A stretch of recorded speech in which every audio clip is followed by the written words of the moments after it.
All right, testing, 1 2 3 4, 1 2 3 4. Testing, 1 2 3 4.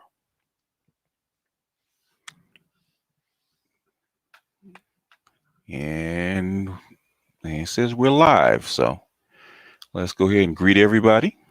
We refresh and make sure YouTube is doing its thing. Okay, YouTube's doing its thing.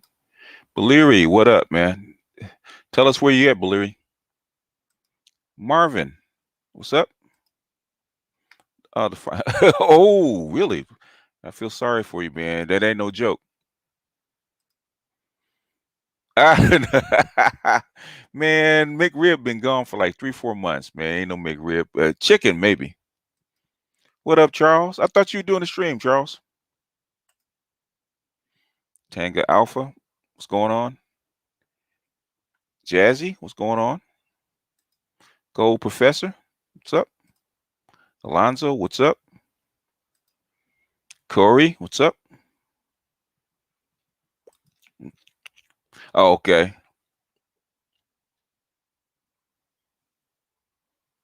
Oh, dead bedrooms. Yeah, yeah. I've heard that so many times. It's pathetic. Mark, what's up? Buddy, what's up? Hammer, what's going on, man? Hammer's kicking ass, man. Hammer be having like 1,000 people on the live, so Hammer's kicking ass. Here for the UFO talk.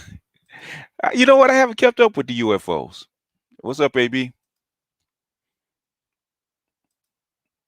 Malika? No one?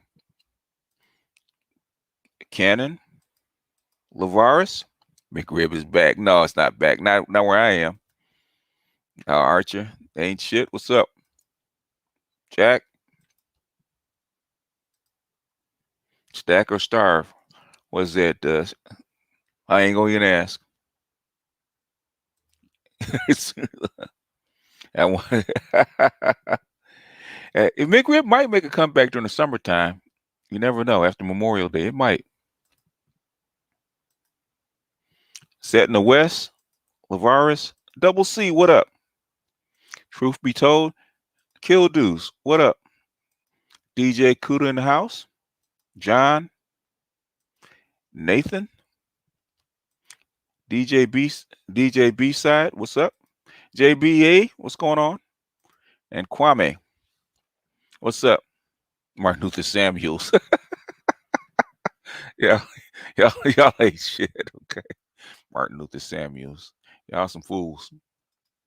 Anyway, this is just let me say shout out to the Cash Apps.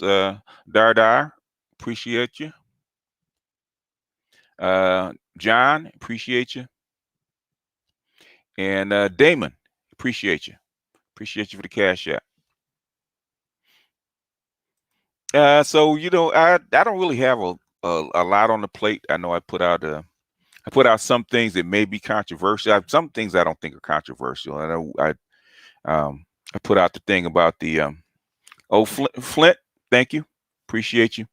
Um, I put out some things about slavery, and I know the one I put up about Thomas Jefferson.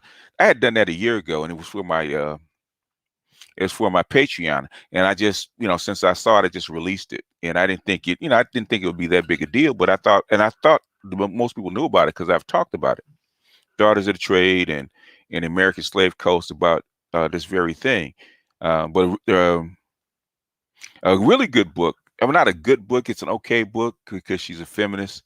Is Black Women, Black Love, and if you can get through her um, talk, her feminist speak, she actually gives some pretty good details about male-female relationships, not only during slavery but also post-slavery, when uh, during Reconstruction they were trying to force Black people into a family unit that resembled something like a nuclear family. So imagine a Black woman, a Black slave female that had.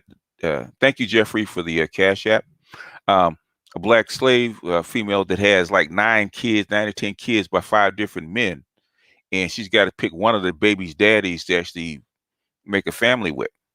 Because imagine that kind of confusion where they have to force them together, or you have a guy that's got babies, got children by about 4 or 5 different women, and he's got to pick one and force them together. So this kind of forced, um, how can I say, forced monogamy, or this forced uh, nuclear family, has always had friction. It's always had friction. It's not organic. And for them to get loans or them to get any kind of help from the government, they had to form this kind of family function. And sometimes, if I'm not mistaken, what she's saying, basically the government would assign you a wife, and she could have 10 kids by 6 different fathers. You don't know, including the slave master, including the slave master. So that's how come I put that out. And so we're that's why the last piece I put out was about because I was pissed off about black men not being conquered, and I put that out because I want black folks to remember that we are a created class. We're not organic. And all the books, all the 5 or 6 books I've read over the past 4 months on slavery and capitalism and this kind of stuff, they'll tell you can't. You brought people from 1,000 different places. Okay, they didn't all come from the same tribe.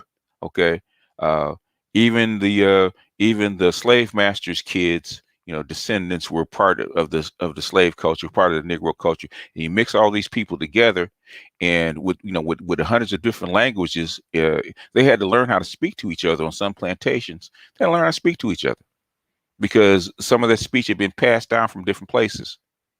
So you're a created class. So you're not an organic class. You didn't come from one place. You didn't come from one spot. You didn't come from a land. They didn't, like I said, you weren't invaded. It's not like white people went to Africa, invaded, and brought you back. No, the internal slave trade of Africa had always been there, and all white people did is show up and purchased you.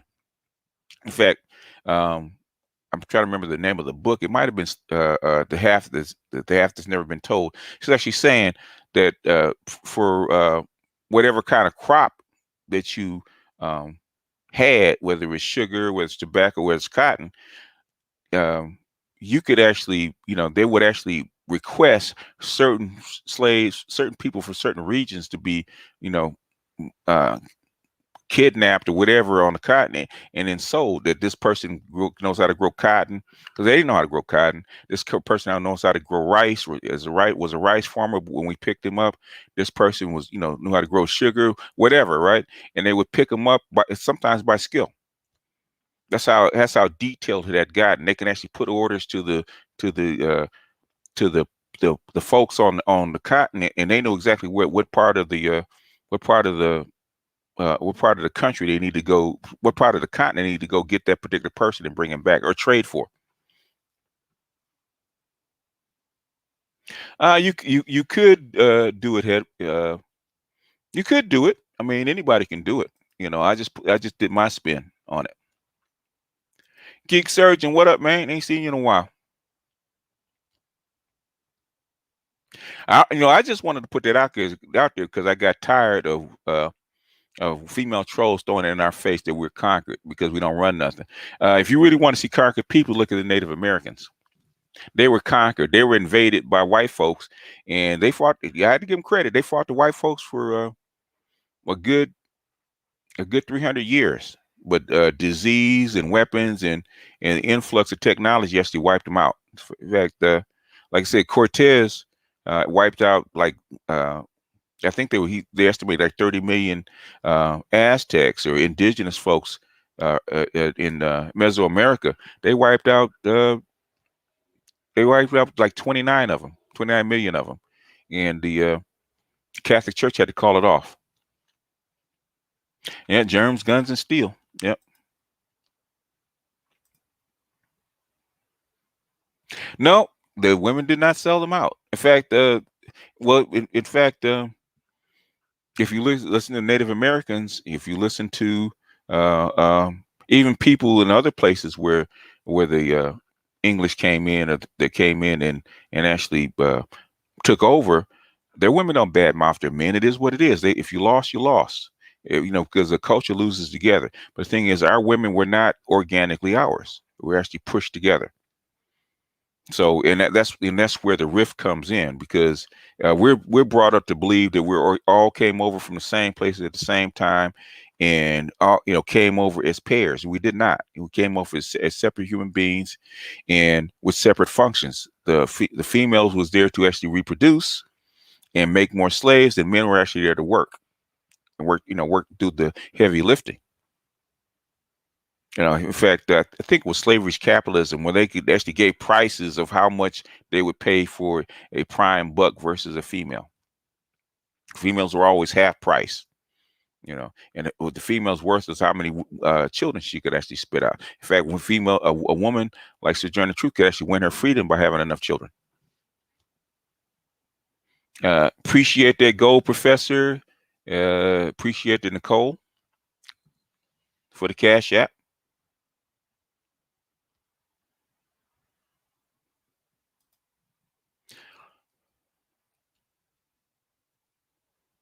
Please remember, it's most. uh, remember, it's most. They can actually actually farming, modern capitalism in factories actually is actually modeled after the plantation, especially the cotton plantation. The overseer is a supervisor. What's up, Nicole, the queen of science? It's not as hard to understand, Lindy. The thing is, people have been brainwashed to think a certain way, and it's very difficult. Lindy, you know how it is to change somebody's worldview. It's really that difficult. Even though you can show them the stats all day long.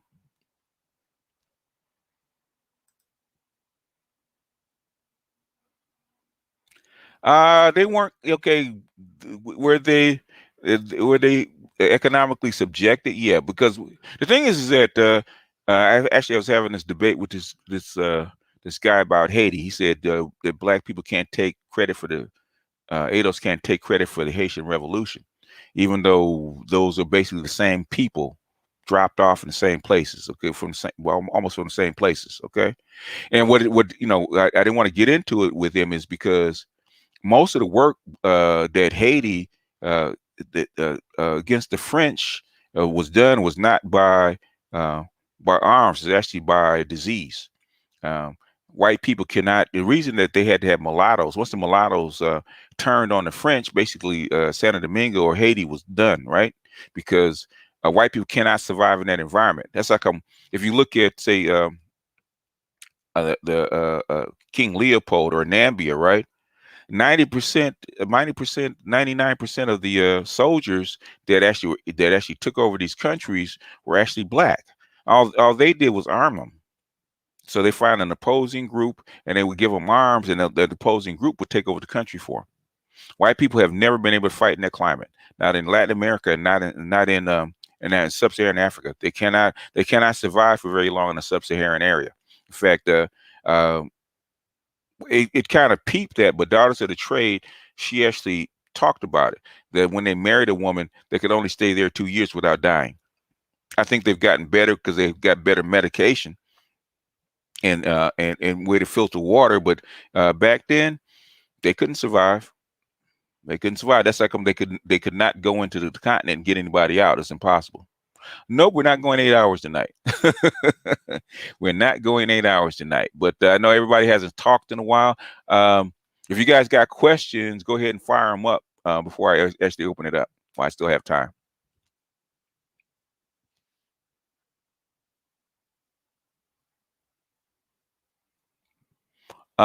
Which doc?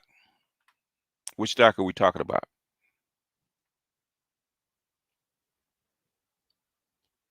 I haven't seen it. So which doc are we talking about? Dr. Neil, Dr. Johnson, Dr. Gigi? Who are we talking about? Or are we talking about Dr. Curry? No, not really. Basically, the Europeans are demographically declining, so it won't take that long. Why do you think the Europeans and white folks are getting so friendly all of a sudden? It's because it's because they're declining. Half of your according to some documents, half of all um, what is it? White folks or white men are infertile. What's my thought on Asian hate crime bill? I think the Asians are actually using the Asian hate crime bill. Not, they use us as an excuse. The actual discrimination is from white people, and they're using that just like white women used sex to become a minority. Okay, so they can get EEO benefits or affirmative action benefits. So Asians are actually playing for affirmative action. That's the play because for the most part, Asians don't get affirmative action. For the most part, they can't qualify. So I think they're trying to qualify for affirmative action. 7 hour. Miss Nicole, Miss Nicole. I don't know where Jason is, but I'm telling you, Miss Nicole, you ain't shit. He need to come get you right now. I, I don't know where you get that from.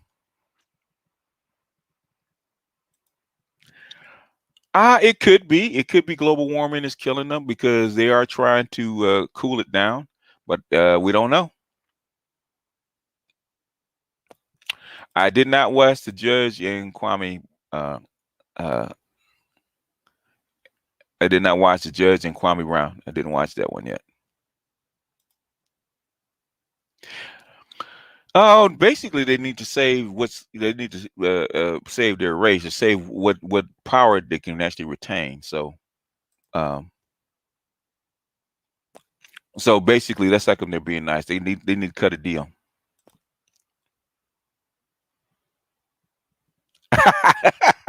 Asada tacos. The asada tacos are kind of fat on the truck lately, Nicole. On my truck, they've been kind of ripe. I would get the normally I get the asada quesadilla, right? Lately I've been getting the asada quesadilla with the cilantro onions inside and the green sauce inside, and I get a cup of beans. And what I do is I wrap the quesadilla around the beans.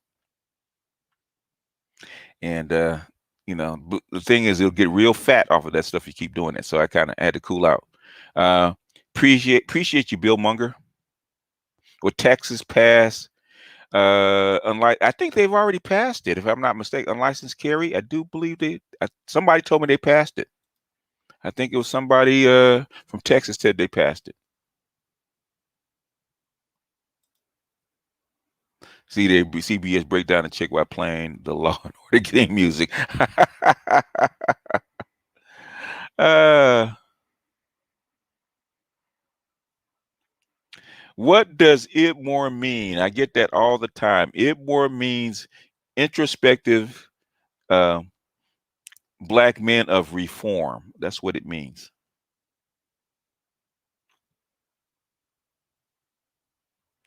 No, no, actually they're pretty clean. In fact, my little truck has a little A on it, so they killed all the roaches. Yeah, that's what 200 Tribe said it passed. Somebody told me it passed. Do you think Boyce Watkins will be quiet in the sector?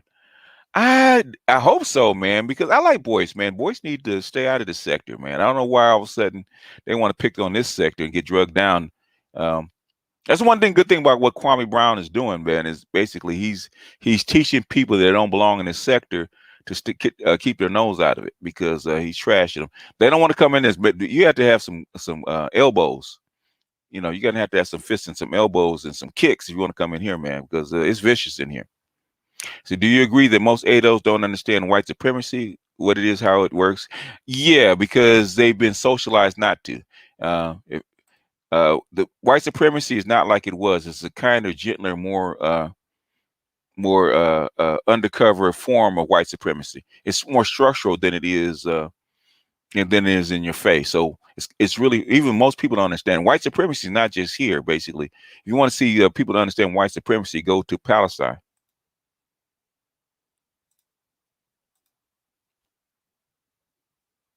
No, it is not reform. That is the way it was named by the brother that started it. Consider that you and many others point out the problems in black society. What is a possible solution? Consider many may refuse to hear black men. Okay, if you go back to the Monahan report where he says you need to put men in male dominated situations, that would clear up, I would say, 60 to 70% of the problem. But the thing is that black women still want control, and they don't want to give up control and control of the children or control of the black society. So it probably won't happen. So it'll probably, black society will probably like fade away within, I would say, no more than 3 generations.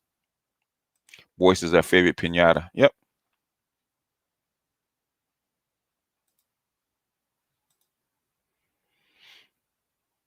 No, it's not used. No, black people are a scapegoat.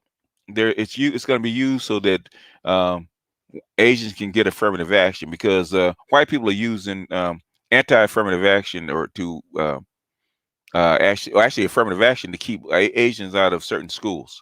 And I think they want to. I think they're going to use black people in Asian crime bills to actually start getting affirmative actions for Asians. Okay, you got it. Oh, Memorial Day is his birthday. I think you and Concrete Rose birthday on the same day. So, shout out to Sir Anthony. Everybody wish him a happy birthday. It'll be integrated Boy Scouts. Uh, I don't get why women want to be in the Boy Scouts. I don't get that. Instead of their own thing. My thoughts on Bitcoin. Bitcoin is I'll do it later. Okay. Bitcoin is I believe it's the Chinese government taking profits. And I think it's going to bounce around right around the 32,000, $31,500 level. That's what it seems to want to do. It's hard to say, but so far that's what the chart says.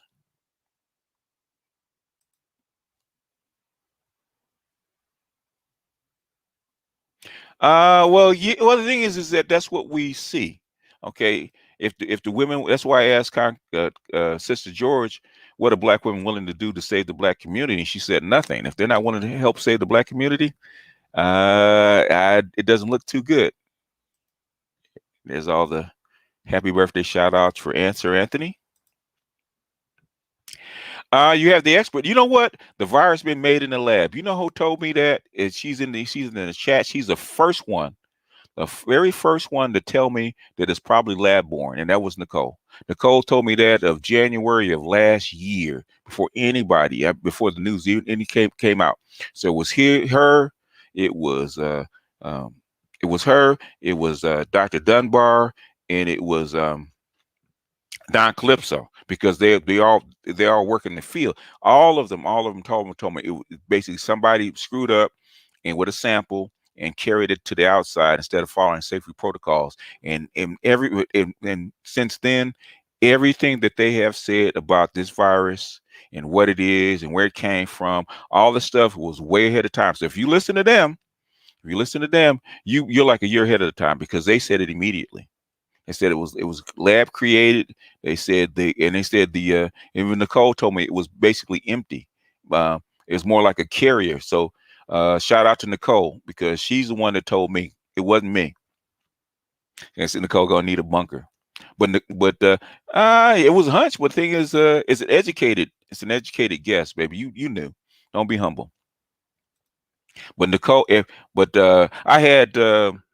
I had them, and I had 3 nurses. I had Michael, I had Super Triz, and I had Rodney. And between the 6 of them, everything that they said about this process, this virus was spot on. So basically, and I had a lot of people coming at me that didn't believe it, right? And and I said, you know what? I said I ride with my experts, and they have not failed me. So, so Sister Nicole was Johnny on the spot because when it first hit, the first email was to her. Look at this. What do you see? And everything that she said, reading the literature, she was spot on. A lot of the stuff that she said back then is coming out in Congress right now.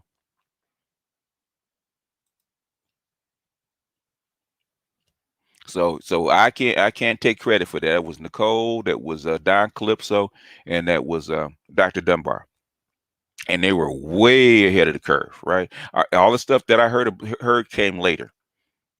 It started to leak out, and then Epoch Times, and there was a couple of other people that actually did videos on this, put piecing all this together, and the lab assistants that got sick, those are the ones that got infected. There was a patient zero, and what Nicole said was exactly what happened. She punctured a glove. She's doing a sample, and she missed, and and basically the needle went through her glove. And instead of taking the safety protocol, she didn't tell nobody. She carried that shit out, and that's what she was patient zero, and she's the first one that died of it.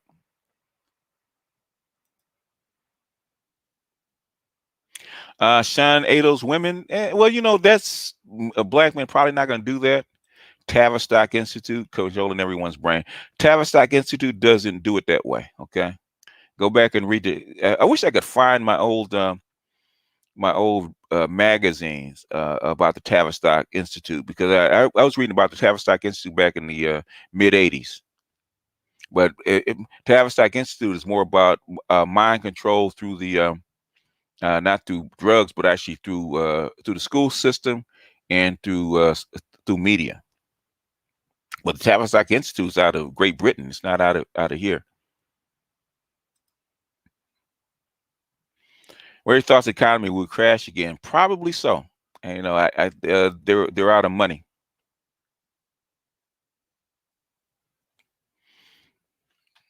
I think. And Lindy. I know you have a, yeah. Lindy's got a wrench. So Mark, chill out. I don't want Lindy to bounce you. Okay. Well, she got the first dose.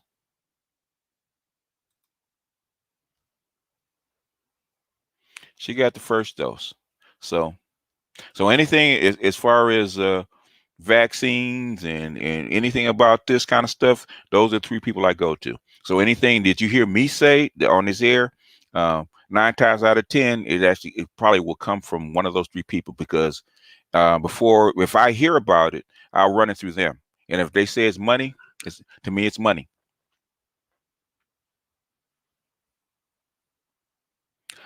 She's in the chat. You can ask her.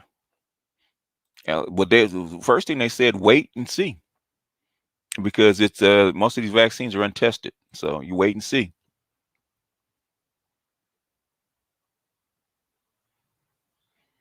We wouldn't know who Proud of the Simp is. Proud to be a simp, if he changed his name, we wouldn't know who he is. Okay, you took the Pfizer. It depends on what depends on what's wrong with your body. It affects people differently. Whereas the J&J will give you more blood clots. Yeah, she's Nicole. That's my girl. She's the one. Like I said, I would say she's one of the smartest people I know. She's never let me down. And so one thing I say about somebody is never let me down. She's never let me down. Everything that she's ever told me has been spot on.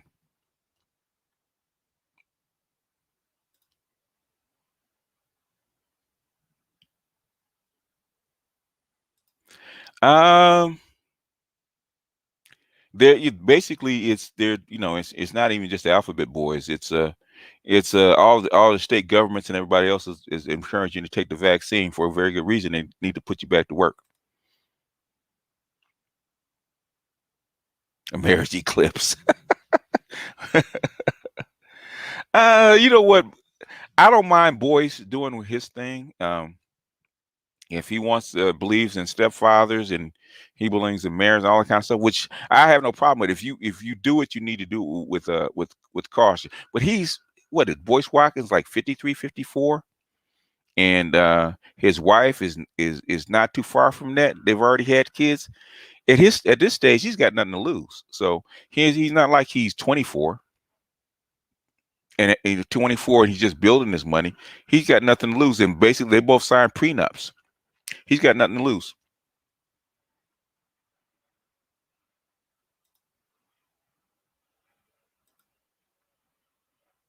Stepdad stepped up. Um, I'm saying I don't have if somebody because everybody knows I've defended Russell Wilson, and I don't have a problem with if people marry, don't marry, um, or stepfathers. If I always say if you're going to be a stepfather, um, you should do it not for the woman but for the children.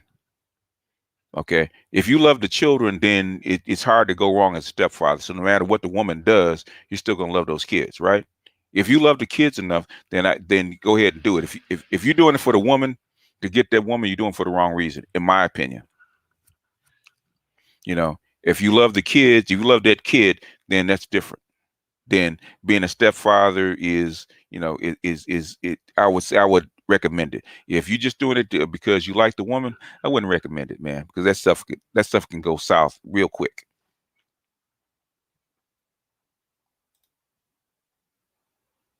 Yeah, that can happen if that's your imprint. Yeah, that can happen because I've heard that.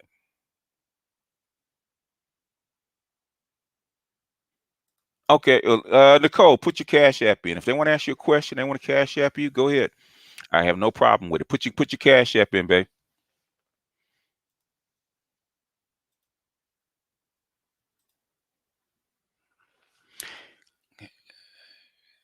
LaKenzie, thank you for the cash app.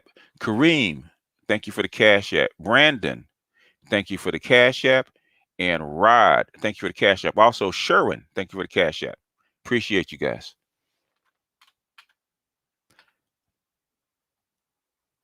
The definition of ETA qualification. Okay, what is ETA? Has a lots of different meanings behind it. Adrian, sir, thou art not shit. I know what you mean. All I can say is get your coffee money ready. No, no, no. If they you're the expert. If they want to ask you a specific question, you're the expert. Put your cash app in. If they ask for your cash app, babe, they'll put it in. Don't let Jason hear that. No, if they want to ask you about your expertise, they're perfectly welcome to cash app you um uh a problem. In fact, let me drop the link and let me bring you up. This is for Nicole, so I'm gonna drop the link. Let me email you the link real quick, Nicole, so you can come up. And if they want to ask you, they can ask you directly.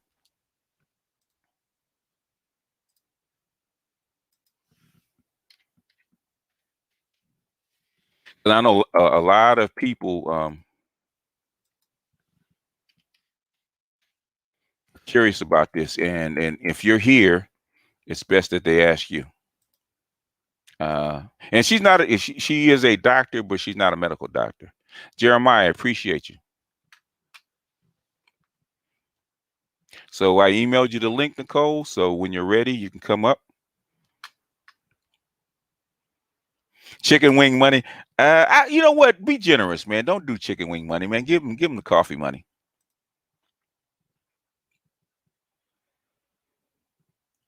Yeah, you need to.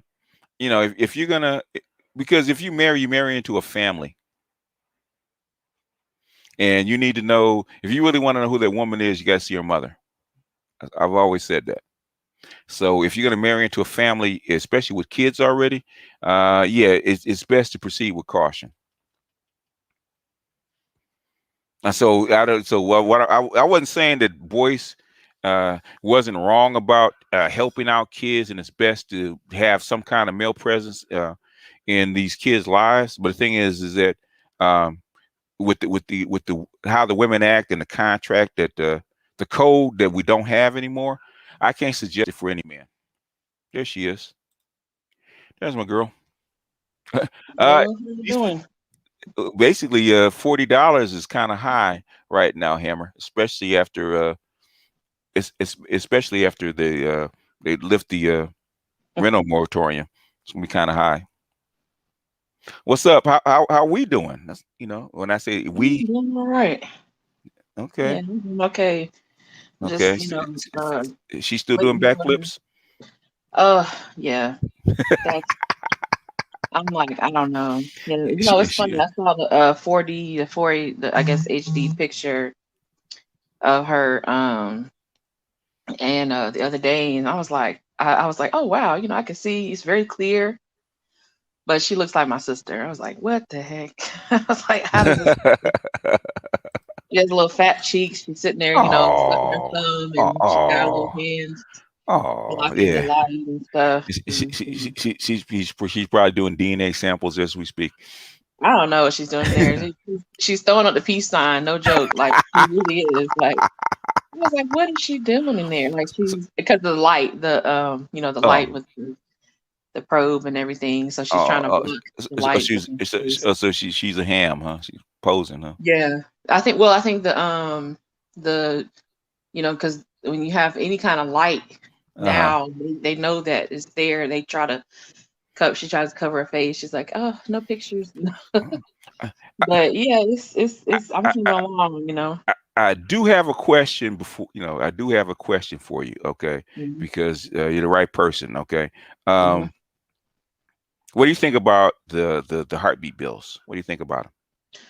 Oh yeah, it's like Handmaid's Tale. Like Yeah, that's what I you believe so. gonna have this baby. Like Bitch better have yeah, this baby, huh? yeah, you gonna have this child. Like with as far as the population curves and the schematics that you had. Well, I think it was some graphs that you were showing once for different populations, different Uh-huh. societies, Hmm. and they don't like the way. Well, they've already projected, I'm sure, out what would happen if they don't do anything, Hmm. and so they have to do something, and they're just like, okay, this And, is the and best option right now. and COVID made it worse because you lost about what almost 1 million white people during COVID. Right. So Yeah. the calculation, their projections had to adjust to that because when COVID started, Uh-huh. they were already their projections were messed up Hmm. for the Yeah, it year, and was. so Yeah. by the end of the year, they had to readjust. I mean, when everybody was like yelling and arguing about Trump and the election, they were like Yeah. looking, the labor statistics, looking at not just for the next 4 years, not for the next president.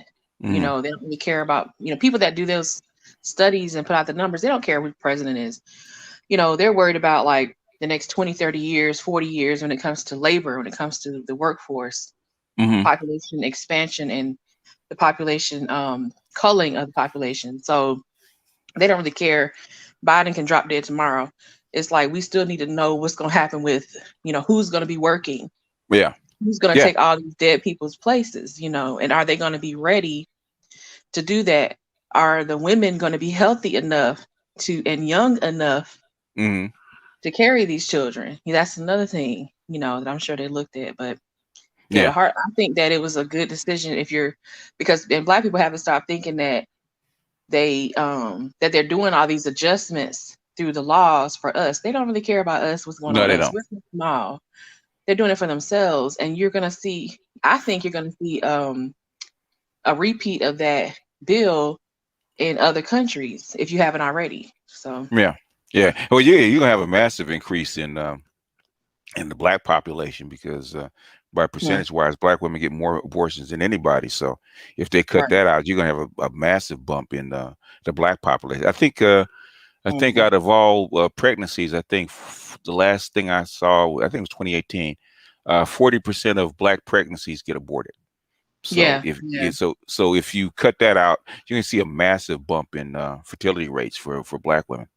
Uh, yeah, So, and yeah, Latino women too, yeah, Latino no, women too. well, yeah, oh my God, but Mhm. they don't get as many abortions though. They have more They don't live get as births. many abortions, but the thing is, like a lot of them are choosing they're choosing the education route and the work route. Yeah, They're choosing to have one child, two children maximum, but their yeah, mothers and grandmothers have six, seven, eight, yeah. kids. What that's happening Um, all over Latin America, so it's not just That's them. true. It's That's happening all true. over America. Second question I want to ask you Mhm. uh, is um, about I know part of the heartbeat bill is prenatal paternity. How accurate is that? Prenatal deter. Oh, prenatal. Paternity, prenatal Oh, paternity. determining paternity. Yeah, they do that. Yeah, because they can do that because when I was like, oh, I think I was maybe 14, 14, Mm-hmm. 15 weeks or so, Mm-hmm. I found out like they can do genetic testing on from your blood, Mm-hmm. from the woman's blood to determine the child if the child has genetic disorders. They don't have to do. I have not had amniocentesis. I will not be getting an amniocentesis. I will Mm. not be doing any kind of invasive Mm. um in procedure where they have to literally puncture Okay. the placenta, puncture Mm-hmm. the and to get to retrieve amniotic fluid. They don't have to do that anymore Mm-hmm. because what happens is I think it's like up to 24 weeks.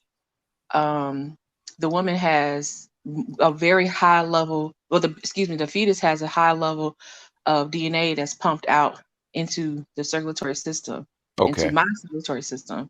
Okay. And so that can be collected and you can determine the same method they use to test for COVID, to determine if you have COVID, PCR. Okay. They use the polymerase chain reaction. They can separate the mother's DNA from the baby's DNA Okay. because I have, of course, half and half chromosomes from my parents. I don't Mm-hmm. have chromosomes from Jason, obviously, Okay. Obviously, yeah. but she would have half and half from me, which they can Mm-hmm. check with me, Mm-hmm. and the other half from him. Okay. And so, whatever the half from me and half from him, that's obviously the baby. Okay. So they did like 30 something genetic tests. If they can do that many genetic tests, Wow. different genetic disorders that you get online, you just get a Mm. password and go online and look at it. It Mm-hmm. also tells you if you're having a boy or girl and how many children you're having. But it gives you like a lot of stuff. AM1 says PCR being used inappropriately. I love it when people that Oh, don't yeah, have training say it's stuff okay. like that. Okay, they just you're Hmm. repeating what somebody else has said. It's one if you're going to argue with an expert, you need to be an expert, in my opinion. You're going Well, to argue with I one. mean, Yeah. if they have, I mean, what's going on, A1? But PCR is there's only different types of PCR. I mean, we don't even have. I don't even think they're using a regular standard PCR. If you notice, they stopped talking about PCR around maybe August, September. They stopped talking about PCR. People like Hmm. why nobody asked why they ain't talking about PCR. Well, I should say nobody black asked me why they ain't talking about PCR anymore. But a Okay. lot of people that's not black watch my channel apparently, and they emailed me why they ain't talking about it anymore. And I was like, why do you think they ain't talking about it? Everybody And they not were using like, it anymore. yeah, they said, well, yeah, they were like, well, probably because they're not using that technique. I said, no, they're using PCR, just not using the PCR that Anderson Cooper talked about and Don No, Lemon talked about. you got to remember. You got to remember, science doesn't stay stagnant. The stuff gets No, better. It gets they're better. using they're using digital PCR now. They Yeah. don't even use like the real time PCR I do and Don Calypso does Hmm. that he's familiar with and I'm familiar with. That's like so a year ago, 2 years ago. That's Hmm. so 2019. Yeah. We just got these machines in 2019. They're obsolete. So now, um, you know, we have to use digital PCR. Yeah. Yeah. Digital PCR that uses 1/10, 1.1 or what is it, 1 to 10% of a sample that we normally use, which Hmm. is already 1 microliter, a Hmm. dot.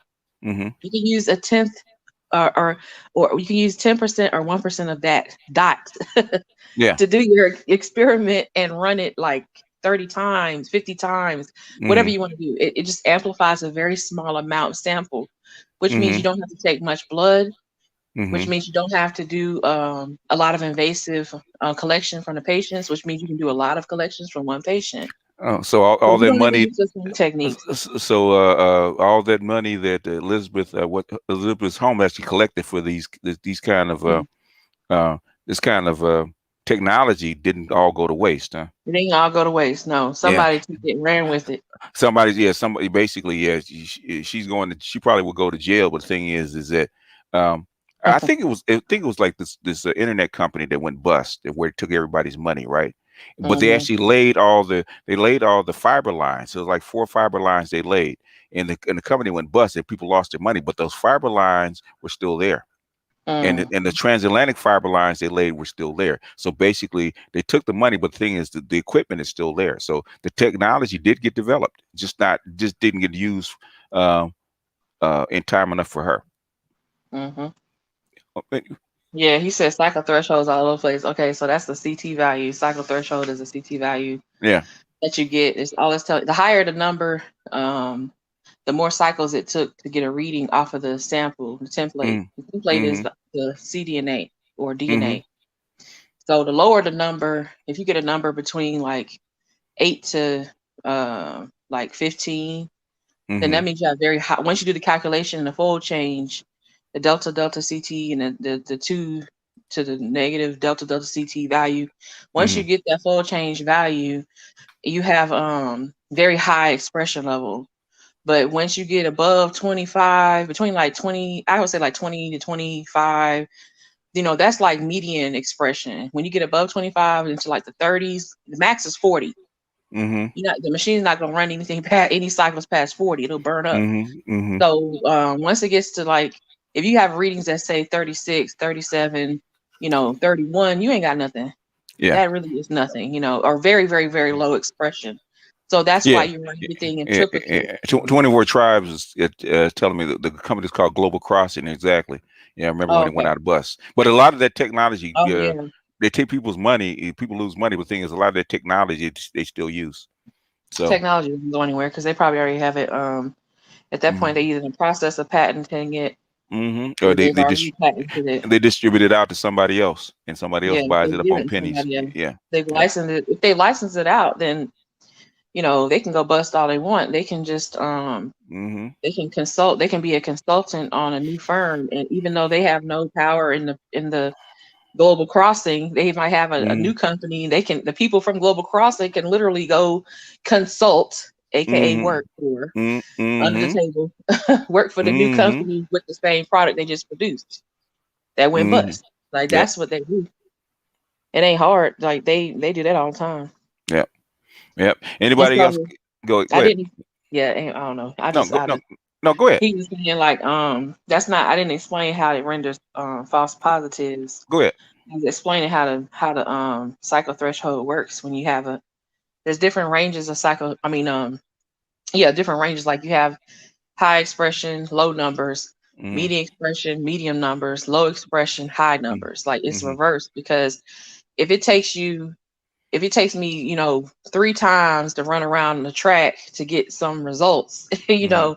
then Mhm. that's pretty good. If it takes me 300 times to run around the track, what Yeah. am I doing? I'm wasting my time. Yeah. There's Yeah. nothing here to gain. That's the point Yeah. of it. And it's artificial, it's synthetic. The only thing that's real is the sample that's going in there. But the heating and cooling of the machine, the cycling of the machine, you have Mhm. to set that up yourself. Though, so the main issue is not the cycle threshold. That's the problem. The machine is not the problem. The user is the problem. A Mhm. lot of times, that's what they've said. That's common sense when it comes to PCR anyway. Because if I put in there, I want the melting temperature to be 55 degrees Mhm. and I get 37, 38, 31. My average is, let's say my average is 35 cycle CT value. Uh-huh. Maybe it's not the sample, maybe it's the temperature I chose. Mhm. So I need to go back for those, because see, when they had the COVID primers, they had to figure out before they even started running one sample, what is the actual correct temperature to melt the DNA. The DNA has to be melted. It's hard. Mhm. Mhm. It's stuck together. You have these hydrocarbon bonds and these Okay. bonds Yeah. and everything Okay. stuck together. These Yeah. base pairs don't want to come apart because They're they not hold. supposed to. They're not They ain't supposed supposed to to come come apart, apart. right? Yeah. Unless they're replicating itself or making some RNA, it's not supposed to come apart. If DNA came Mhm. apart your body, you'd be mush. So you have to force the DNA open with very high heat, 94 degrees Celsius. Yeah. I don't know what that is in Fahrenheit, but it ain't no 80 degrees. It ain't no Ooh, 90 yeah, yeah, degrees. that's like upwards of like Extremely almost high. yeah, yeah, 120 yeah, something. yeah. No, 94. Was it 94 Celsius? That's probably Hmm. closer to like 107, 180 degrees Fahrenheit. Yeah, it's extremely high. Like, Because 100 Celsius is 212. So oh, okay, Kelvin, yeah. yeah, so Kelvin is 212, right? So Hmm. if it's Fahrenheit, it's got to be at least 180.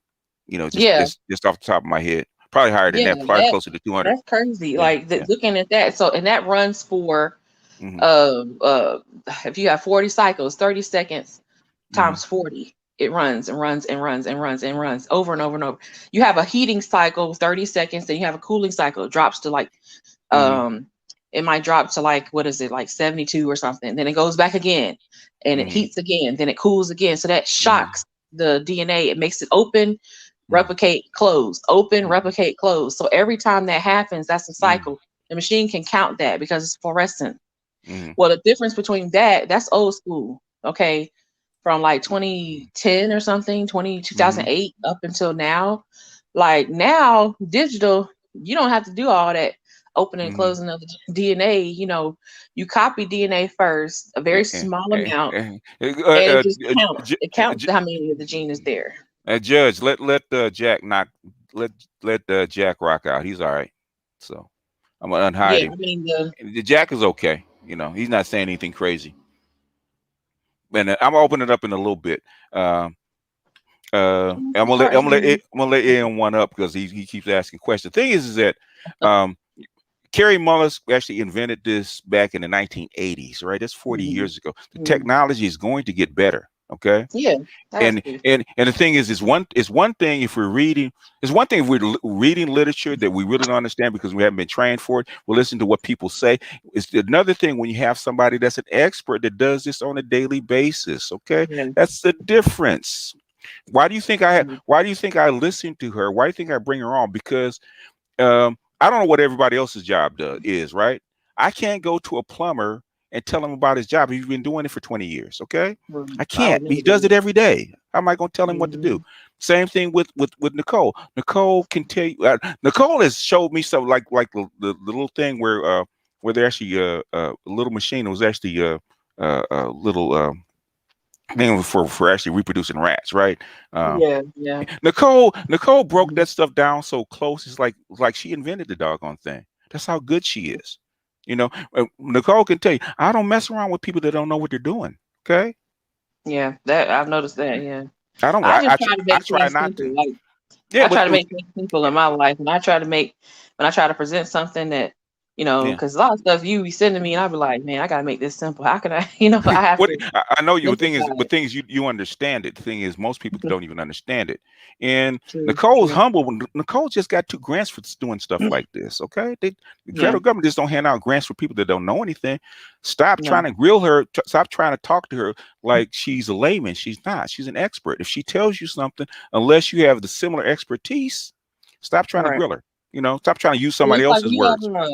yeah, like Dr. Dunbar and I, we can go back and forth about different things, Yeah, and I have to concede to his points when it comes to pharmacology and like yeah, how a lot of things work, the pharmacokinetics, and because that's getting into physics, the yeah. pharmacokinetics. It's not my strong point, and I wish it was, but I have to concede to his knowledge on that, his Mm-hmm. expertise, because he's in the field. See, he's at a Mm-hmm. different level than I am. He's more at administration Yeah. level, so he has to. He's the person that would be. He's like on a level of person that will be like Okay, and reviewing you're my so grant, you okay. know, Yeah. reviewing my grant in a committee and being like, oh, this bullshit, just Yeah. throw it out. And so Yeah. that's the level he is. So he's much higher than I Yeah. am when it comes Yeah. to a broader range Yeah. of Yeah. Yeah. information. Yeah. Yeah. Nicole told me some stuff, and I have a chemistry background, and some of the stuff I can make out. When she explains it to Yeah. me, I can understand it. But the thing is, what she talks about is way over my level. Okay. And Mhm, she's trying to simplify for me, and I'm barely getting it. Okay. So the thing is that she's trying to make something that's really, really complex, simple. mhm, And like I said, we're fortunate to have her. So I'm not saying that you can't question her, but the thing is, you can't go back and forth with somebody that does this every day. It's just me. mhm, But yeah, there's the link. If you guys got questions about, I know people had questions about the mhm. vaccine, and Nicole said from the very beginning, wait and see because it's untested, especially the what is it was it messenger RNA? Yeah. Yeah, Pfizer. No, no, it was not. It's not. You keep saying that. Oh, You keep what saying is it? that. Was it Pfizer? Oh, Yeah, yeah. You're right. You're right this time. Yeah, you're right. It's messenger RNA. yeah. Okay. Because one time you said it was mini RNA. I was like, no, Mike and BGS, RNA. no. Yeah, I know. I know. You said micro RNA. I was like, no, BGS, no, no. It's like I'm driving, like, no, God No, damn it. hell no, BGS, get it right, Yeah, I dummy, was like, dummy. no, I was like, no, because that would be like if you use microRNA or Yeah, um, what's the like different types of it would be really bad. Like Oh yeah. that Yeah. ain't good because they don't even know. We're still trying to figure out, how these microRNAs work. Okay. Hmm. I'm working on another grant for that. Hey, what's going But on, BGS? What's going on, Oh, they're Nicole? gonna work. we're trying to They're figure gonna that work. out. They're gonna work poor Nicole to death. You got two already. They're trying to give you another one. Well, I've maxed out my money, but I can Okay. I can always apply for money in the future. Okay. Okay. They're probably That's waiting all on you. I'll do. And it Yeah, didn't take you long to get them because it's like you apply for them and like I yeah, got them. I said what already? yeah, yeah. No. Well, I think it's because of what I'm doing, and Okay. also that you have to. I mean, it's sad to say, but I mean, in times of death, they will give you money. They will so give you money. Especially if so you're talking about something Mm. that's like morbidity, high uh, morbidity rates. okay. They will Uh-huh. give you money, Yeah. Oh Oh yeah. wow. Yeah. Oh, especially when white folks are dying all over the place. especially when white folks is Yeah. fat. When white folks is fat and Asian people start getting fat, Uh-huh. nothing Okay, John against Asian Jones, people and white people. Okay, John Jones, you got two, man. Which one are you? Typed in the back chat. Okay. Oh boy. Yeah. Hey, what's What's going going on, on, Avery? BGS? What's going on, Hey, Nicole? Avery. How you doing? John Jones, who are you in the chat, man? Mm. Because he's got two avatars. Hey, BGS, you better than me. I just take notes and pray and hope to God I can understand it later. Well, the thing is that this stuff is really, really complex. It's hard It to is. find people to actually talk to you about it, explain it to you outside the press, and the press is always going to be filtered. Yeah, they And Yeah. gonna say. and so to have somebody that directly works with this stuff and can answer questions and uh, and say if I find research, if I find an article, find research, right, and Hmm. I don't completely understand this in the code. What do you think about this? I have an idea because I know how our government works. Okay. Mhm. Yeah, And see, I know that's what I need help with. then I know they're up to something. Big Mike, your device is not working. Mm. Which avatar are you using, John Jones? Because you got two. Speak He up said real it was quick. private chat. Speak He up, said, forever hold your peace. mhm. Okay. Okay. Oh, there you are. Yeah, Okay. my bad. I signed in twice. My bad. Oh, okay. Let me kick the other one. Let me kick Yeah, your other. I've been trying Okay. to find out how to use this. I've been getting no more often. So Okay. All right. Okay. All right. You guys are on now. So Yeah, I was so just saying, white folks getting fat, Asian people getting fat, black people already fat. Yeah. But okay. so but we hold that off type of good. morbidity, It's that like type of morbidity when it comes to being fat, because when you are fat to the point where we have a Yeah, they problem get fat on another determining level. if you have no, if you're fat enough, if you so fat that we have issues trying to, as myself as a scientist, when I'm analyzing the fat tissue, I can't tell if you have been drinking since you were 6 or if you just fat. oh shit. Oh wow. Mm, That's pretty bad. Okay. And I'm looking and I'm like, I don't know what you are, black, white, whatever. But I'm looking and I'm like, this is okay. a fat motherfucker. Like, God dang, like I can't even tell. That's bad. Let me answer AM1's question. All right. Okay. Uh-oh. You have circuits. You have circuits, right? Hmm, Your new iPhone has circuits at 5 nanometers, right? Which hmm, is this, they could actually see pictures of the circuits and design a circuit at 5 nanometers. Okay, your virus is like 60 times bigger than that. They can see it. They don't have to wonder about it. They can see them. Okay, yeah. you had your X-ray microscopy goes all the way down to 1 nanometer. Okay, your I'm trying to viruses are figure out what between I'm at what? now. Yeah, viruses. The smallest virus is like 60 nanometers. They I have, I heard mean, they have a 0.3, because you have stuff out here like filters that can filter out 0.3 micron. Mm-hmm. That's that's way less than 60.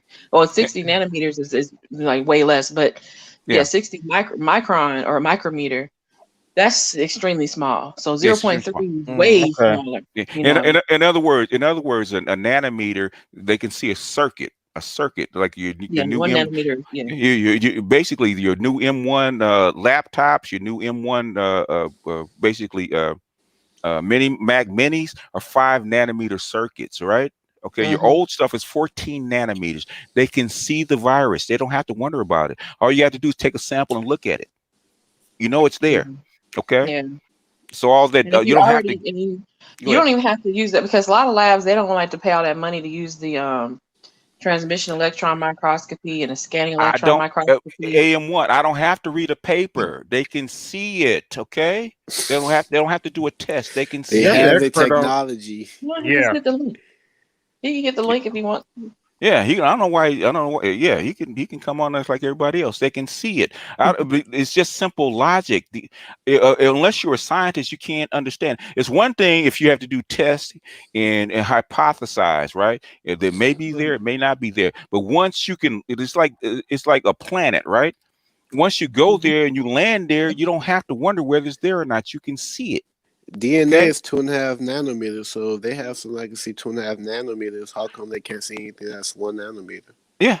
Right. They And I can. mean the you don't have to even see it with a microscope. Those microscopes are very expensive Yeah. and very hard to use and very, it's they're heavy. They're in a room, one microscope in a Yeah. room by itself, and you have Yeah. to book that and you have to pay to use it every 15 minutes. You got to pay some Yeah. money Are you to What? use it. serious?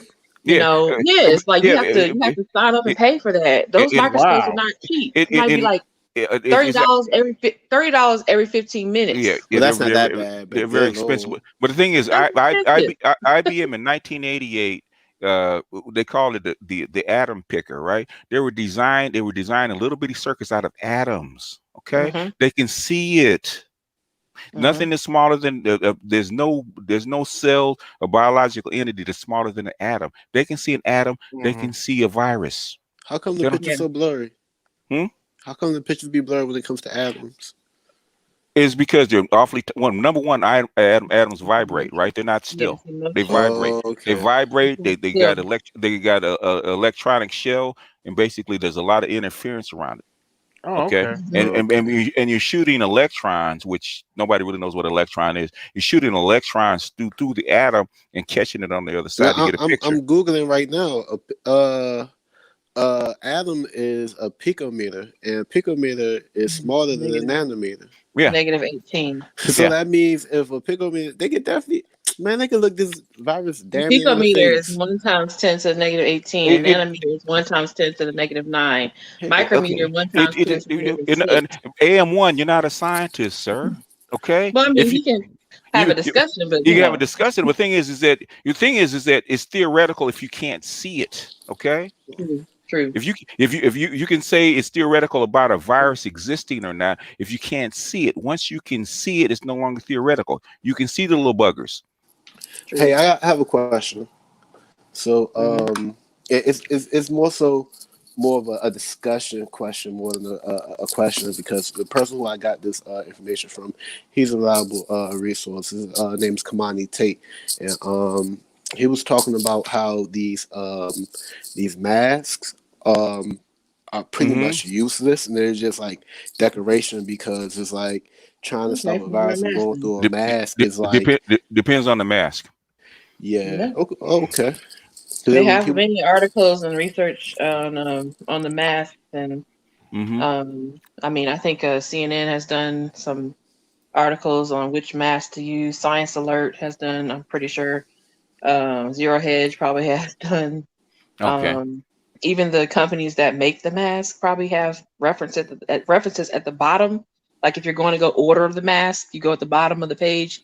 It hmm says publications or references.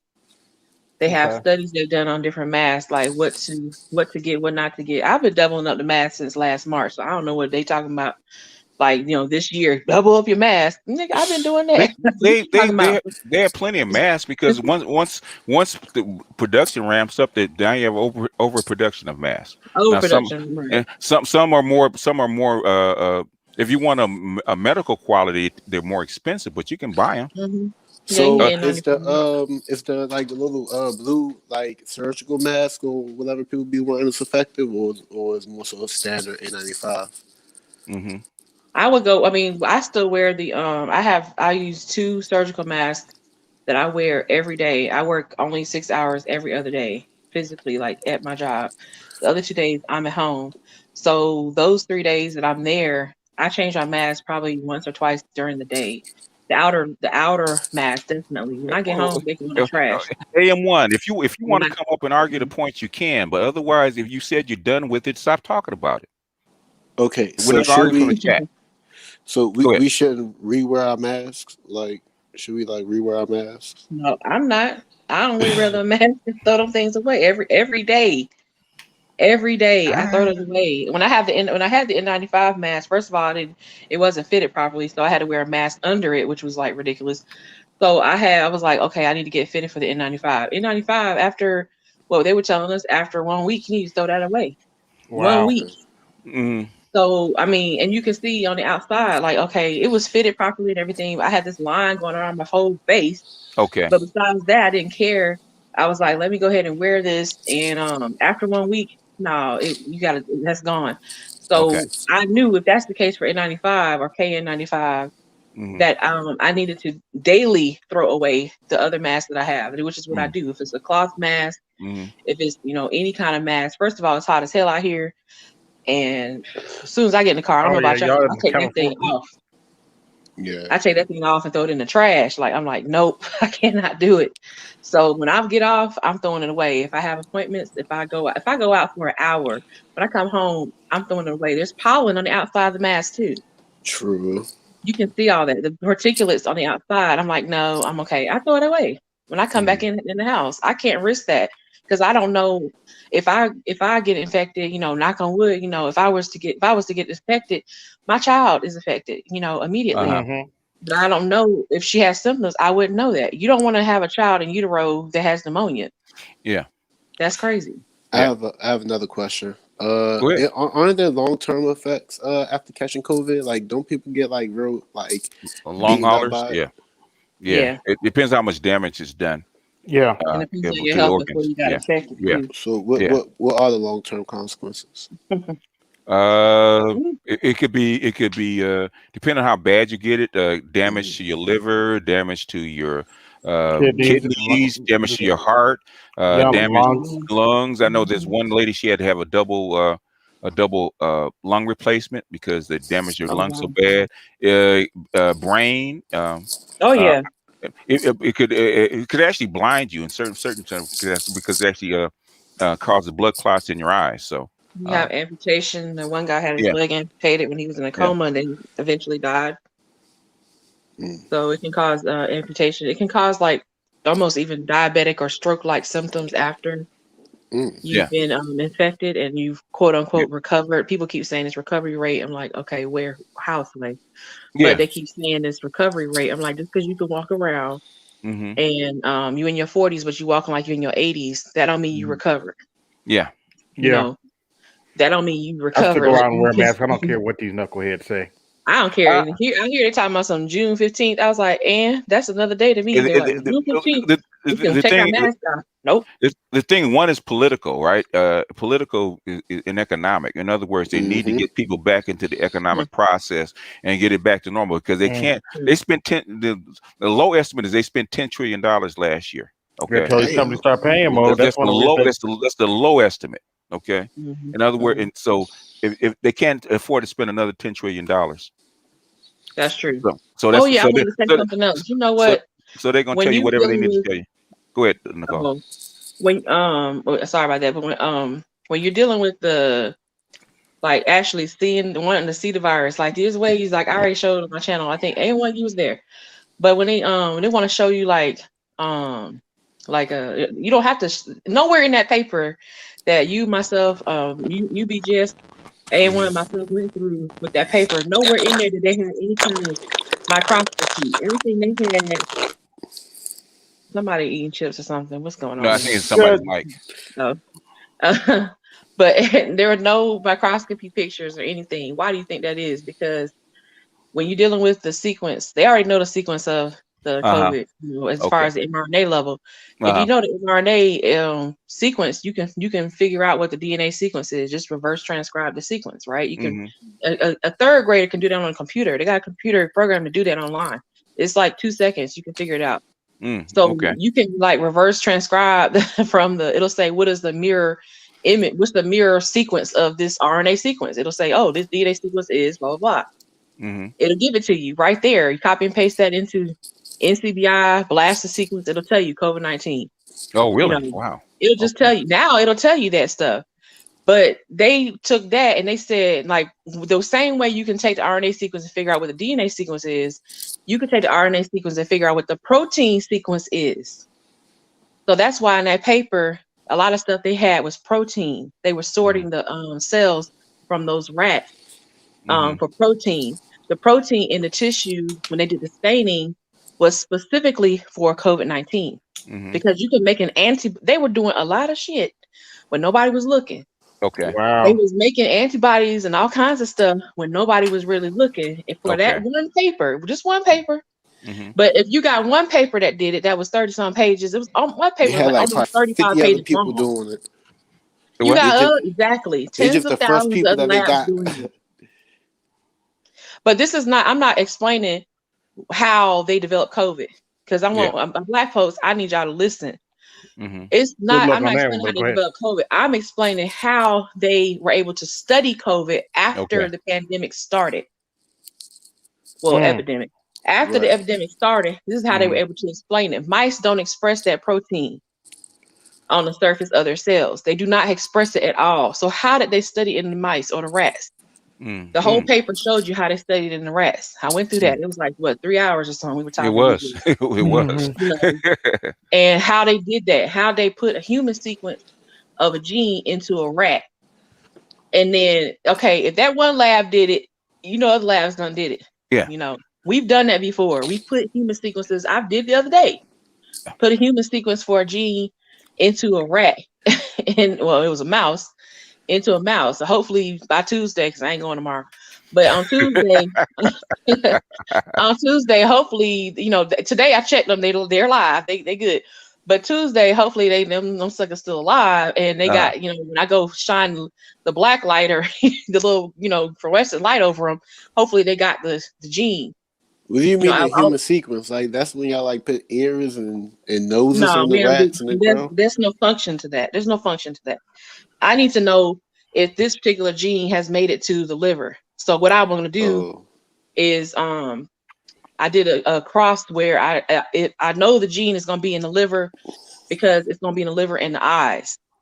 It's going to be taken up by the retina and it's going to be taken up by the liver. If it's not taken up by the liver, it's not going to be taken up in the eyes. You see what I'm saying? So all I have to Hmm. do is go in there, turn the lights off, shine a fluorescent light over their eyes. Their eyes glow green. It's got the protein. That's simple. I just, had to design it. Well, it wasn't simple. It wasn't simple to design, but it was simple to do the injection. You just so open a little man, hole, inject it uh, into the uh, liver, close okay. it up, and go. Yeah. This is a question. She said, for the conspiracy theorists among your viewers, a very good question is to ask is why and how come 16 months into a pandemic we still have not one single therapeutic for severe critical COVID-19 patients? Because these things take a Mm. long time to Yes, they do. develop. And you act like people don't have pre-existing conditions like being fat, having diabetes. Oh, Yeah. diabetes is one of the main things. Diabetes, having a lot of heart issues and blood pressure issues and stuff. Mm-hmm. Like, yeah, that's why. Like a single therapeutic for severe critical COVID-19 patients at some point last summer, they were like, screw it. I mean, we really can't do nothing for them. So a lot Yeah. of the studies that came out after May, Mm-hmm. after they announced in India they had so many mutations, Yeah. they were like, you know what? We just gonna have to focus on the people who are not severe and critical. Mm-hmm. Can And I let ask? Early the others stage, and let COVID. let the what probably what's going on in India is they're letting the people that are severe die because they don't have enough Yes. equipment. Yeah. Mm-hmm. Can Because I they ask? did Right. that. That's exactly They what they did it in did. Italy. They did it in Italy, and they did it in Spain. If you were Facts. severe, basically they give you medication. In fact, in Los Angeles, they were doing that, right? If you're over a certain age and you really kind of far Mm. gone as far as COVID, they were asking, do you want something to keep you comfortable? Right. Or what? Because Wow. we're not well, it depends on the they hospitals. literally they not hospital. They just gave you fentanyl to actually keep you comfortable, right? Yeah. Oh, they give And Palliative care. fentanyl. they did know if they yeah they did in Los Angeles when at its Yeah, they peak. did. If you're a certain age, you could your chance of recovery is actually slim. They wouldn't even come pick you up. But they No. but they didn't let that to be known. That was here in Los Angeles. Los Angeles Hmm. Times. We read that. I've heard that. I heard a hospital say the exact same thing here in Los Angeles. This is not a joke. No, they were saying like we just gonna like it's not even triage, it's just palliative care. I mean, Yeah, I know yeah. Triz knows that, Mike knows that, Mm-hmm. Rodney knows that, Shonda knows that. Shout out to the nurses and doctors out there. They know palliative care. My uncle had palliative care. He had a stroke, went into a coma. He had some brain activity. He had some pain sensation. They knew he was in pain. They didn't want him to be in pain. We didn't want him going to hospice. They gave him Mm-hmm. fentanyl. Mm-hmm. He was Yeah. in palliative They, care they, until he they, passed I, a few I days put up later. I put up a story with a nurse that had worked in one of these hospices where they weren't just letting these people die, right? Right. I think it was El Paso, right? She went Yeah, Louisiana. online and she was crying because she saw so many people die in that particular hospice, and they weren't going to treat them. They just make them comfortable so they could actually die peacefully. So Hmm. this is not a joke, man. Yeah, I it's don't know why not. people think this is a joke. I've Nicole, seen too True. many videos of nurses just break it down. Mm-hmm. and Nicole. Hmm. Yeah, I said it missed. You said something about who cares if you recover if you like 60, but you like Oh 80. no! If you so far gone, Yeah, he's so far gone. they would ask you Not like that your you. your blood oxygen levels Wait and a your minute. age, and then if they have a calculation, if it didn't look like you were actually going to Yeah. recover, they No, wouldn't even take you because they have enough equipment. Go ahead. just I'm talking about something you said 5 minutes ago. I didn't want to cut you off when you were Go ahead. talking. When you Okay. were talking about the people who got it, and then you said, "What's the point of recovering if you like after you recover, you're not the same?" Yeah, because it was a Yeah, Okay. question that somebody was asking. Somebody was asking, yeah, Yeah, it's about like long haulers. 40. If you're like 40, because people were saying they focused on this recovery rate. I said, what is really recovery? Mm-hmm. all That's right. what I was asking. I I was want like, if you're in your to. 40s, but oh, go ahead. My bad. The question is this: ever since Hmm. I had it, like if you notice, you ain't seen me on panels lately. I Mm-hmm. don't True. have strength anymore. Mm-hmm. My strength is after a day of work, I'm done. I can't do Okay. nothing. Yeah, Okay. Hmm. you were used to be up like 20 hours a day, man. Yeah, Yeah, man, you Yeah, be in the middle of the like night working on something. yeah. yeah, like I'm not even gonna lie. I don't even got the energy to participate. Yeah, Wow. that's not, and see, that would not be considered, that's not considered recovery. Mm-hmm. That's, you are getting along. You're Yeah. you're you're not 100%. You're not even from what you're saying. I've heard you talk about it before too. You're not even at 95%. You're I, I'm, I'm because easy tasks are draining. difficult and draining for you. That's what I mean. Yeah, I feel like normally, like you said, you always see me, always hear the tools, always hear something. And Hmm. nowadays, I'm not even gonna lie. Sometimes I can sleep 12, 13 hours and get up, and I'm fine for 3, 4 hours. After the 4.5 hours in, I feel like I'm tired again. Tired again. Right. Hmm. Right. I mean, I'm like literally, I don't even have the energy to participate. I'm gonna probably have to quit doing the type of work I used to do because I just Mm-hmm. don't have the energy. Oh, Well, Yeah. you are you had taking COVID? the supplements because there's certain supplements and everything. They have energy boosters. They've got different things that you can take. Of course, the vitamins and minerals to take Mm-hmm. to increase your improve your mood and increase your energy. You know, like that is important, and also making sure that your respiratory system is good and your digestive system is good too. So that could be focus as well. Like, and then going to when you go to your physician, letting them know what you telling us right now, letting them know that like all the time, and asking them like, what is it what do I need to do? Because I know Art New Star has probably mentioned like blood panels. Like that's something that Mm-hmm. black men do not get enough of, Mm-hmm. is those blood panels. And I'd be like, come on, man. Like, yeah, I mean, do I need to stand on the street and with the Yes, you do. sign and the Yeah. Yep. bullhorn? Like, Yep. come Yep. on, black men, get Yeah, it, but they still ain't gonna do it.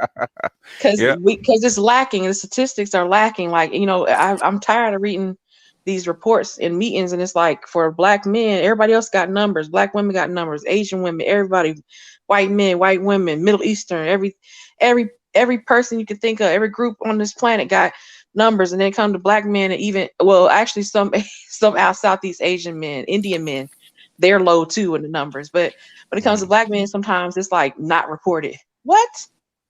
Because the numbers are so low, it's negligible. That's what they mean, not reported. So it looks like no black men show up to get those panels, or it's just like, or the panels are incomplete. Like the panel's incomplete or something. Like you have to get those blood panels right now, like because you've recovered. As far as they would say, you've recovered. Let me ask AM1 a question. What sense does it make to constantly type in the chat? Every every 30 seconds, rather than getting on a panel and having a discussion. Because we're not going to read it. We can't read it. So I wouldn't read it. I'm not even looking at the chat. I know. I'm not either. so I don't see the point. But I don't know. Okay, I guess he's doing it for himself. Okay, that's fine. Let him rock. Okay. Yeah, but that's important, Judge, to get the panel like that done. What's a blood hormone panel? Yeah, they have. You said what? What's a blood panel? There's different panel. Like, okay, a blood panel is where they run it for different functionalities in your body. Digestive blood panel, hormonal blood panel, hepatic or liver blood panel. Oh, they're just looking at the function or the health of the organ. Yeah, determine the function and health of your organs. They also, if you drink 2 beers a day, or a beer a day, or a glass of wine every few days, you have to say that, because if you don't, it's going to come out in your it's probably going to come out in your hepatic or your renal panel for your liver or your kidneys. They do the cardiovascular panels. They have different ones, and it just has different. Like, for instance, in my lab, we work on biomarkers. So there's certain genes for the prostate, the heart, the lungs, kidney, spleen, that show good health or bad health, or you have cancer or you don't. AM1, you can say what you want, man, but you don't get a chance to slag me on my own panel. Okay, that's your first warning. Okay, but I have far more scientific knowledge than you do, sir.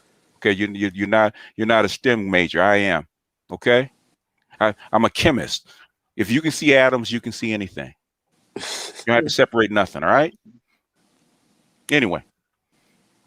No, that's what the panels are. Prostate cancer has maybe we have a group of genes. They call it PAM50. I think it's 50 genes, and all these genes code for different things that promote prostate cancer.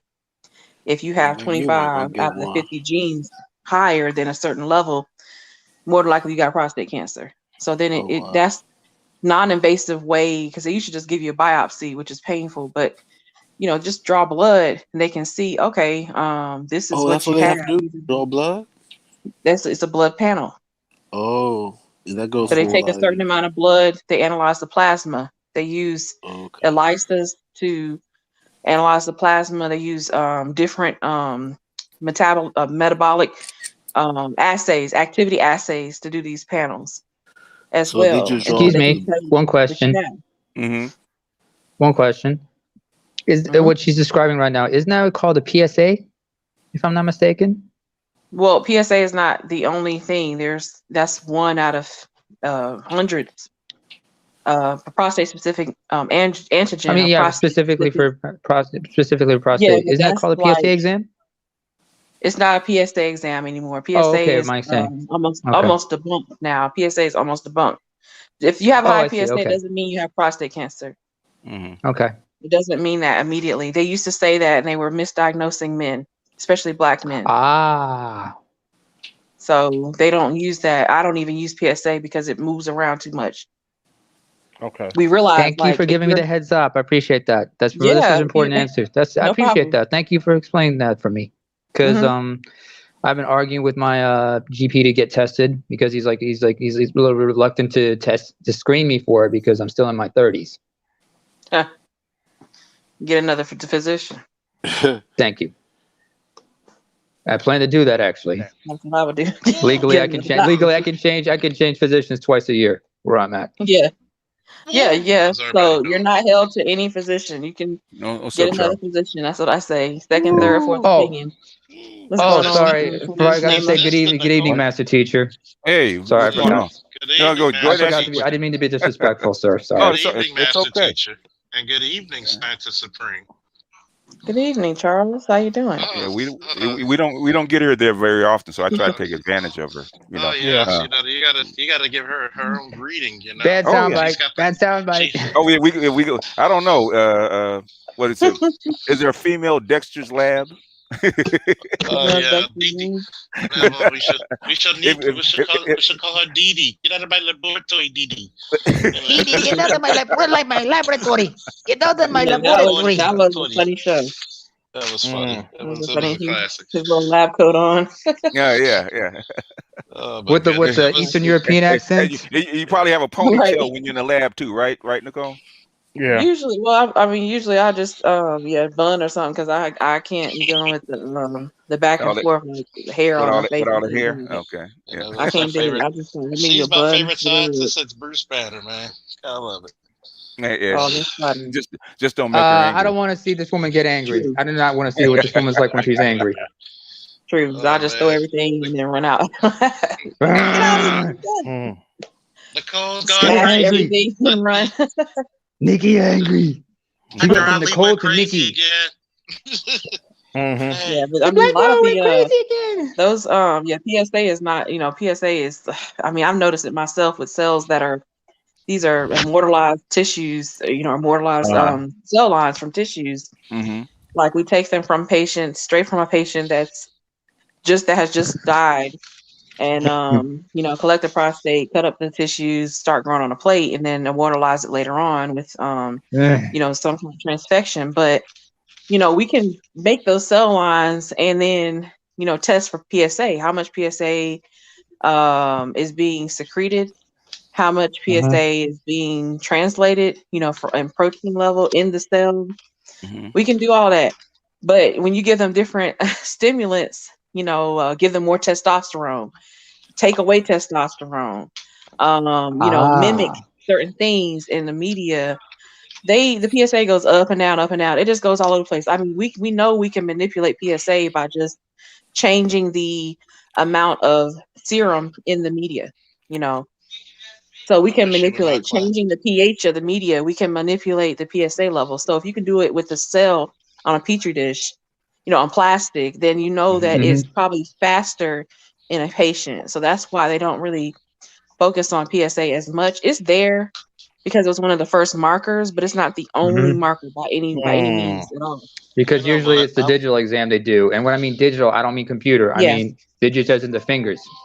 Right. I just wish that she was in my class so I could cheat off your damn paper. Charles.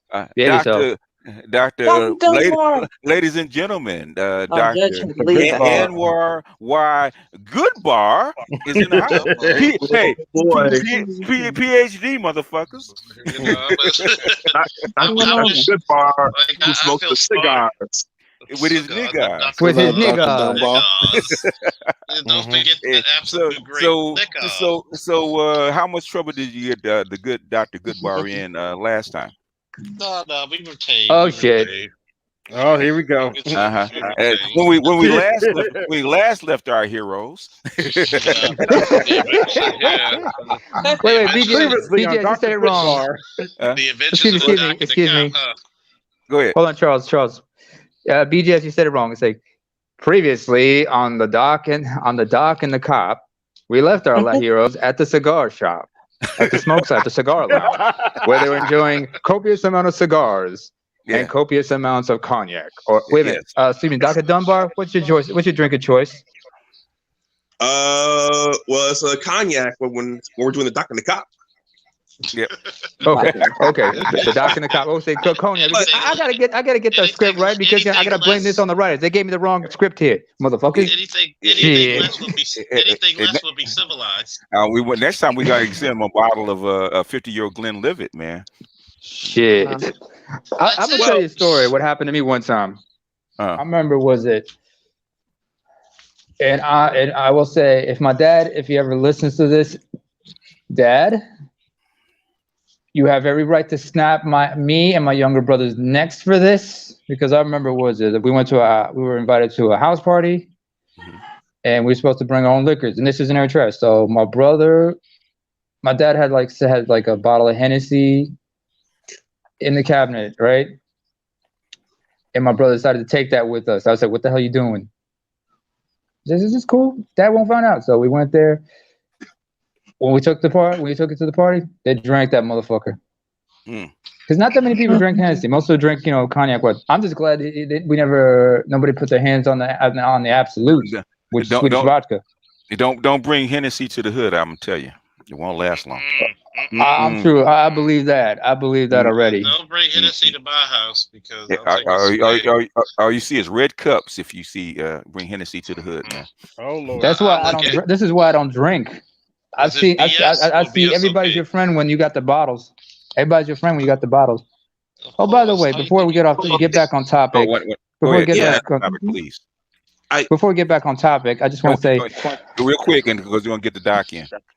I'm curious about this one individual here who looks like Screaming Jay Hawkins, whose avatar has a Screaming Jay Hawkins beat. The dude with who's cross-legged with the turban on his head. Oh yeah, Who that? That's Dave Chappelle when he did that Miss Cleo thing. That's me. Right. That's John Jones. Okay, yeah. John Jones. I was thinking Screaming Jay Hawkins, like you gonna put a spell on me, because. All right. Yeah, I remember Miss Cleo, Mr. Leo. All right. Let the doc get in. All right. Let's get the doc. Come on in, doc. I saw the scientist Supreme up here, and I wanted to come and ask. And, go ahead. Talking about PSA. Oh, hey, when I get you two on, especially when it's questions like this, you guys can rock out, man. If I have to say overtime, I have to say overtime. I feel so intelligent. My intelligence going up. Yeah, you basically the IQ points did go up in the room tremendously when these two came on. So yeah, it's like the average wage goes up when Bill Gates walks into the room, right? All right. So please, Dr. Dunbar, please explain about the PSA because I really want to understand it. So jump in where you want to. Yeah, I had a follow-up question for Nicole because, to be honest, my father had a PSA scare a couple of years ago, and it kind of pushed him into a little bit of a depression. So to hear Nicole say that it's not the most reliable marker, I just want to come up and verify that. Yeah. Is that true? Yeah, because like I was saying, PSA jumps around a lot. It's an antigen, and all these things are hormone based, and all hormones, as far as testosterone is concerned, all forms of testosterone are cholesterol based. Yes. We could just get, if I could just get the patients that we work with at the VA specifically to, I know BMT has talked about some of these stuff too, and MOT as well. Like, at the VA, as far as the administration level, to focus on nutrition, we could just focus on that a lot more. And physical activity for a lot of these patients, because I know a lot of these patients are they have physical they're deformed. A lot of them, a lot of these these are veterans.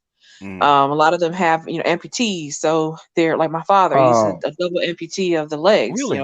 My goodness. Okay, you never that said both that. knees. Yeah, he's a veteran amputee, but why is he an amputee? Not because he got his legs blown off like Forrest Gump. He's not listening. He, what I'm saying? He's not Lieutenant Dan or nothing out here. People start calling him Lieutenant Dan. Well, I do something from time to time when I want to pick at him. I call him Lieutenant Dan. Lieutenant Dan. We'll start calling Dan. That's funny as hell. Let me guess. Anyway, let me guess, Nicole. It's almost funny as brioche. Excuse me, Nicole. That's what I call him. Yeah. Your father, does he have type 2 diabetes by any chance? Yes. Yeah, that would explain the amputees. Yeah, that would explain. There you go. Yeah, he has 9 fingers now and no legs. So, I'm like, you can't even shoot a trigger right. What's going on with you, man? So the diet is the main thing. Right. What you put in your mouth has a huge impact. And then you're dealing with a person over 50 where hormones are all over the place, going down, up and down. So PSA, even with him, I told him, I said, PSA is not the only marker. He didn't know there was all these genes that I work on, that he was like, oh wow, I didn't know all these genes were controlling these different things. I said, these are the prostate, like certain organs have their own metabolism, and they have genes that control metabolism for that organ. And a lot of times those genes get, genes that are supposed to be down, they go up. Genes that are supposed to be up, they're turned off. Yeah. If you ever give up your career, what you're doing right now, you can make a lot of money in the Black community. Yeah. Talking about nutrition, you can make a lot of money.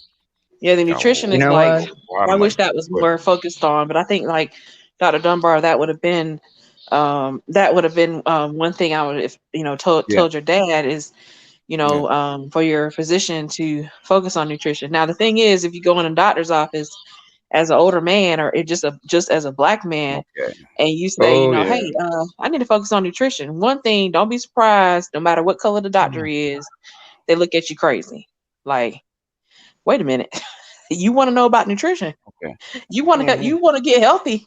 You a Black man. What you trying to get healthy for? That's the look they're gonna give you. Like, what you thinking? Hold on a second. You have to get past that too. Hold on a second. Hey, and when I don't mind you being in the chat, I've let you rock out, man. You need to chill out, okay? When you start calling people idiots and stuff like that, that means you're gone too far. Chill out, man. Okay? Be relaxed. Okay, you don't want to come up. I've let you put up the information you have. I haven't blocked you. I haven't taken out any of your comments. All I ask you is to show people respect, because they've let you go back and forth, so you should be able to take it. So relax, man. Okay, I'm just asking. I don't want to time you out, man. Please, for me, relax. All right, go ahead. Yeah, and what's his name? Or he Galvanized USA. Absolutely true. PSA is also linked to sexual activity. That is true. Yeah, because all this is dealing with hormones, and the first steroid that would be triggering these hormones is cholesterol. Yeah, cholesterol that's what one of my grants is on, like determining in prostate and liver. When you have prostate cancer that goes to the liver, that's a very high energy activity to go from the prostate to the liver. Just to leave the prostate, because it's a very intact organ, and leave that tissue, go through the bloodstream to swim to get to the liver. That's like you going from, from LA to New York on foot. That's far for cells to go to get there. They ain't all gonna make it. They know they ain't all gonna make it. But the metabolism has to change somehow. And so we're looking at cholesterol as a signaling marker, not just something like, oh, you got high cholesterol, you fat. No, you got people that's skinny as a rail, but look like what's her name? I don't know, Jada Pinkett. She's skinny. Somebody like that, real thin, but they have high cholesterol. Somebody who look like I don't know a guy that's skinny, Bruno Mars. I don't know, somebody skinny, but some skinny man. How about you use me? How about you use me, because I'm skinny as hell. Somebody look like Neymar. Somebody that's Neymar. They're real thin and tall, but you got high cholesterol. Like so you're promoting. Yeah, you look healthy, but the cells are promoting those prostate tissues and cancer tissues to grow and push themselves away to go to the liver. Why are they going to the liver? Well, that's the second grant. Why are they going to the liver? What is it about the liver that's so special that makes them go there and not any other place really, except maybe bone or something? But bone is hard to get into. So that's like the whole thing. And like the PSA throughout the whole thing, neither one ain't now. I'm being country. Ain't now one of them two grants got anything to do with PSA. I can tell you that. Okay. Michael Merriweather asked, what's the link between cholesterol and testosterone? Cholesterol converts into testosterone. It's about 17 different steps to get testosterone from cholesterol. Wait, so you saying versus fat and they get skinny? That means that's actually helping produce testosterone in their body? No, like no. No. I'm saying that there's something wrong with how it's really going in. I mean, nameless protagonists will love this, but it's really going into epigenetics of it. Something happens that triggers the even though you're thin, triggers the cholesterol to do bad things, to signal wrong. Something's triggering that. You know what? It doesn't matter if you are thin. I can vouch for that because it still does that. It has the ability to do that. I can vouch for that, actually. I can personally vouch for that because I do have because being a lanky motherfucker, I do have like a family history of of high blood pressure and whatnot, and I know some people who've had relatives who are skinny as hell, but it was the diet, what they were consuming mostly, and their lifestyle that affected why they had like high blood pressure, and in some cases also type 2 diabetes. Yes. Because there's a family friend of the family who passed away recently. They were lanky as hell, but no, it was not COVID. Don't worry. They had a heart attack apparently, and they had open heart surgery. They even had a pacemaker put in one time, but they had a heart attack, and to that end, it took them. And there was like a lot of things that affected, like their diet and whatnot, especially like smoking cigarettes and drinking a lot of Turkish coffee. Because Turkish coffee gives you that nicotine.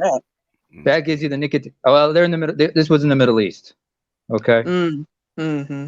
Okay. Dr. Dunbar, you wanted to say something? No, go ahead, Nicole. You got a follow. No, I was just saying that. Yeah, the Middle East has a lot of those types of cases. I've tried that once, and I was like, because that gives you a nicotine buzz. Okay. Supposedly. Okay. Go ahead, Dr. Dunbar. I just want to ask Nicole one more question, and I'm going to drop down. So Nicole, you can stay a while if you got time. Well, you probably out of. Oh, okay. Oh, okay. Dr. Goodbar is you got it. Okay, I get it. Go ahead.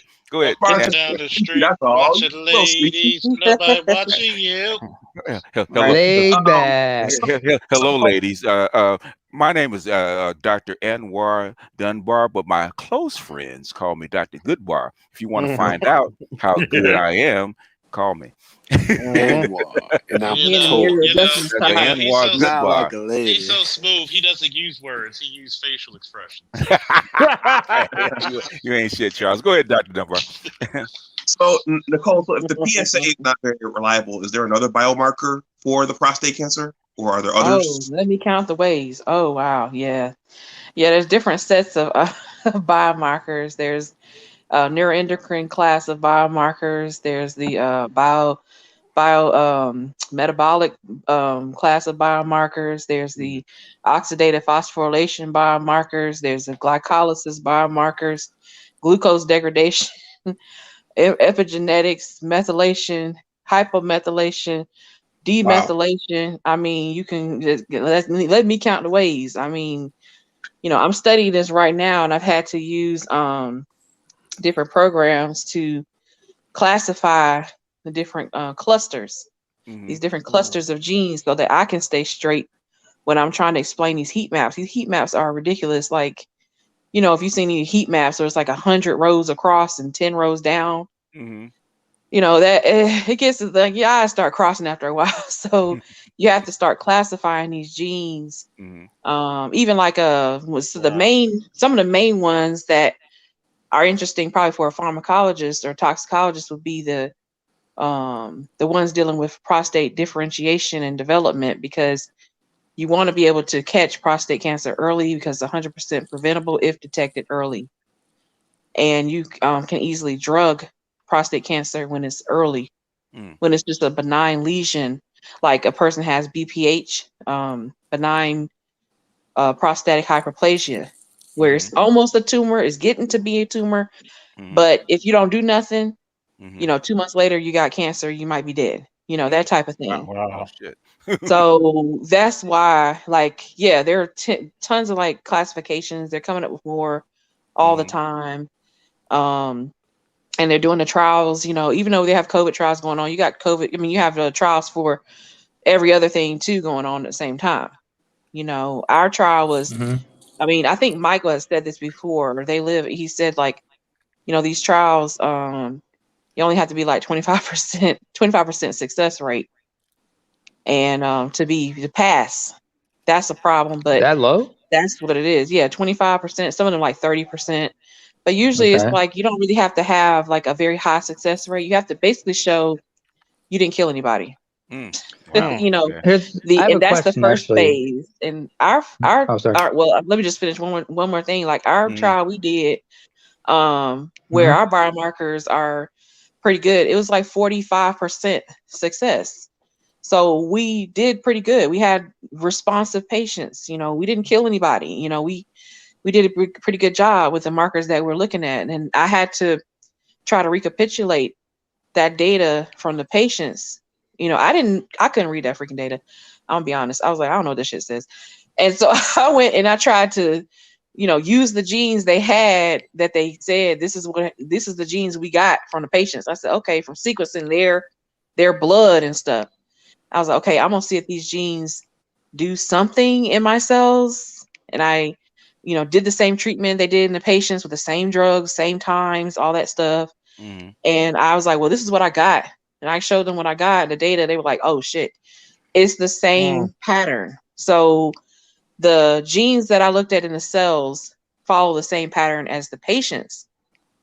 And the patients were given this drug, and the results were 6 months ahead before I did the work in the lab. Right. So I'm confident about our, 45% may not seem high, but that's freaking high compared to other people that have like 18 or 4% success, and they have to scrap the whole $2 million clinical trial, and you done killed some people. Ooh. We ain't killed nobody, and so I think I'm confident about the work that I have done and the team that I have and everything. But yeah, Dr. Dunbar, it's like lots of different for prostate cancer. PAM50 is one of the main clusters that they use for prostate cancer diagnosis, prognosis, treatment, follow-up. Is PAM, like the spray PAM 50. Mm-hmm. And they have all these different genes laid out for you. Well, But Dr. PSA Ali is PSA okay. is well, like Dr. Ali, All right, well, thank you, Nicole. okay. Excuse me, Nicole. Since we're on the subject of prostate cancer and these types of screenings you said, can some of these also be used for screening people with testicular cancer as well? Yeah, because or penile cancer for that matter. Yeah, some of the same. I mean, they use some of these genes for breast cancer, so lung cancer. Oh man, we should talk about male breast cancer for some time in the. Yeah, some of these same genes pop up for testicular. They pop up for breast cancer. I mean, they pop up for bone cancer. You have certain prostate cancer cells, cell lines. Like I think it's PC3 cell line and PC3M. They literally go to the brain. Like that's what it likes to do. It likes to leave the prostate and go to the brain. That's what it does. Yes, RCAP-M is a type of cell line developed by one of my colleagues. He just passed about a week ago. He was like 80, he passed, but he was involved with developing a cell line called RCAP-M, androgen repressed prostate cancer metastatic form, and the androgen repressed prostate cancer epithelial form, which is less metastatic.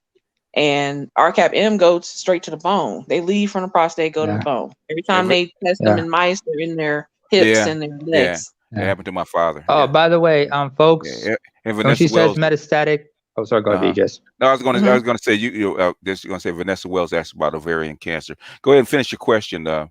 No, actually, I wanted to say was clarify something because some people don't understand metastatic. That's what they call the malignant form of cancer. Yeah. Everyone else gets benign. If they say you got metastatic, you had the malignant form. And if I'm not mistaken, if somebody has like stage 3 or stage 4 of a malignant form of breast cancer, it's either spreads to the lungs, the liver, or even to the brain. Yes. Yeah. Somebody developed cell lines to do that. But like ovarian cancer is they're working on some stuff now for ovarian cancer. It was what was it, ovarian? Yeah, ovarian cancer is like, I don't mess with ovarian cancer because it's so deadly. Woman can be diagnosed today, and literally, no joke, she could be dead the next Sunday. By the next Sunday. Wow. Yeah.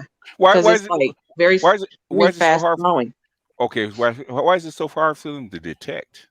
Is it harder for them to detect? I mean, it's hard to have it's hard to like know the symptoms because women that get it can be, young, old, middle age women that are getting it. So if you're a young woman, you still have a menstrual cycle, you think like it's cramps from that. You think that you're having cramps from that. You're having health issues from that. You don't really take it seriously. And then, the testing for it is, you don't necessarily know to get tested for it. A lot of it is also, if you have fibroids, you don't know you have fibroids. Sometimes the those fibrous cysts can develop into a malignant tumor. Okay. And within the ovary, destroying the ovary, but you don't know that. Okay. So you're trying to have a child, or you get a full scan. You know, that could be expensive to do and dangerous to do in some cases. But yeah, ovarian cancer, there's a lot of different one of my colleagues works on ovarian cancer, ovarian cancer development, because I mean most people don't want to work on, you know, mid to late stage ovarian cancer. Like, what's the point? What's the point? Okay, it's too late. There's no real drugs to help. They tried drugs like VEGF inhibitors. They've tried TGF beta inhibitors, ACE inhibitors. They try like all types of different inhibitors. They don't work because the cancers of the ovary, the tumor cells, they know how to adapt so quickly. The turnover is very quick, and they just adapt and like, nope, I don't need this. Like, they just keep it moving. You like, well, dang, you know. Same thing with cervical cancer. Same thing with endometriosis, endometrial cancers. A lot of the female reproductive cancers of the vessels of the vessel, because that's a vessel down there. Like a lot of those cancers are very hard to you know, you can't say those are 100% preventable because sometimes it's genetic. Prostate cancer, 100% preventable.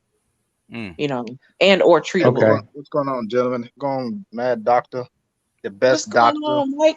Hey, Mike. What's going on, Mike? One of the sacred three, you know. You know, because y'all been riding. I try to research the sacred three nurses, him, Super Triz, and Rodney. Yeah. Oh yeah. No, I wanted to chime in on what Nicole was talking about right now, because when Kevin was making that conversation about black women freezing their eggs, that fibroid cancer is very high in black women. Yep. It's very high in black women. That's why it's a joke, because most black women really don't go get their fibroids checked out. Yeah, the diet, in order to do that. Yeah. So it's more, we get more, they're disproportionately higher in our community, black women. And that's the reason why I tell black women don't play with. Yeah, we can have children late. Yeah, she can. That don't mean you can. You get what I'm saying? So why run the risk of having a fresh womb, fresh ovaries, and you can have children at a younger age, and as opposed to, that's what I tell my daughter, why run the risk? These are all the things that can happen to you. HPV, I mean, so many things that can happen to you to prevent you from having children. STDs can, if you're not getting their annual checks or getting checked every 3 or 6 months. You know what I mean? So, chlamydia. You can have chlamydia and don't even know you fucking got it. That motherfucker don't even have no symptoms. You know what I mean? Right. So they got super gonorrhea going around right now because they've been using antibiotics for COVID. So it's, you know, it's nothing to play with, man. Your fertility is nothing to play with, especially for women. Yeah, it's not, that is absolutely nothing to play with, because, you know, it's a silent killer. And they already know, like, okay, if you have some kind of pre-existing condition, you know, if you're a woman who's pre-diabetic or diabetic, if you have some type of blood vessel issues, circulatory issues that are genetic, that are out of your control, you're actually making, if you had ovarian lesions or cysts, you're making it worse, because people don't realize, like, some of these cells, once they reach a threshold where they, you know, maybe you got 1 million cells, out of that 1 million cells, maybe 10,000 of them can survive in a hypoxic condition. 10,000 flips back over into 1 million again. You know, now you got a tumor. Congratulations. You know. So that's how it works. That's how it works. Normally the cells need oxygen, but when they get over to that tumor, that hyperplasia, that tumor plastic, that's what it's called, that plastic threshold, which is getting into more, I can adapt and do whatever the heck I want to do because I'm a tumor now. That's when you get to dangerous territory. Anybody else? Absolutely right. Anybody else want to get in? Ask the doctors a question. Go, come on, hold on, Naima. Let somebody else get in. Anybody else want to get in? Anybody else got questions? Or you guys are cool? I have a question. Good night. Go ahead. Oh, yeah, I don't know. Oh, who's saying good night? Oh, Vanessa said, does cysts come from birth control? That's a good question. I don't know. Okay. I don't know either. They're trying to link the two, but that's part of still this myth that Black women use to not take birth control. Okay. That's good. When I hear You ain't somebody, you ain't when shit, I hear Mike. stuff, You ain't shit. No, you're right I ain't about You playing, that. but ain't when I shit. You hear ain't shit, shit. listen, man, I got my own daughter. I tell her all the time, look, when you're ready to be on it, you be on it. When you're going to be sexually, or you're thinking about being sexually active, you don't fool yourself into thinking, oh no, or I got plan B. You got 20 something plus different forms of birth control to pick from, Not including 30. condoms. Yeah. and not including Yeah. condoms. At the end, you know what I'm Condoms for saying? So, condoms. Yeah. You ain't shit. but Anyway. Good night, but that's the gentlemen, point I keep ladies. If I making is may, Hold on a we don't second. know yet, but that still doesn't take away from the fact that birth control should still be used. And that good Yeah. diet, Yeah. good exercise, good sexual health, good mental Yeah. health should be things that go on for people in terms of your reproductive Wait a minute. This is for black women, right? It was with any woman, but yeah, especially black women. Any Go woman ahead. period should be. Go ahead. Was it Kenshawn? How do you pronounce your name? Good night. Yes, Kenchan. Kenshawn. Um, Okay. Thank you for having me on. This is a wonderful topic, and Mm-hmm. shout out to you, BGS and Panthro. How's it going? Um, I would like to ask the doctors about soft tissue. How do you relate the soft tissue when it comes to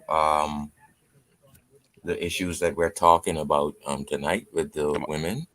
talking about cancer, or what are you talking about? You So, talking about Yeah. what do you mean by soft tissues? Like, because that's a broad term. talking about soft What tissue Um, is soft cancer, or what? tissue? Is Yeah. that what you're talking about? right. So soft tissues normally could indicate, swellings, dealing with the skin, acne, eyesight, anything in that area, sleeping or nausea. So I would like to know because I'm a holistic health coach, Okay. Okay. You got to and be more. You got to be more specific for them. So you got to Yeah. really be technical with them because because they can go anywhere with it. So the more technical, the more Yeah. specific you are, better they can actually answer you. So well, try to be more specific. what I would like to know is your how would you address the I guess the filling of the blood vessels or blocking or the prostate, or how would you offer your services to heal cancer in today's rate of how we're getting it. Oh, okay. So, like, for instance, so some of the like my work is kind of controversial because drugs that have been on the market for prostate, breast, because I've done breast cancer research before, extensively. That was for my dissertation, and even lung and colon before that. But any tissue really, like, my work is controversial mainly because the standard of care they have right now, I've been telling them this shit don't work. Hmm. Don't work. Why Okay. you keep publishing on it and it don't work? And so they're like, okay, little black girl, if it don't Hmm. work, what's your alternative? Oh, here's my alternative. So we use antibodies. We use small molecule inhibitors that are not toxic to the body. The reason why we didn't lose one patient for our trial that we did, where I was PI on, is because the only symptom that the patients had was severe anemia. You know, they didn't have vomiting. They didn't have severe headache, migraine, tension headache. They didn't have bone spurs, and didn't have liver issues and bloody stools and all this other stuff that they have. Black stools, which is very common with some of these chemotherapies and stuff.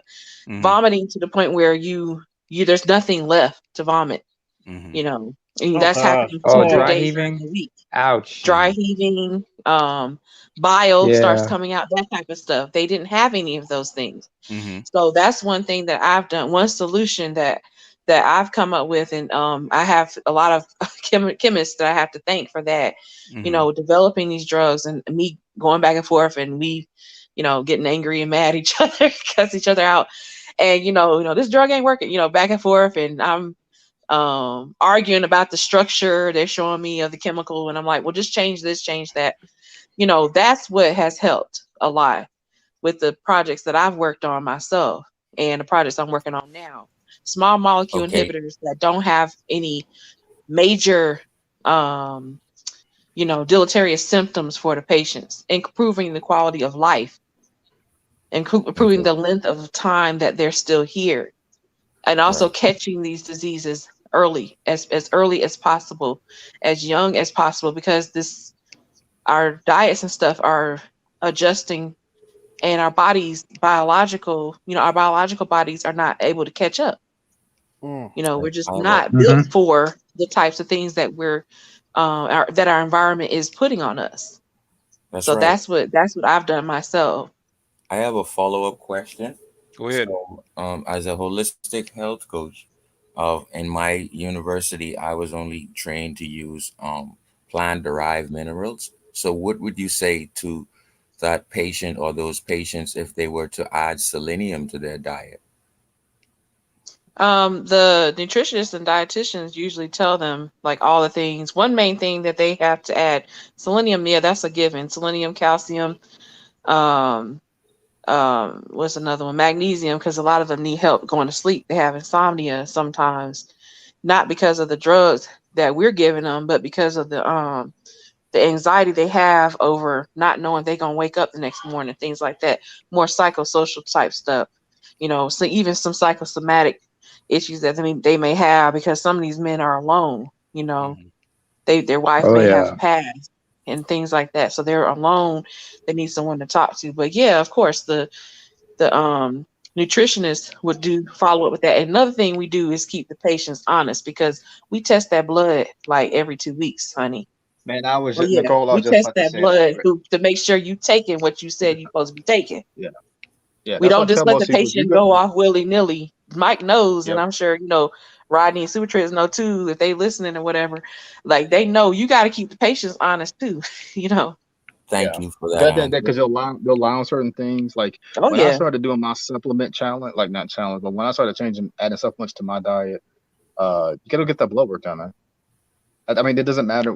Everybody's like, "Oh, you should just start taking this stuff." No, you shouldn't. Go get your blood work ran first, and then see where you're deficient at. And then, like a lot of people, I'm really low energy. Your magnesium is probably low as shit. We don't have enough magnesium in our diet, right? So there might be some things that you can find a whole bunch of things. Magnesium Orionate. I might take that one, and I think the other one, that one's I think for energy or mental. One of the two. And there's one for mental. And so it's just getting your magnesium levels up, right? You're taking, like Nicole said, your calcium. I take a whole range of things. I know Art Vidmore put out an old book that was pretty good. So I'll tell you one thing about that. I had to get everything checked. You'd be surprised how many black men are low on testosterone. Yes. Ooh.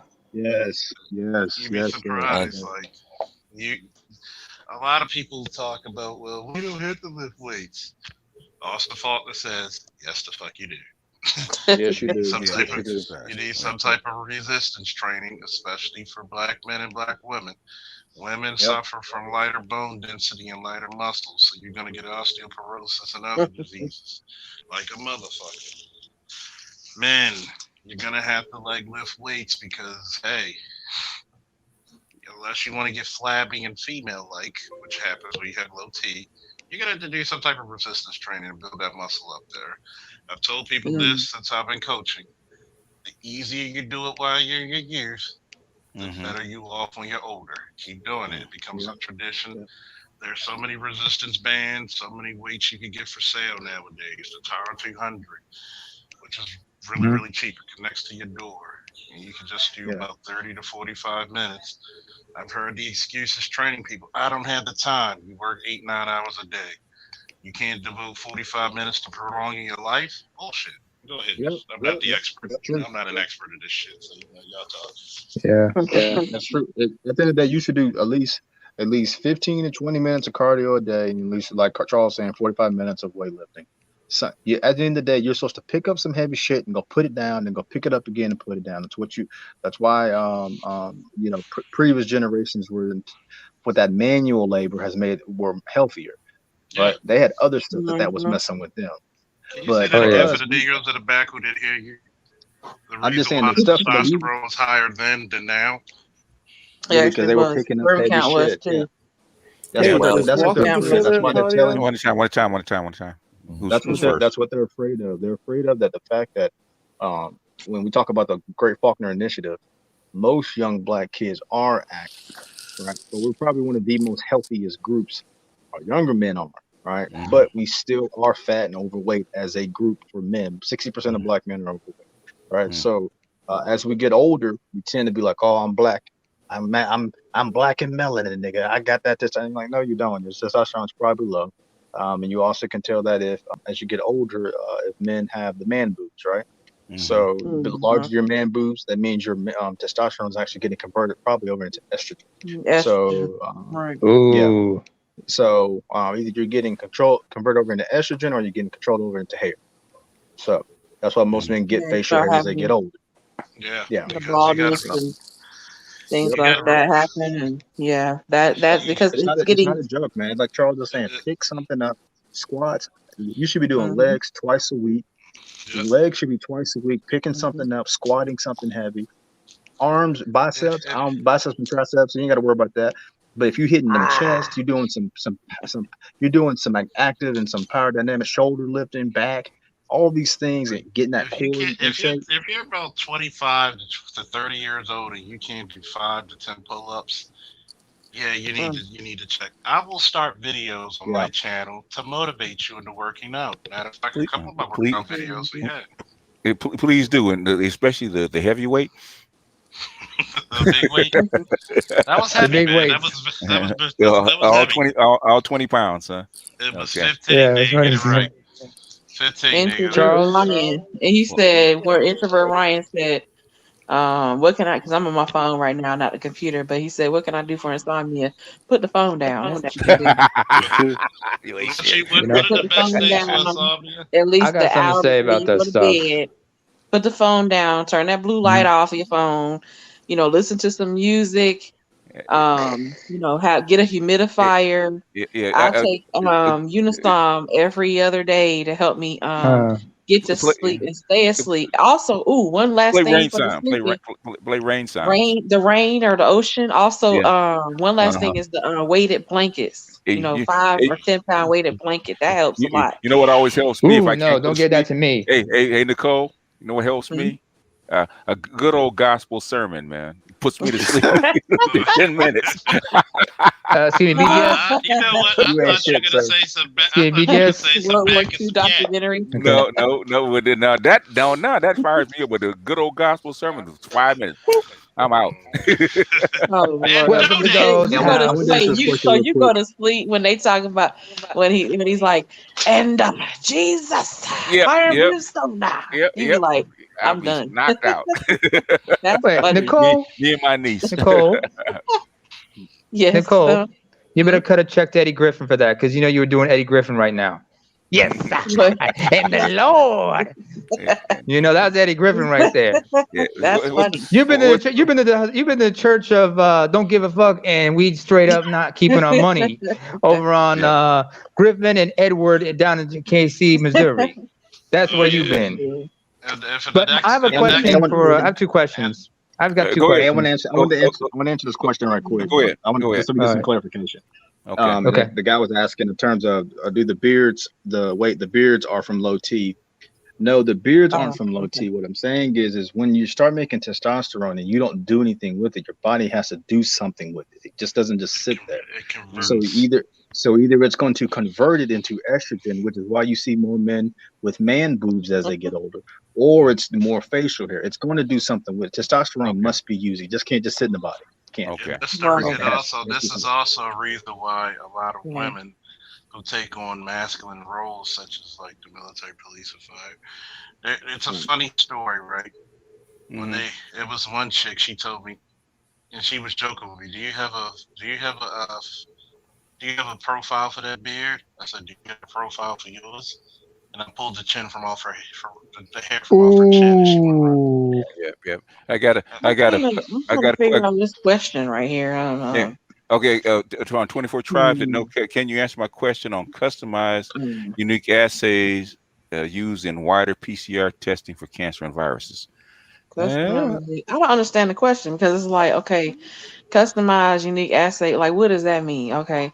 One thing they're doing, I saw the question above that. They were saying that they're consolidating. Yeah, I mean, they turned into Walmart when it comes to like all these different companies that we buy our assays from, our reagents from, our CRISPR, like all of our CRISPR sequences and guide RNAs from. They're the only one that's not doing it too much yet is CRISPR. They haven't really decided to go that far, but Millipore, EMD, BD Biosciences, Stigma, all these places. It's like Walmart. Like it's just one-stop shopping. They're trying to make it easier, but I don't really understand like a lot of that. He can restate the question. Yeah. What's going on, Bay? Nameless. Nameless is in the house. This is so scary that Nicole is literally our Dr. Frankenstein. She literally is. I said, what's the name of that chick in the lab with the ponytail and the big glasses? What's the name of her? Which one? What series are we talking about? I don't know what series. I always see the picture of it. I always imagine Nicole. She got big old glasses, right? She got a ponytail and a big lab coat. And I just want to hear her one time speak. Sounds like the Ghostbusters movie or some shit. No. It's a cartoon. Oh, okay. I just want to hear her speak with like an Eastern European accent. It's a lie. It's a lie. No, I love to hear her say brioche. Brioche. Well, I fell out of my chair. I said, "Oh, that is so country." That is so country. She said brioche. I'm over here talking and I have my mic on mute. My bad, family. What's going on with you? I'm going. Nameless. And a couple of Nameless. The gang's out here. All we need is super trees, and the gang will be on here. Like a couple of Comores and overplotters to you too. So I hope Dr. Goodbar is enjoying his Candygram because I know that's why he left. Candygram and mango. From the blessings. I saw that scene actually, BJS, and laughed my ass off. I saw the scene finally. I was like, "Oh, did you? Yeah. Mongo love candy." From the blessings of the war god. Yes. Go honor Dr. Dunbar. Go forth and slay. Oh yeah, yes. I gotta send you this. I gotta send you this request. It's a friend of mine. She wants you to do her house. And if you're willing to make a video of it, I will compensate you, good stuff. Okay, just all you gotta do is send me her details, and I'll do it for you. Okay, so who had a question for the doctor? It's the I did actually. Oh, hold on a second. One at a time. Who had a question for the doctor? I had a question for the doctor. After you. Okay, is it Kenshawn or Screwy? Who's first? It was Screwy. Because Kenshawn asked his questions. You can go. No. Go ahead, Screwball, and then all right. Go ask the question, and then Kenshawn can go after you. Yeah. Anyway, since we were talking about ovarian cancers and whatnot, somebody said Dr. Field did. Yeah. Since we were talking about cancers and everything, my question was this, Nicole. Can you explain exactly the relationship between type 16 and 18 of HPV regarding certain reproductive cancers, especially in women? You said what now? Say it again. Type 16 and type 18 of HPV and their connections with certain cancers, like ovarian, cervical, if you can. I'm not sure about those types, but I do know that there are viruses that can induce cancers. Yeah. I'm not sure about those particular types of HPV because I don't focus on HPV specifically, but I see. We've shown ourselves and other labs have shown artificially and naturally that there are viruses that can induce cancers when there was no cancer before, but you have cancer after that viral infection. But I'm not too sure about HPV specifically. Because from what I understand, it's like because like as a man, and a lot of men also have to worry about oral cancers from performing cunnilingus. And I had to do my own research about that and realized, there was a relationship between HPV because it's usually through HPV. If you contract the virus further down the road, it runs your risk of developing oral cancers, or if you have unprotected sex with a person who has HPV, specifically type 16 and 18, that you up your risk of developing certain cancers as well because they've been closely associated with those cancers. Oh wow. Well, I didn't know that. I Yeah, didn't know that's it was something. like a Well, you learn specific something new type every day, of man. virus. No, Yeah, I all didn't right. I know it have was a a It was question. specific type of Hold on, hold on, that hold on. We're virus. gonna That's get to Now, you. interesting. all That's right. interesting. So it was like Specific a ones. strain, different strains. That's good. Thank Yeah, you for sorry, sharing it different with us. strains. Yeah. Okay. All right. All I've right. always wanted to ask these Hold questions, on. Hold but on. go Hold ahead. on. Hold on. Hold on. Hold on. Go ahead, Kishan. I'm trying to. Don't wear her out now. Go ahead, Kishan. Yes. I see you. When you spoke a few minutes ago, you went into a lot of things about the mental aspect of when people are dealing with illness, and now the mental aspect kicks in. On in terms of ADH and child and the children, and when leading up when we don't address it right up into our adult age, the over uses of sugar.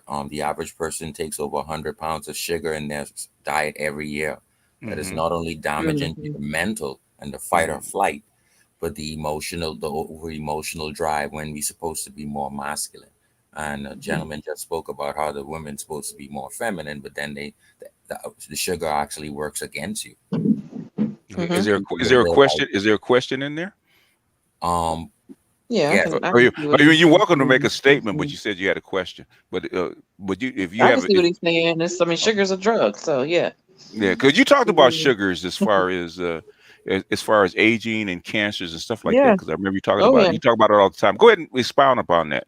Yeah, like sugars, your body basically gets burned out. We weren't made to have, and Super has talked about it too. We aren't made to ingest so much, consume so much sugar, and the type of sugar that we're consuming is just not. Yeah, it's a drug that you're taking.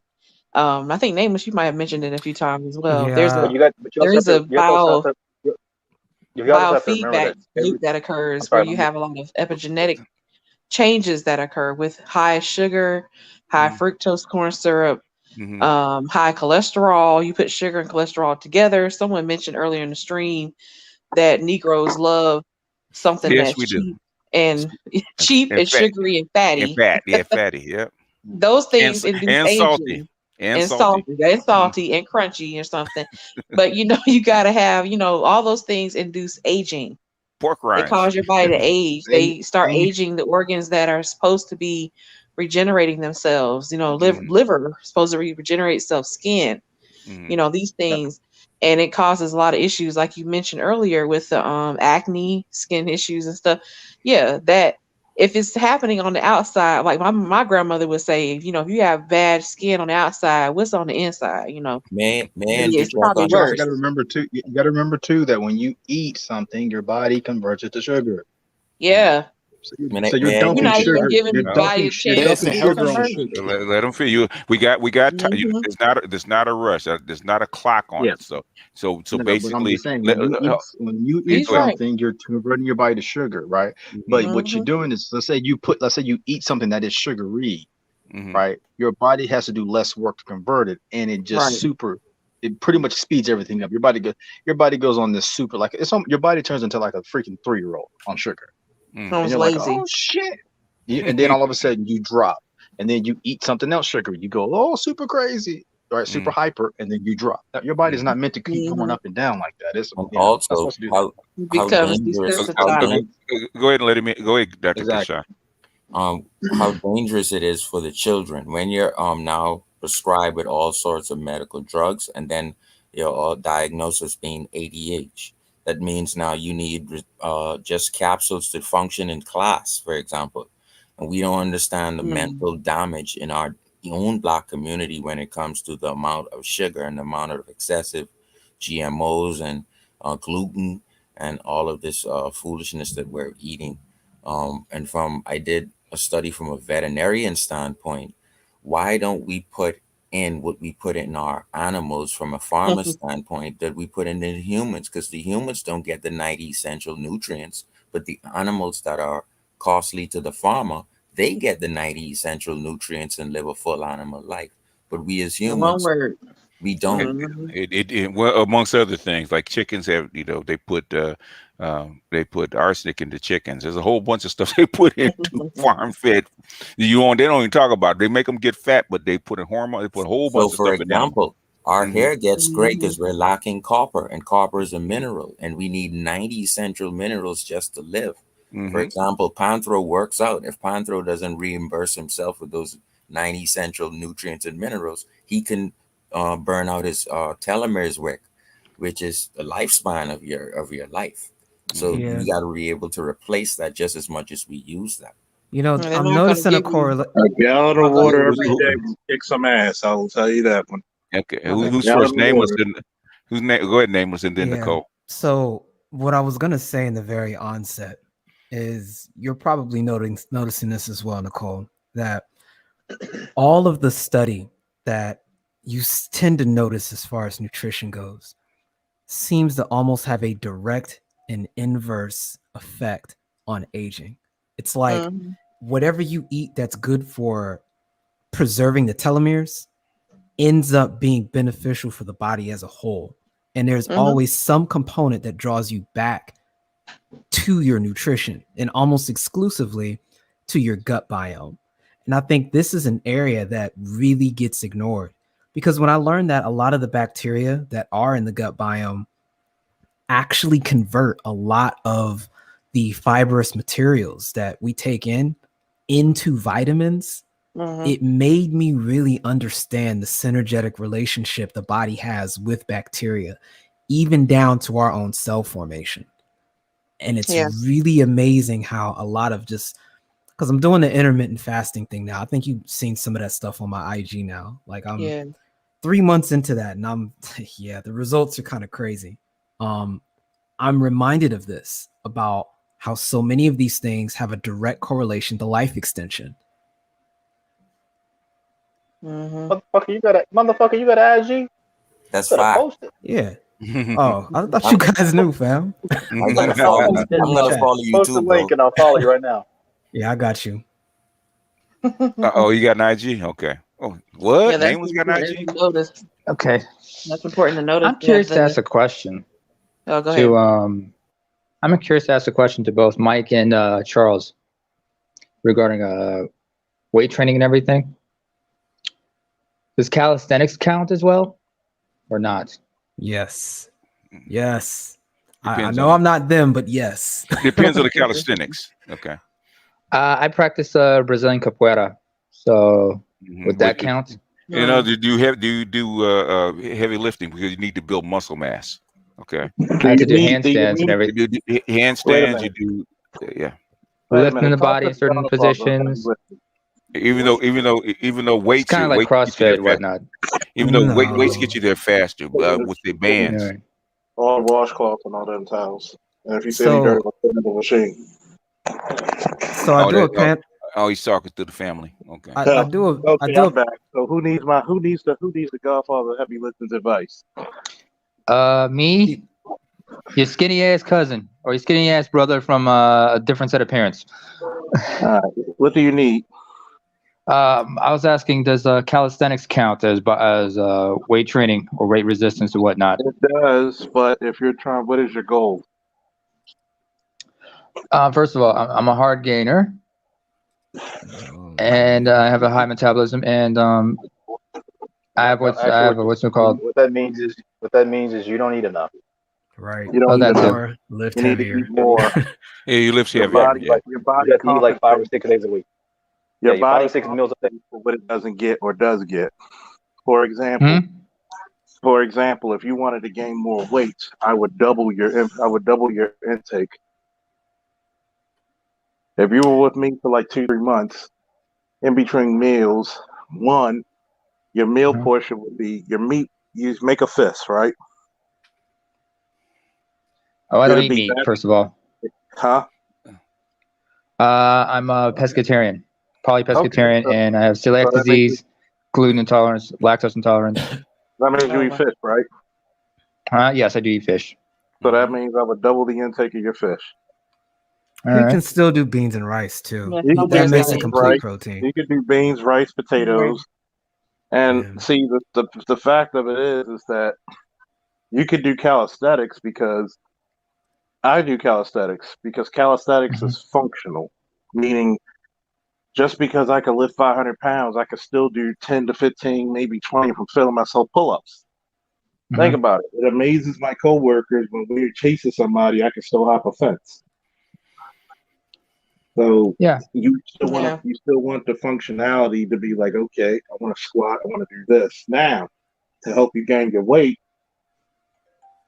5 to 10, maybe 5 to 7 of what 75 to 80% of your max you'll be pushing, because those muscles are going to scream and say, hey, I need you to get bigger.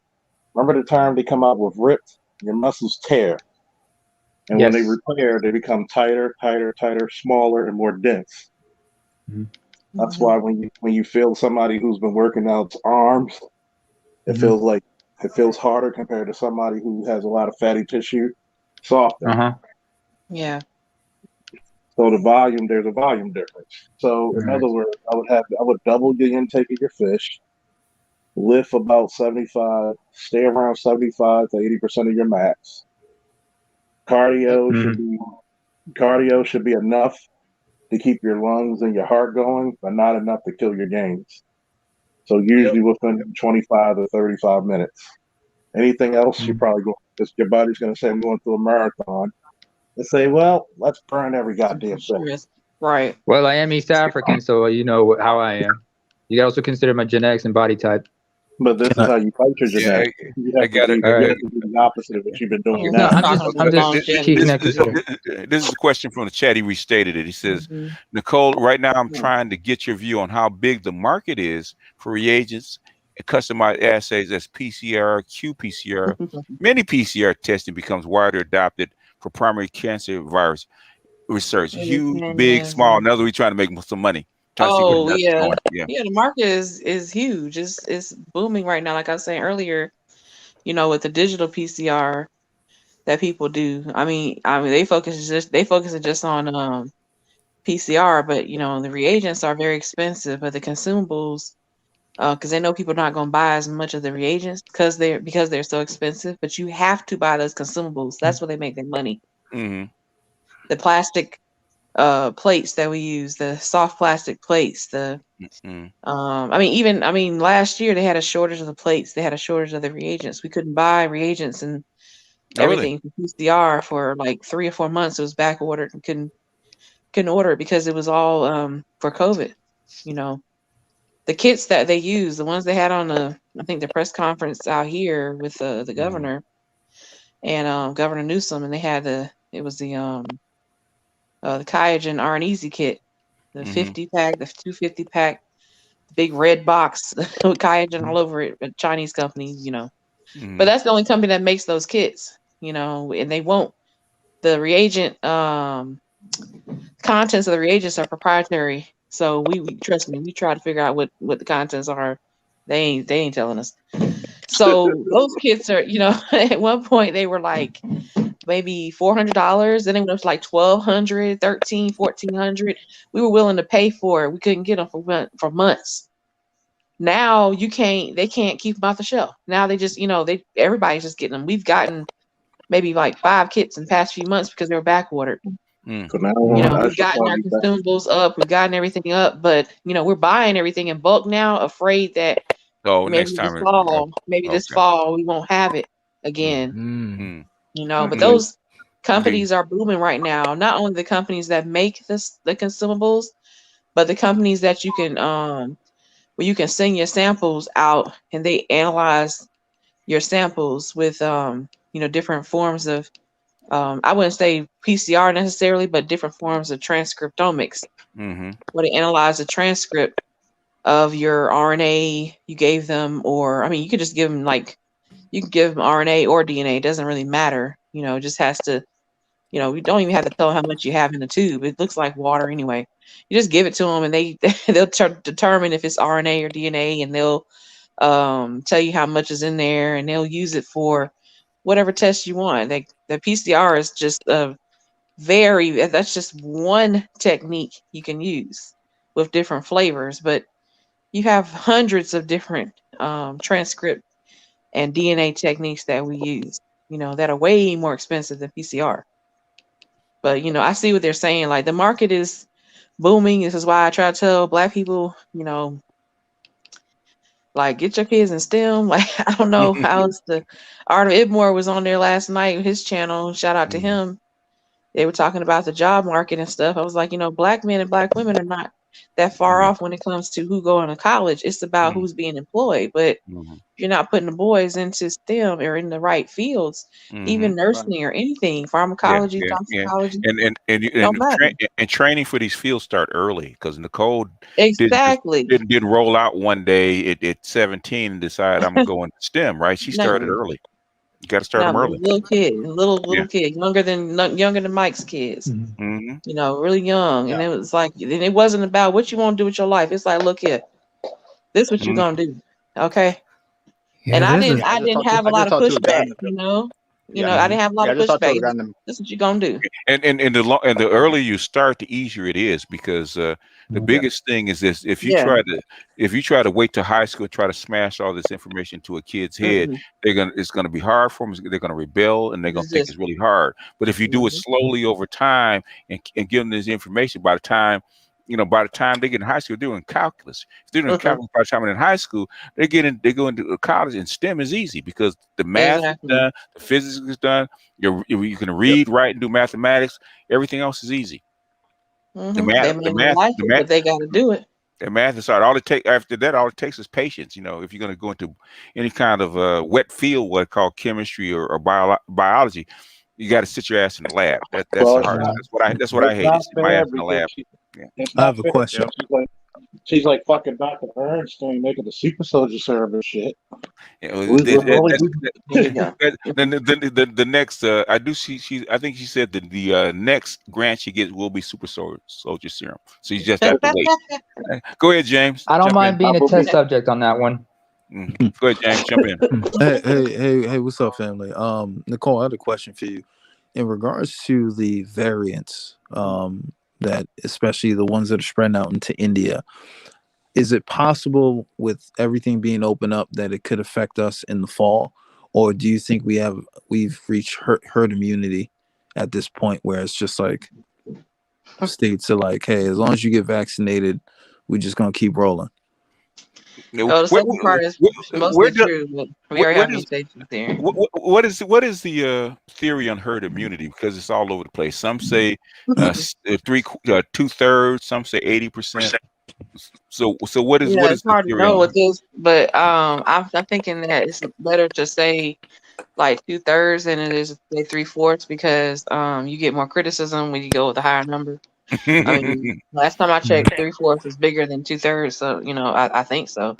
But my math could be off. I'm not a good math person, but I think it's a little higher than 3/4, a little higher than 2/3. So yeah, 66.6% versus 75%. Yeah.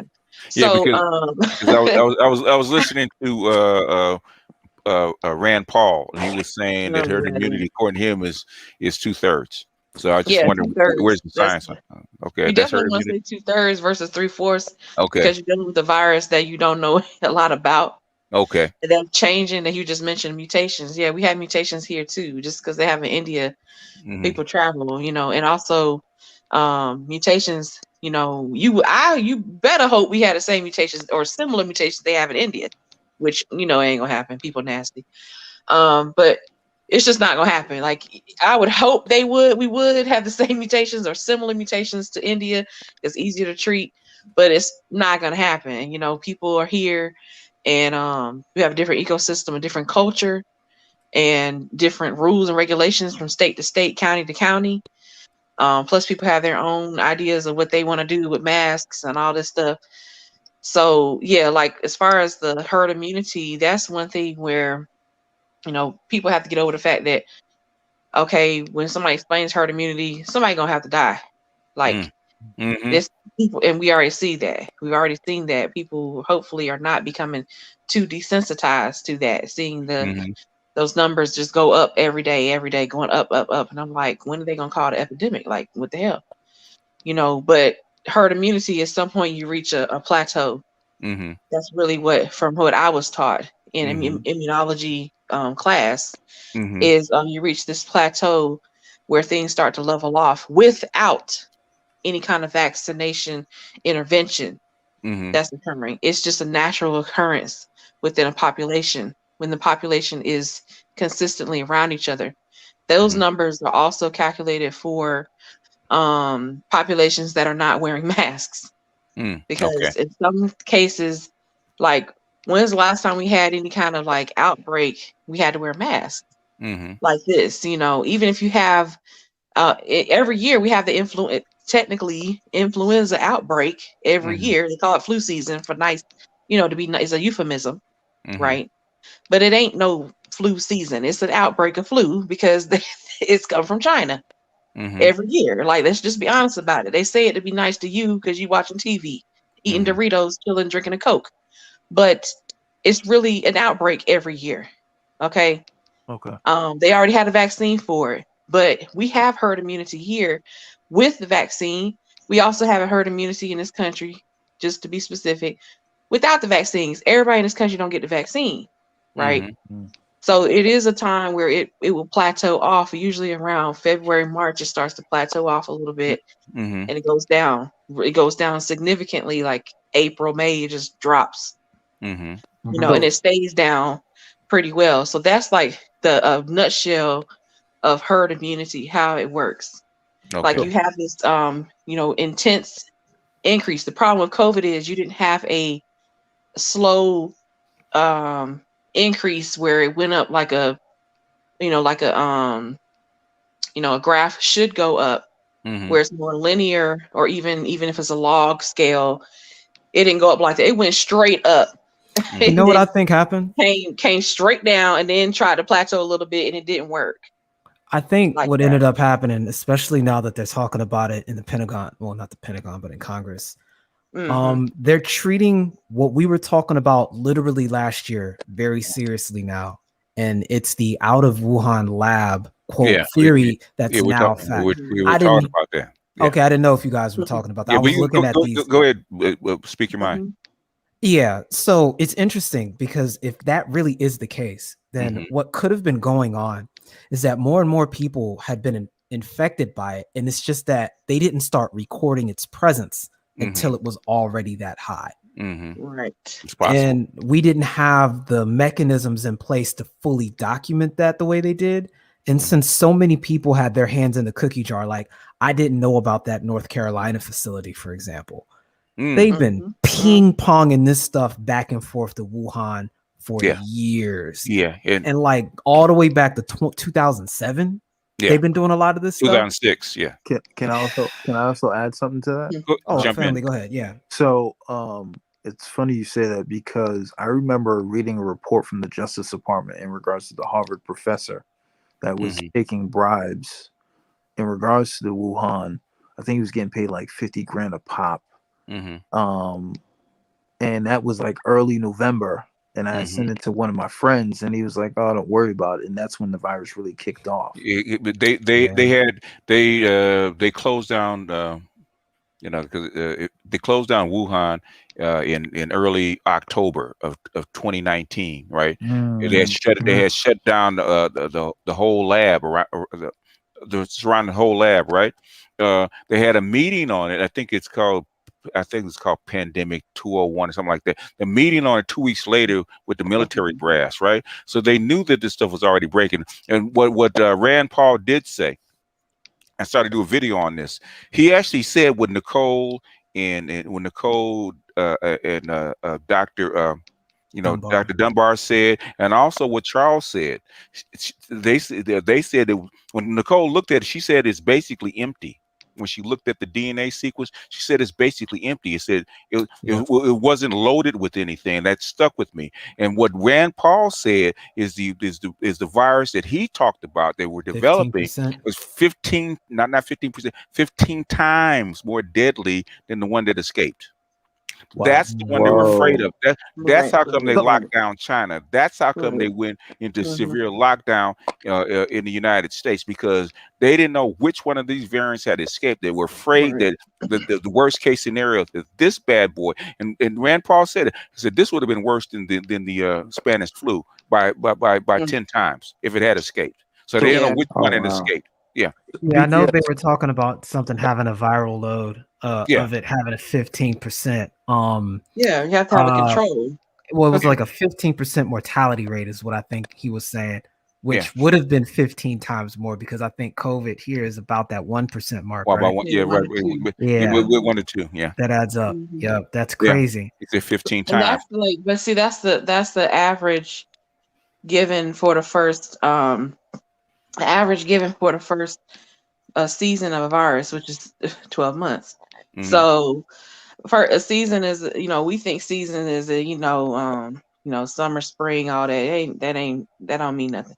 To a virus. Like virus, you have to have like, for calculations and statistics, it has to be like 12 months at least to see like, okay, what's going on with this.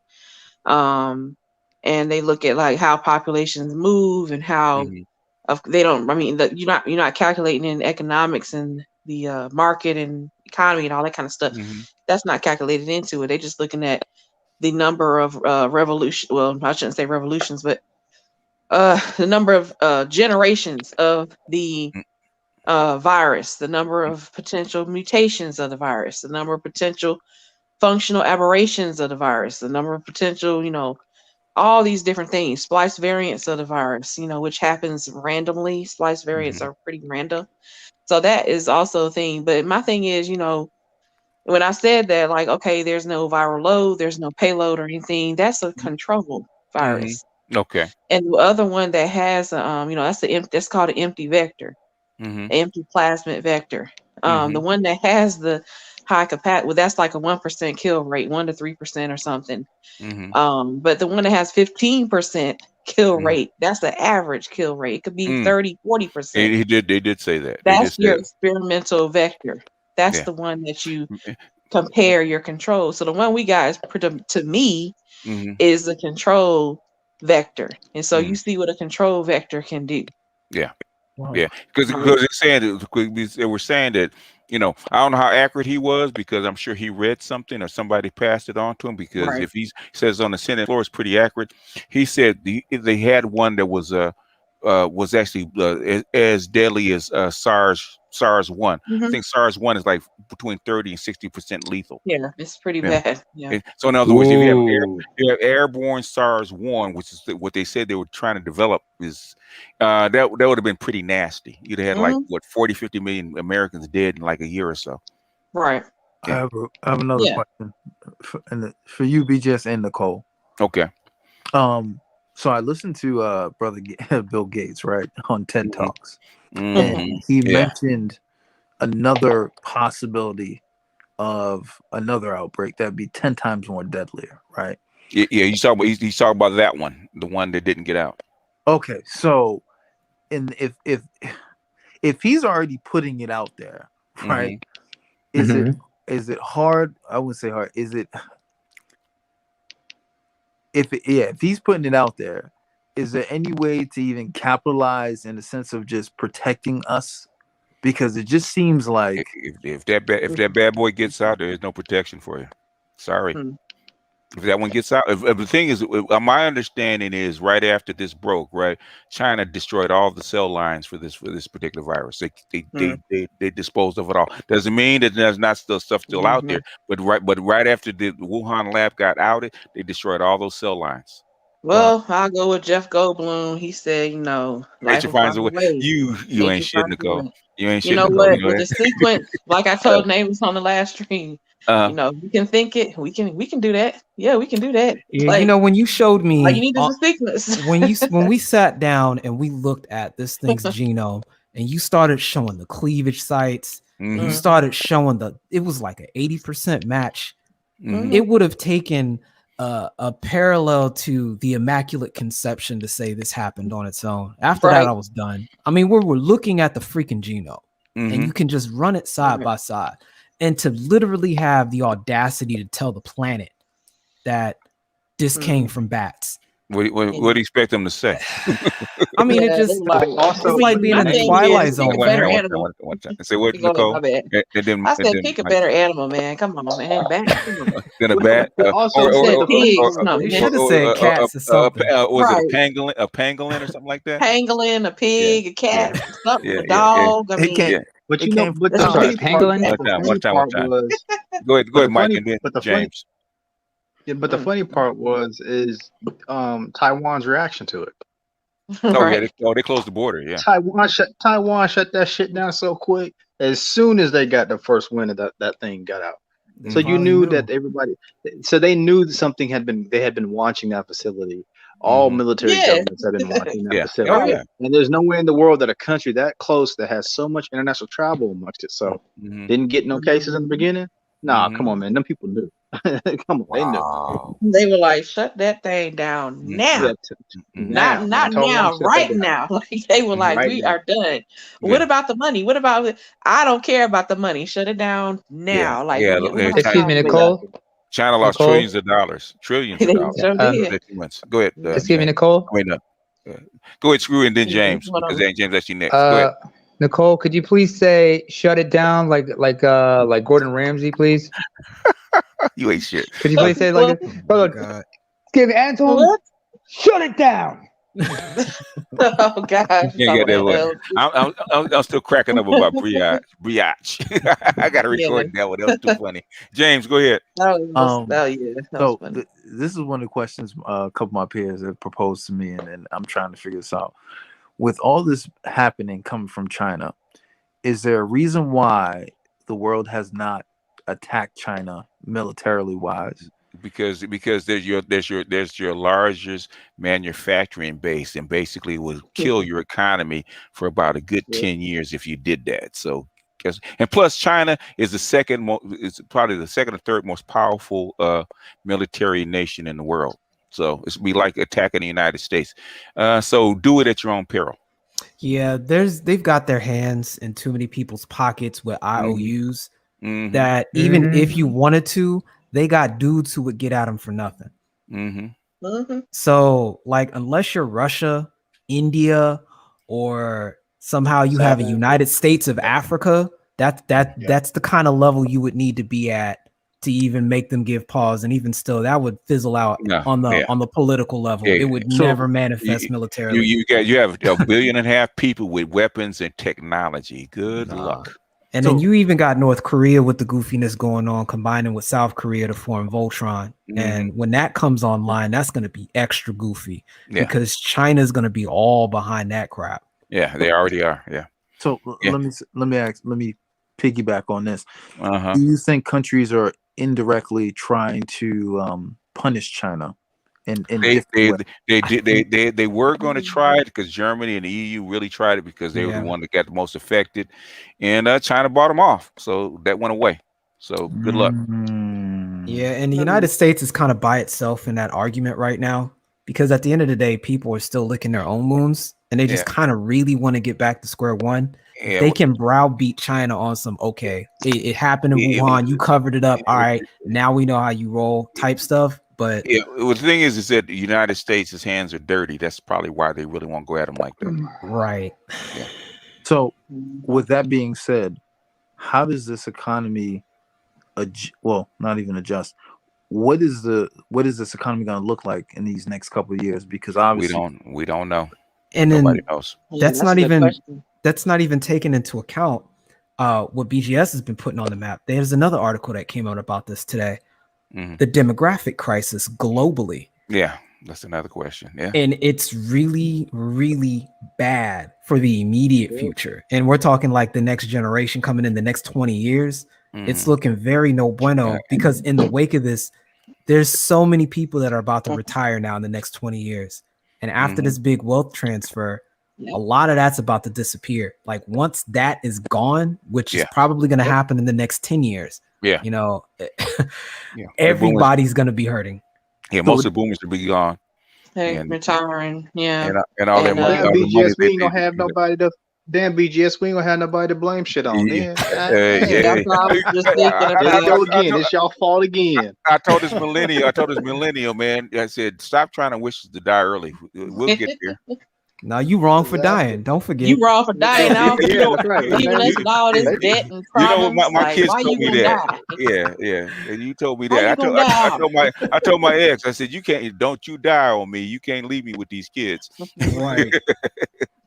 It's like you damn you do, damn you don't, because it's like you're baby boomer, Gen X, and millennials and Z's complaining about like why you ain't doing nothing, oh Negro, why you ain't doing nothing for us?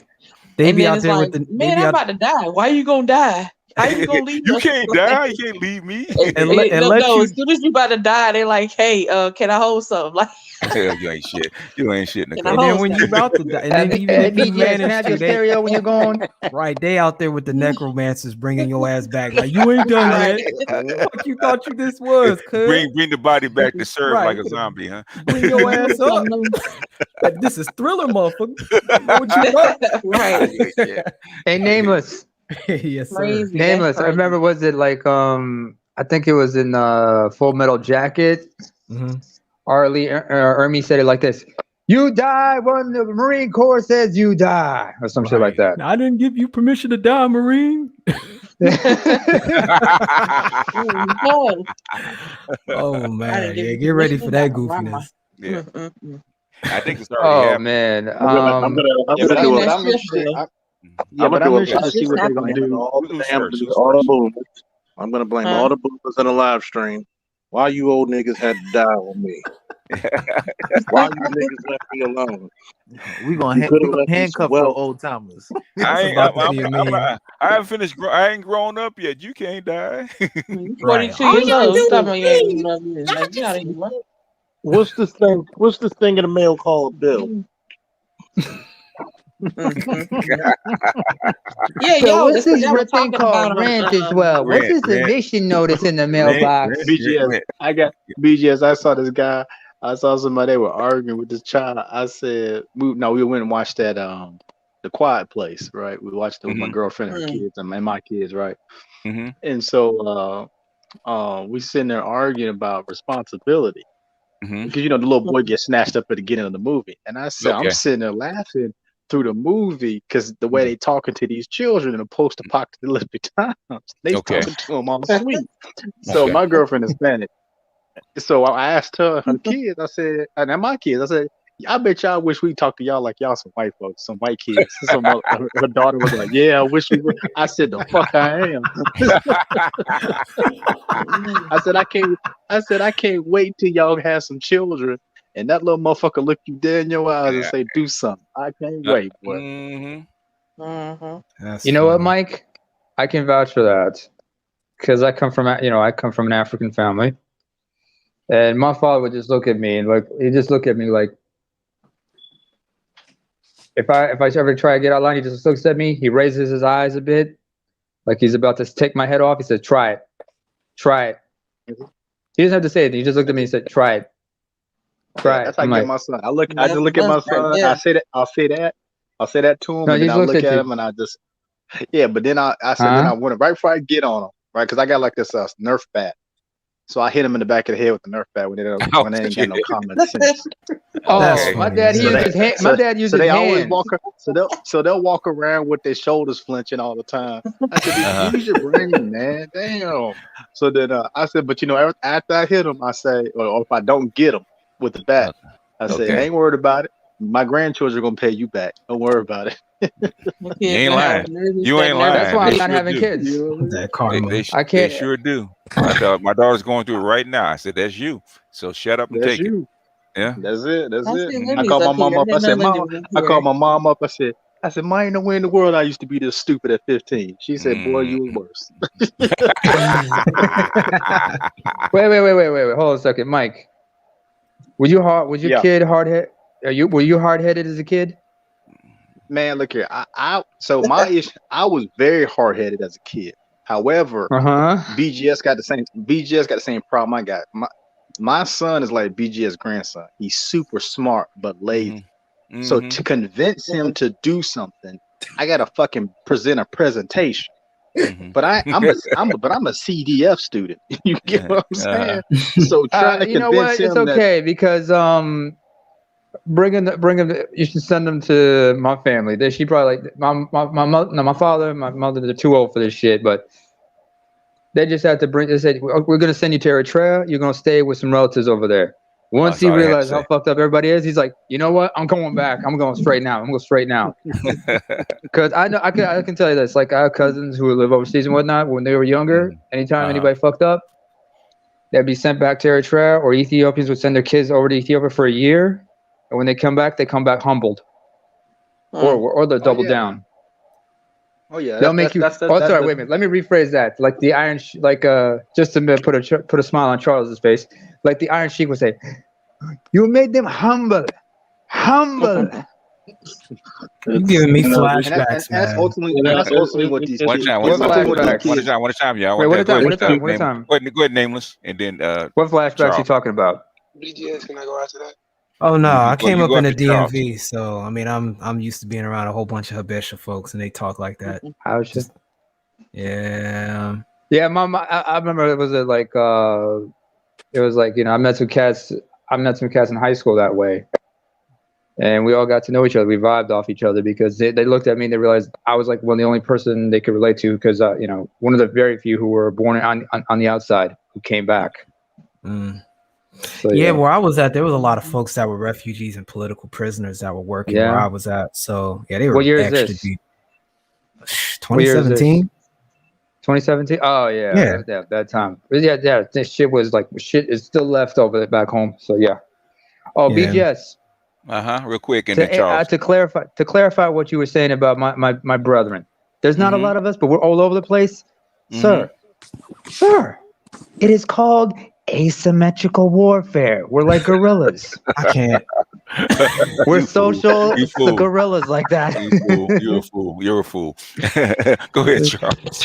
No, wait. I ain't shit no more. Come on. Yeah. No. You're a fool today. You always ain't shit. Let me see what I can do. Let me see what I can do. You always ain't shit. Wrong accent, most nameless. I'm going on the whole other mean with the Nigerians now. That whole stinking man association shit. Let me see what I can do. I thought you were trying to do like the Ethiopian kind of way of talking, you know? No, not that. Oh my god. Don't do a Habesha like that. Don't do a Habesha like that. You know you got buddy. Oh my god, that's fun. That is too fucking Dude, funny. don't do this kissa. You're gonna hurt yourself that way. I never get that many challenges from my son or other children. I never really do. Because you're a fucking walking wall, man. Of course not. Exactly. He's like, I don't understand this. He's Mark Henry. What are you talking about? Why doesn't he I bet when Peanut was little, he knew where you were coming because the sun would disappear. Where the sun He just sitting there minding his business, doing his little timetables or whatever, and then he looks up and he's like, "I'm in shadow. What's going on here? What the hell's going on? It got cold on And then Charles just clears his throat. He's like, "Oh, he's got that nervous twitch again." It said, "So what is that? That's a shadow." No, that's just dead. That's just dead. No, that's not a shadow. That's an eclipse. That's an eclipse, like Uncle Phil. I never was that damn big, but goddamn, that damn big. Like he's Godzilla, like swooping over the building. Charles, the temperature drops. And temperature drops. Yeah. Right. Oh Ooh, my God! That must be It's 65 in the shade, and I'm in the shade. What's going on here? I never been that damn big. I never been that damn big. God damn. All he has to do is clear his throat, and then all you have to do is clear your throat. Just one good time, and he doesn't even look back. He just runs home. Even with my wrestlers, I never got that much out of them. Even the big ones, because the words you kindly shut the fuck up. Which one is dead? The guy without the neck. Okay. That wall. Right which there. one's dead? The dude with the Mark Henry motherfucker. The Mark Henry motherfucker. It's dead. Yeah. With shades on. The wall was even going to calls and shit. It was funny because you'll have the teenagers who are taller than me and shit. They'll be like, "Man, I want to fight." I'm like, "Dude, you don't want that." "I want to fight." Okay. Let me take off my gun belt and hit him right in the chest. "Still want to fight though?"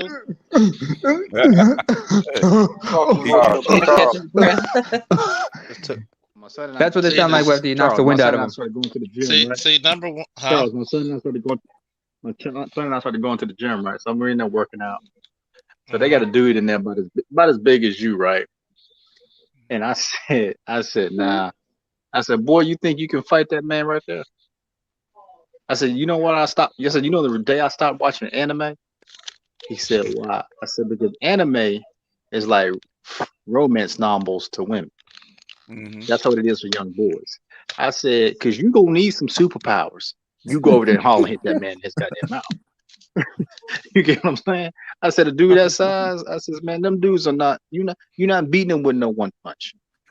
You can That nigga shoot gonna them install motherfuckers. You some can brakes shoot. on You your probably ass could and beat shoot him off you. Charles. You probably could shoot Charles a couple times. He still be sneaking. Like that's. You're not. Come on, man. Them dudes That's are why I got the massive, rocket dude. launcher.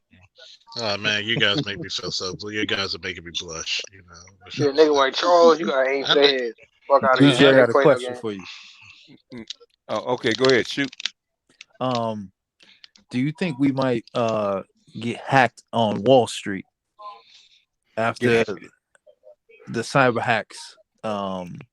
Is that a possibility after what happened with the oil gas line? You on Wall Street, you can be hacked, but the thing is, there's so many redundancies that if you did take it down, they have 3 or 4 redundancies to be back up within like minutes. So it's pretty hard to hack Wall Street. You got to get them all.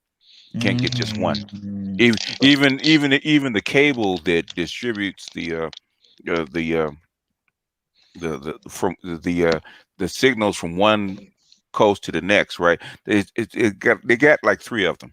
You can't just hack one. They have a internal fiber cable. They got all kind of redundancies. You could hack it. You probably could bring it down, but it'll only be for a few minutes. Okay, so let me ask you this: with in regards to that, do you think with the Biden administration, if we have an economical hiccup, do you think he'll be able to survive a second term? Yeah, what do you mean hiccup? You're living through the hiccup right now. It can't get worse than this. Ain't no fucking second term. Well, he's not. He probably won't get a. He probably Ain't no won't even fucking run for a second second. term, He's probably too old to run for a second term. But the thing is, his job is just to get us through this one, because you're pretty close to a freaking financial collapse and chaos. So you can't get any closer than that. So people don't realize it. There's a reason they dumped $10 trillion into this economy. It's because it was dead. It was dead on arrival. So it can't get any worse. They're trying to. It's still not up to par. It's still on life support. They have to revive it. So you can't get any worse than this. Now you were right, BJS, when you were saying, you're really talking about the continuity of government and, the machine of how the mechanics work of government, not the popular image that we have of government and how things work, and people going back and forth arguing with each other in the media. That doesn't mean anything really in the grand scheme of things, but making the laws and trying to perpetuate America in maybe not the right direction long term, but for right now, this is what we're going to do and move forward. And there's a protocol in place. Yes. For continuity of government, and you have to do that in the right way. You may not have the right person to do it, but it's going to happen regardless if that person is there or not. Yeah. And you have to think they're not by themselves. There's a whole city probably worth of people helping to get this continuity of government going and to make sure it keeps going. So I appreciate you giving me a lot of insight on the politics and stuff. And sometimes even by gunpoint. Basically that was the thing when people got out of hand, right? And Charles can tell you this because he's been on both sides of it. January 6th, when you saw those 25,000 National Guards in Washington D.C., they didn't need that many. He was sending a message. Okay, we're not gonna play around. It was a show of power. It's show of power. You saying in regards to Trump? Whoever caused it, well, I would say it was Trump. Whoever was going to cause it. Basically, you tried to take over the government, right? You missed, okay, and that's why Biden brought in all those National Guards. They didn't need They didn't need like a tenth of that, right? To actually protect. They didn't need a fifth of that shit. Yeah. So basically, what he's telling you is that this administration is not going to mess around. If you guys are going to try to disrupt government and take us off our mission, we're willing to use force. And basically, he's basically telling you, you think Trump was bad when it comes to this. You ain't seen nothing. Biden does not give 2 fucks. Okay. In other words, if you had a better chance doing that kind of stuff with Trump than you do with Biden. You don't really know who Biden really is. Okay. Biden will burn your city. Biden will burn your city down if necessary. Yes, he will.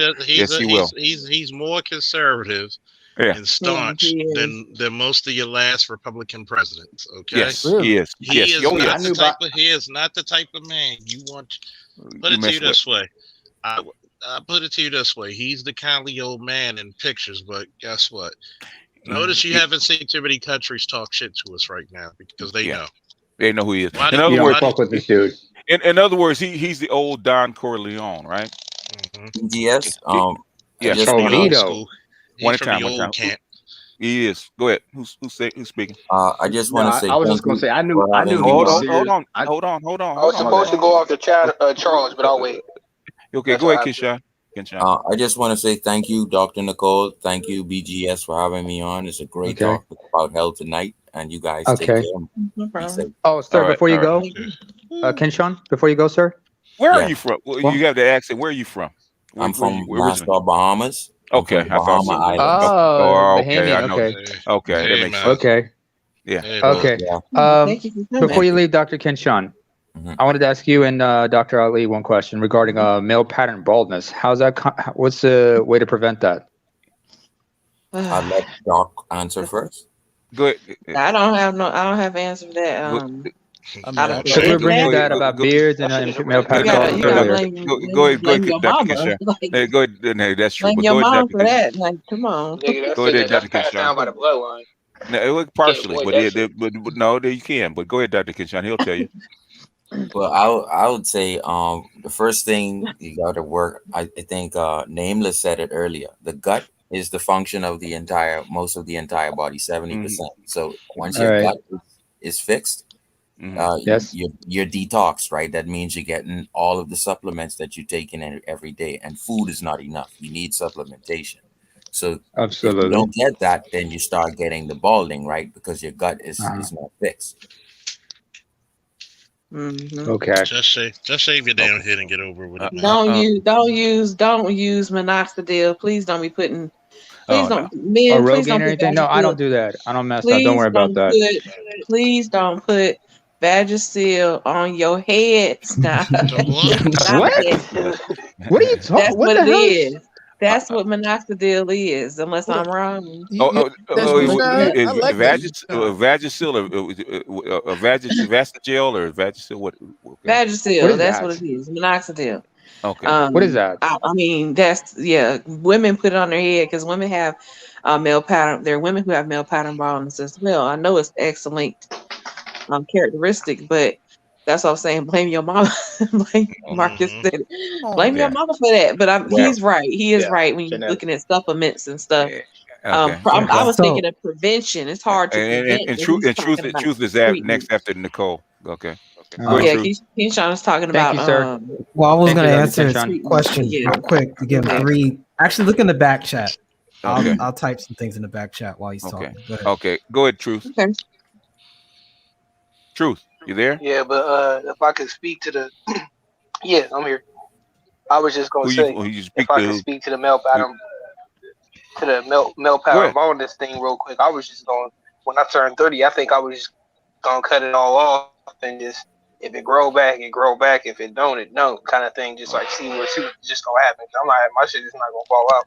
But I had a question more terms about Kwame Brown.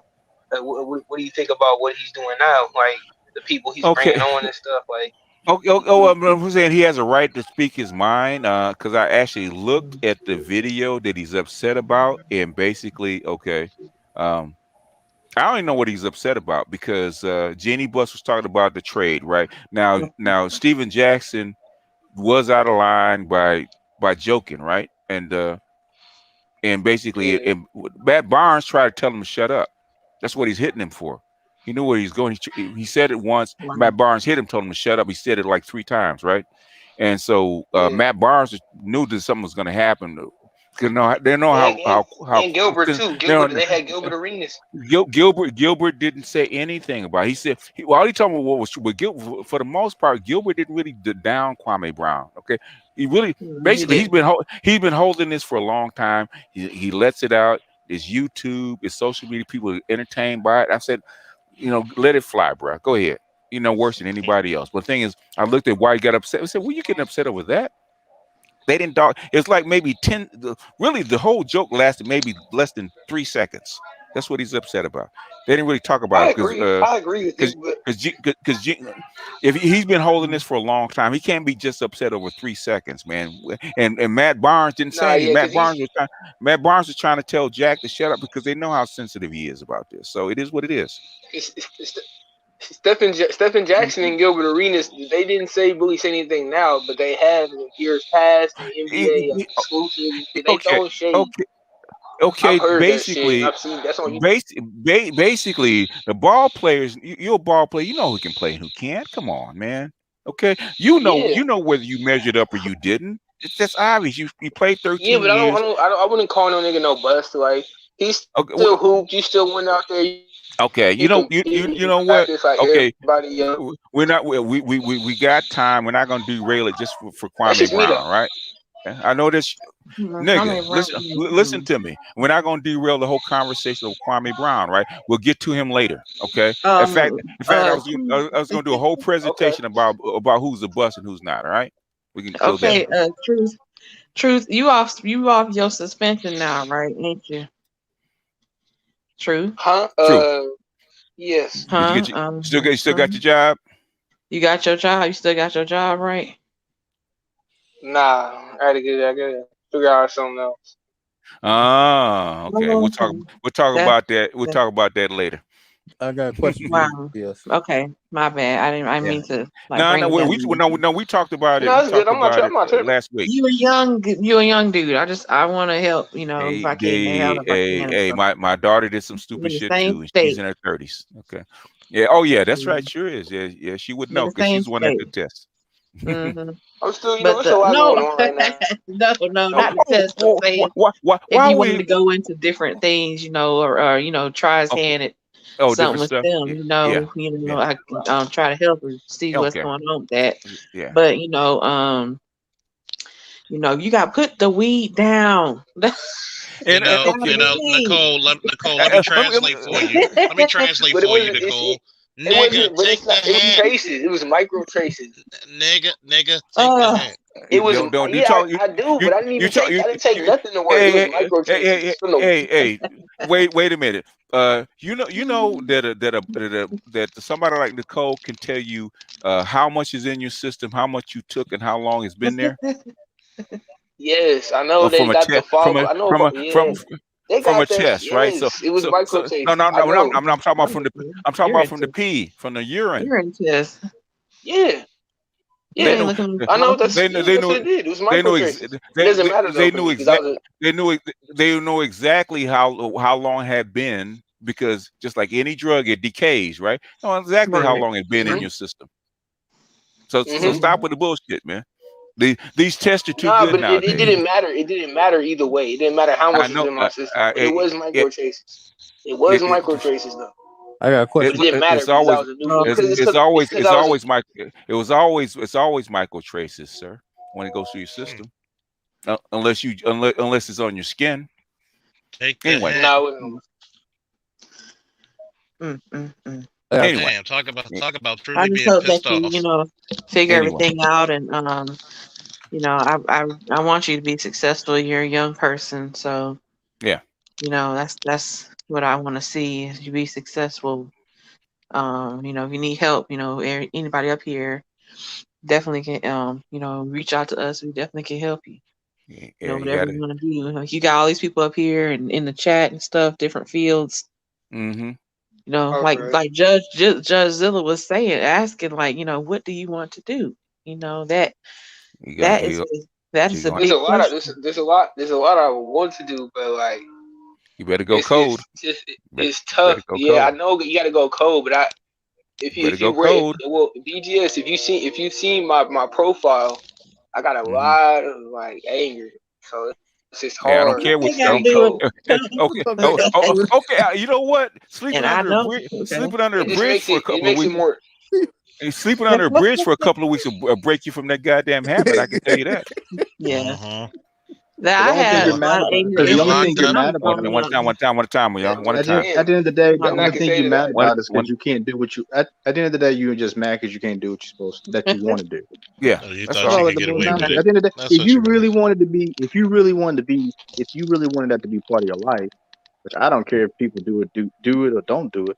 I don't know why you just think go in the industry and go work in the industry. Yeah. I mean, Yeah, that's I that's don't something. understand. But Yeah. people Sell smoke it it and all the grow time. it. I'm like, Yeah. yeah, but I mean, but if you want to walk around with this should Well, it's mentality, right? Then yeah, but that's not reality, man. At the end of the Yeah. day, if I have a business, I expect you to conduct yourself because I'm paying you to be there. I don't give a shit what you do in your personal life and what you want yeah, to do in your personal life. Excuse me. That's what it is. At the end of the day, if you want my money, you will conduct yourself as such. If not, then, oh well. I'll move on to. conduct yourself in a professional manner and perform at a high level and improve. That's the truest thing. Anyway, back to our regularly Yeah. scheduled broadcast. I Got a don't want question this for to you, be Blue. about Lindy, you. Lindy What didn't. was it? I didn't hear anything from Lindy. I just didn't know if he was still there or He's he still there. wanted to add something to. Oh, He's, okay. I see. I got a he's question. still there. I probably have to do a Feature. no what you call it, a Patreon for Lindy, so he can really talk. Oh, He why did I can't didn't talk. put? Oh, Real quick question. Go ahead, man. BG, with all this I Oh, real quick, Truth. What's the question? oh, What's the question, Truth? uh, You're Borgin. you have like steroids and stuff like that, like Say what? and like steroids and like HGH. I was asking her what's her expertise in like steroids. You don't want Who's none here. You know, like who's it? you know what I'm saying? You You asking talking about Nicole? anabolic Like, steroids or natural steroid hormones or yes, I think he said yeah. So like, what's HGH. the what do you think? What would you say is like No, the percentage HGH, of human growth like hormones. it's all Yeah. all the receptor stuff, everything. hormones? Yeah, You're Borgin pretty bad. You're Borging pretty bad. Yeah, you're gonna have it's Okay, to me. we got to go out and come back okay, we in go to the next probably. part. You got to go out and come back, and you're Borging pretty bad. Okay, Can you hear me? who Can you was? hear me? Hold up. Come on. Okay. Real quick, man. What's the I question? didn't hear what you were saying. I was just gonna say, what would you say is like the percentage of athletes that would use that stuff like in their fields, like their I profession? don't know. In the I internet? don't know. No, That's not. no. No, you had to ask a I pro. don't know There's that. somebody in that industry. Go ahead. Charles. Charles. Charles Yes. and wrestling and stuff. You're And the Charles, right. what's the wrestling. what would you say is You're the right. percentage of athletes that use enhancers in I their have no idea. profession? That's crazy. When it comes to pros, almost all of them. All of them. Yeah. When it comes to the So what's that, like Olympics, 90%? 95. Damn.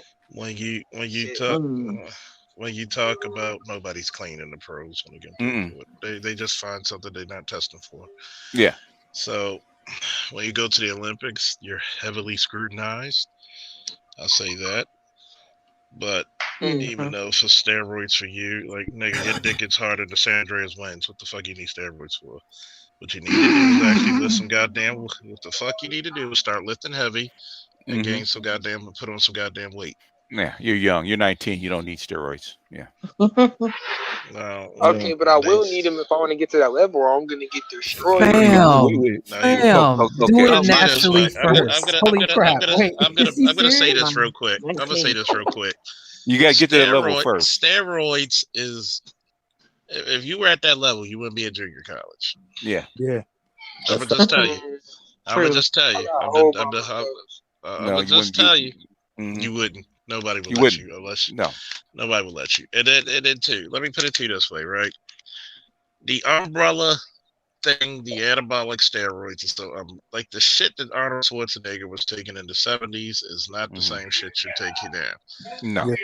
There's shit like Winsterol, which is more for weight cutting, but you gotta watch how you use that because it's kind of toxic to the liver.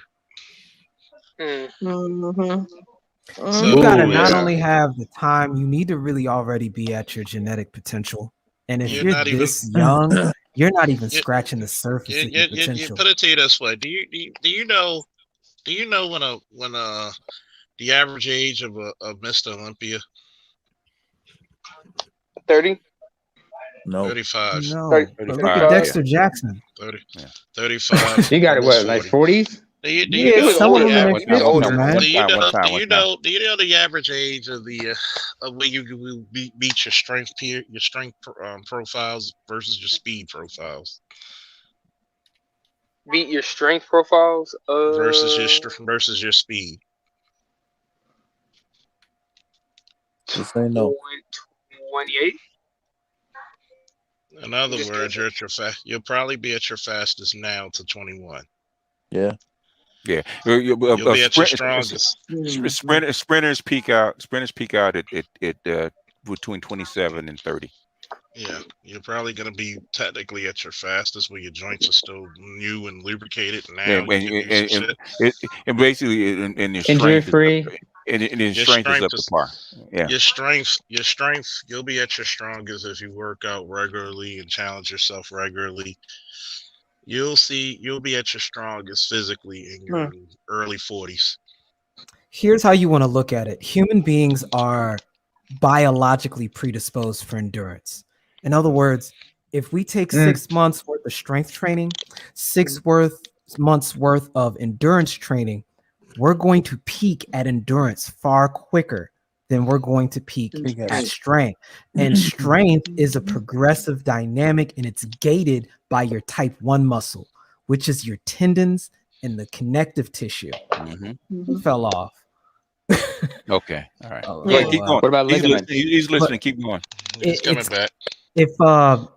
If you don't condition that type 1 and tendon training through slow progressive movements over time, you are literally going to bottleneck yourself in your progress as you build strength. And anybody that's taken any serious strength training has had that damn shoulder injury that sets them back months because the tendons could not handle the load that they were giving their type 2 muscle.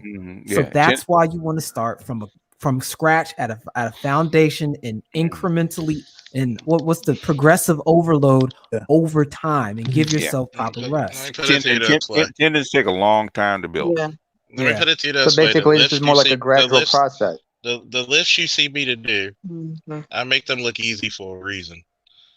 Because 1, you had to start with 25 pounds on both sides and build the fuck up. Exactly. 2, people look at me and be like, dude, you can press 315 15 times, maybe more. So can anybody, as long as you put the work in. But the point is this. I'm gonna tell you one thing about your generation. They fucking lazy. Yeah. They're fucking lazy. They're lazy because I'm gonna just put it to you this way. If I put you through 2 to 3 months of my strength and conditioning course and made you eat, I gotta lift 3 times a day. Shut the fuck up and do it. It's gonna be what I'm gonna tell you. How do you know? It's like I tell people. People that ask me, how do you know how to lift and be this strong? You're talking about a guy who was in therapy, was still healing on his ankle and foot, still curling 80-pound dumbbells. Reps. Charles, I got something to add on to this. Do you notice that in our generation, we never talked about steroids? For the simple fact that I tried them once doing an experiment for scientists. But I'm saying, like, guess what? You never really, but you to answer your question, we never really talked about them. But here's the thing: for everything you get in science, you have a fucking scientist right here, the fucking scientist supreme. We love her. Everything in science, you always got to give up. So, for all you anime heads, the equivalent exchange.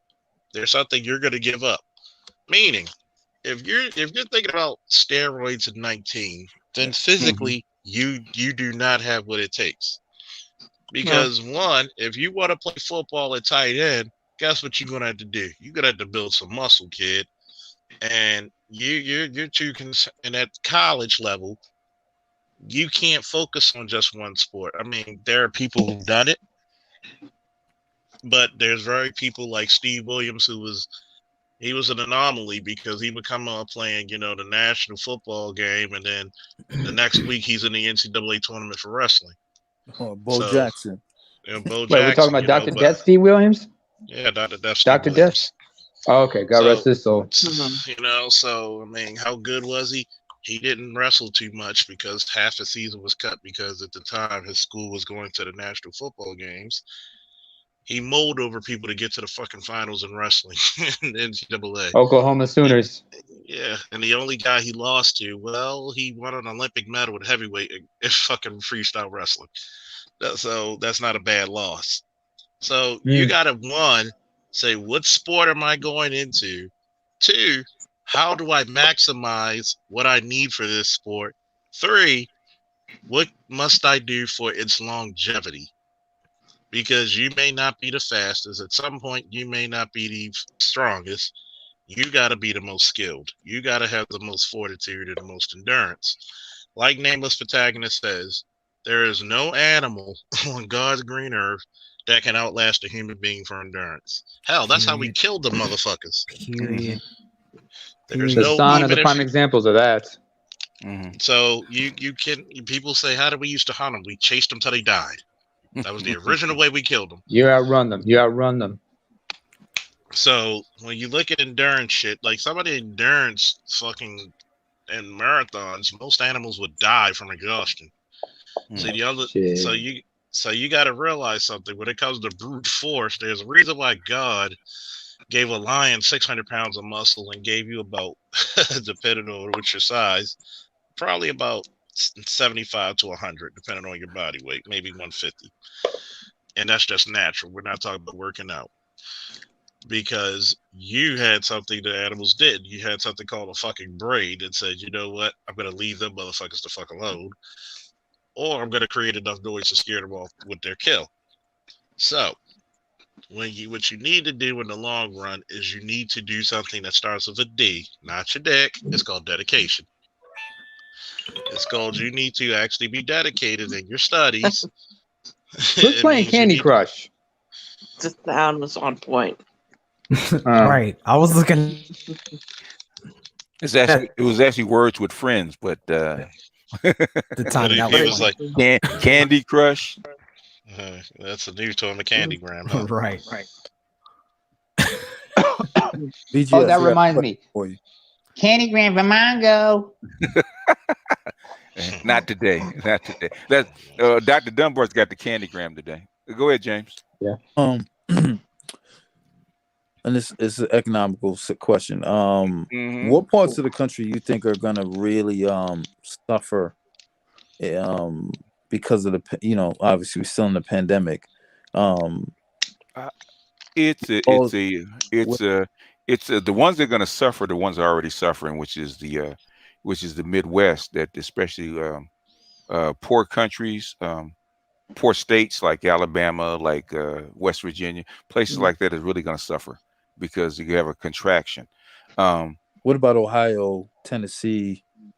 Depending on what city you're in, the cities probably won't.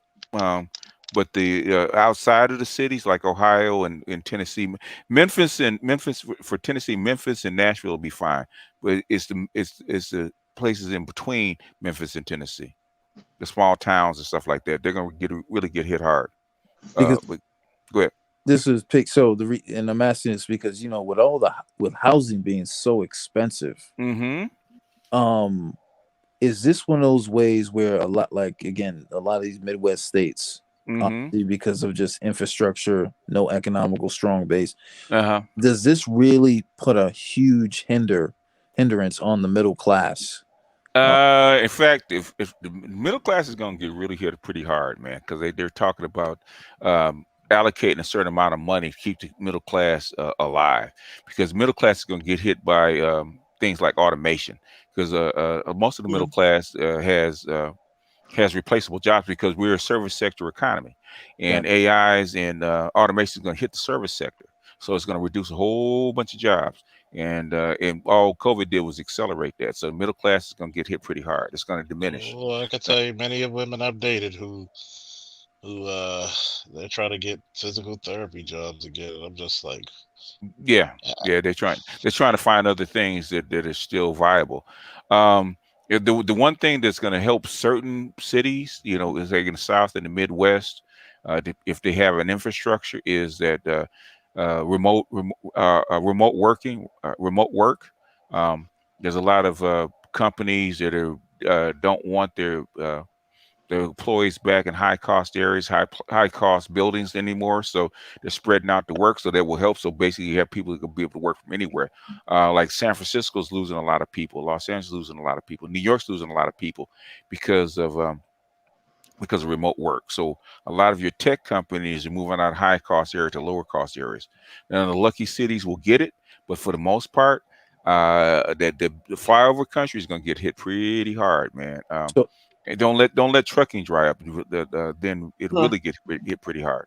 So what about in regards to education? Do you think we're gonna have like a how can I say this, a more those who have are going to be privileged to go to school versus those who... I think this is a twofold thing, and it depends. A lot of this stuff about kids' education is really going to depend on the parents, right? You don't have to go to you don't have to go to any university or any school to get an exceptional education, right? Anybody can get it from anywhere, any place online, right? Outside of a lab. There's certain things you got to have a lab for. Like you're going to go into physical sciences, you're going to need a lab. Okay, you can't replicate that. But all the other stuff, mathematics, English, all the other all the other precursors that you need before you even get to the lab, you can get that any place. You can get teachers all the way around the world for $10 an hour if you really want to. A PhD professor has to come in and teach you for an hour because of remote learning. But the thing is, you have to have a parent someplace in there to package all that stuff together. Okay, and basically what's happening is that kids will have to relearn. That's what COVID is teaching people in the school system. Kids have to be re-socialized to learn a different way, because they need somebody to actually watch over them and make sure that they get stuff done and they stay on task. Right? Don't necessarily need people to somebody to actually lecture them or teach them stuff, but somebody just to make sure that they're standing over the shoulder, making sure that they stay on task. That's where the parents come in. So it doesn't matter how much money you have, okay? If you're a parent, right? You can get them a good quality, even upper level education if you're determined enough, okay? The thing is, you can't. Most people that pay money depend on the school system to do that for them. Okay, if you want your kids to get it, they can get it. It's any place in the world, because I can do it. I did it for my grandson. You can pull from anywhere. There's plenty of materials online. The thing is, you have to package it, and that's where the difficulty comes in. So what about for adults who didn't? Same thing. All this stuff is online. You can go Harvard lessons, lessons from Stanford, lessons from Yale. The thing is, if you really want to know, get one of the catalogs from whatever university you want, whatever field you want, and see what classes they take. You go to the bookstore, see what kind of books they read. All that stuff is online. You can read the exact same books, and if you go line by line and look up the subject, then you can actually go on YouTube. There's tons of videos where they actually explain to you exactly step by step how to do something. The thing is, most of that work in a school system or a college is already packaged for you. Okay, you have to learn how to package yourself, and that's where the difference is. You can learn it. Okay, I might find her video again. Okay, she taught herself how to program. What was it? I think quantum computers. Okay, she taught herself. She was a graduate student, but she literally went online. She got a bunch of books. She taught herself how to program quantum computers by herself, right? Within like a year. You can do it. Thing is, do you have the discipline?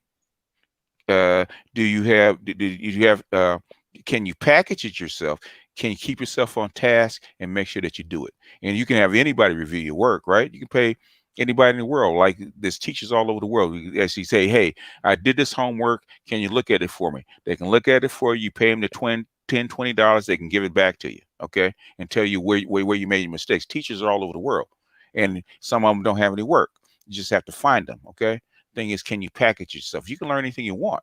It's there. You just have to find it. Where it's not packaged for you. Like say if you go to a HBCU, or you'll go to a program like Nicole would run. Okay, like Nicole probably used to run when she was a grad student.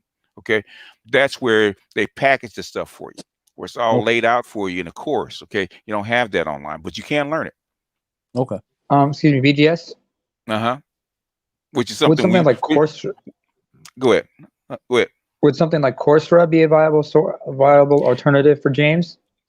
Something like Coursera. You ever heard of that? I heard of Courseware, and it's No, still Coursera. Of Coursera. Yeah, some of it is, but thing is that a lot of that stuff is not complete. And this is something. This is something like what we're doing now under COVID, which is flipped classrooms, remote learning, all that kind of stuff. Okay. Yeah. Okay. My group, we were talking about that 15 years ago. Okay, we're talking about 15 years ago. That should have been the model. Okay, it took COVID to force people into this pattern. Like I said, the environment dictates what people do. Okay, this stuff was already there. The model was already there. This model was there 20 years ago. When I found out they were already doing it in certain schools 15 years ago, right? I was actually talking to a teacher from Philadelphia 15 years ago, right? About how do we teach Black kids? And I was saying we need they in Philadelphia because they weren't learning, right? And especially poor kids, right, with mothers and stuff like that. I said one thing that a woman on welfare has is time, right? There's no reason that she can't sit and monitor her kid, right? And if you have the lectures online and she's sitting there with her kid, that kid will learn and she will learn at the same time, and she'll be able to translate what she's learned with her experience back to the kid. The kid will actually learn faster, and there was always this poo-poos and pom-poms and what the mother's not educated enough, which I didn't believe in. But the thing is, now they have to do it. Guess what you're finding out? They actually can do it. Okay, it can be done. The thing is that if we had done it 15 years ago and slowly implemented this stuff, by the time we got to COVID, all this stuff would already been implemented. But the thing is it'll start putting people out of work, which is what the teachers were afraid of.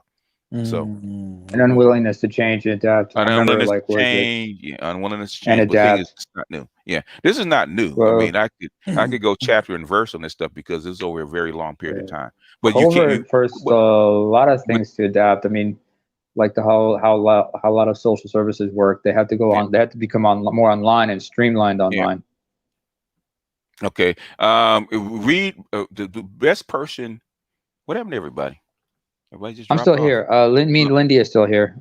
James is coming back. Okay. Oh, hey, She. Hey, She, what's up? What's going on? Everybody dropped off. But anyway, I guess it's getting late. The thing is that either that or Charles is starting another stream. Oh, it could be. What it is that the best person to read about this stuff is probably Tim Ferriss. If you read Tim Ferriss's book, he talks about remote learning, how to find experts all over the world, and as far as motivation. But I would start with Tim Ferriss, especially the 4-Hour Work Week. Okay, start with that. Okay. There's bunches of other resources, right, like remote learning, stuff like that. And damn, I need to get on his podcast as well. And Skyping teachers in or Zooming teachers in because they're all over the world. There's actually, I'm sure there's actually teachers, groups of in fact, I did see it, groups of teachers where you can actually pay them and they will come in and Zoom you or Skype you in lessons and stuff like that for, I don't know, $20 an hour, maybe less than that, which is less than it would cost you to go to university. There's lots of ways to do it, if that makes sense. That's what I'm doing. That's what I'm doing for my boys right now for tutoring. Yeah, I'm using Zoom for them for their tutoring, and they do an hour a day. I mean, an hour every week. They do like 2 hours every week, so it's like Thursday and Friday or something like that. Yeah, but they've been doing like I was dealing with a guy before COVID. I was working at a job, and the guy he graduated from MIT, and he was saying that basically they have the course online where you can take the course without paying. All you gotta do is just go online, pull up the free course. They have it online, the whole course for MIT. You pace yourself, and once you graduate, they'll just get. I mean, as far as you finishing the course out, they give you a certificate. It's not saying that you graduated, but it's saying that you took the course. Did all the process, you went and took the test through them, and you passed everything without cheating. He's talking about the Khan Academy. No. Khan Academy. No, we're talking about MIT. MIT, Harvard does it, Yale does it, Stanford does it. You can they have it online. Yeah. They were doing all this before COVID. So they've been doing this since 2005. Yeah. I got another question for you, BGS. Moving forward, what do you think is going to be the key components for just Black American, just African Americans to really either sustain or grow through this pandemic economically? Okay. One, you got to reskill. Okay, you're gonna have to get back in and learn. You're gonna have to, Black people have to do what they've never done, which is read. Okay, and reskill. So you got to find out whether it's going through a trade, whether it's going into tech. You're gonna have to you have to get off your ass and reskill. Okay, you can't lay on your ass and say I'm gonna find a job. No, you're gonna have to get off your ass and you have to go learn another skill. That's gonna be the fact going forward anyway, because some of these things will go away. So you're gonna have to keep up ahead of the curve. So if you want to live and you want to thrive, you don't want to be on welfare, whatever they're gonna give you, then you're gonna have to you have to be constantly learning new skills. It's there. You just have to go out and do it. The stuff is there. In fact, they're making it easier. That's how come they're doing code camps and stuff like that instead of making you go to 4 years of college for a computer science degree. You got to go. They're making it real easy for you. You actually go through code camps. In fact, there's people that are online to take you through, from nothing to actually making $50,000-$60,000 a year within a year.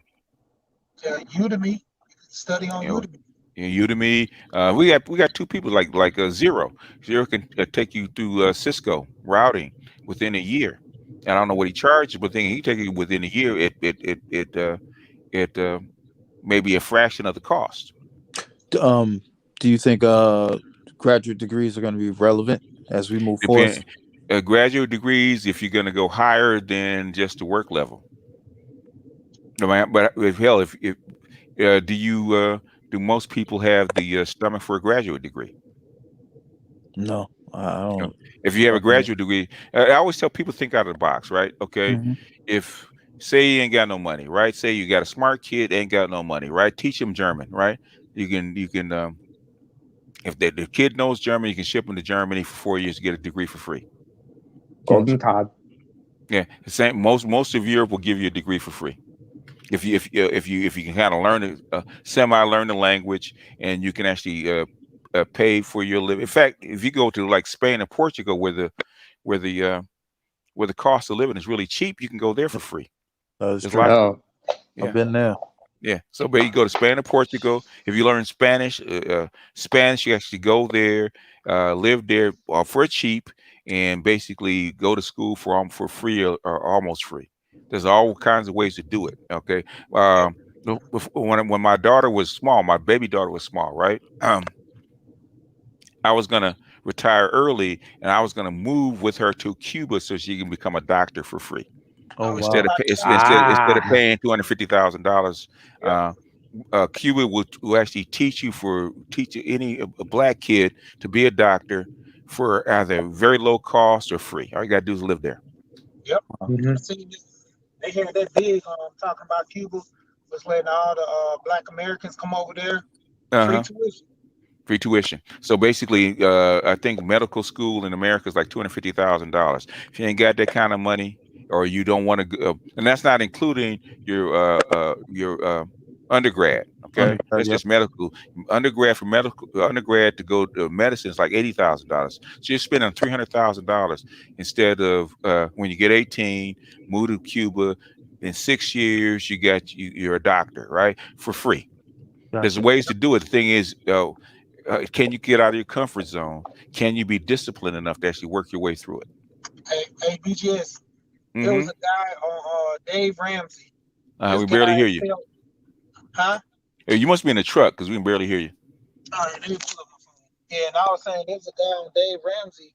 He I think he was like $600,000 in debt. He failed the medical exam 3 times. Okay. And he had the qualification to become a teacher, and he went out, got a job as a teacher, and he's still going to school to become a doctor. Like, it's costly, dude. I mean, you can do it. The thing is that time's on his favor. You can do it.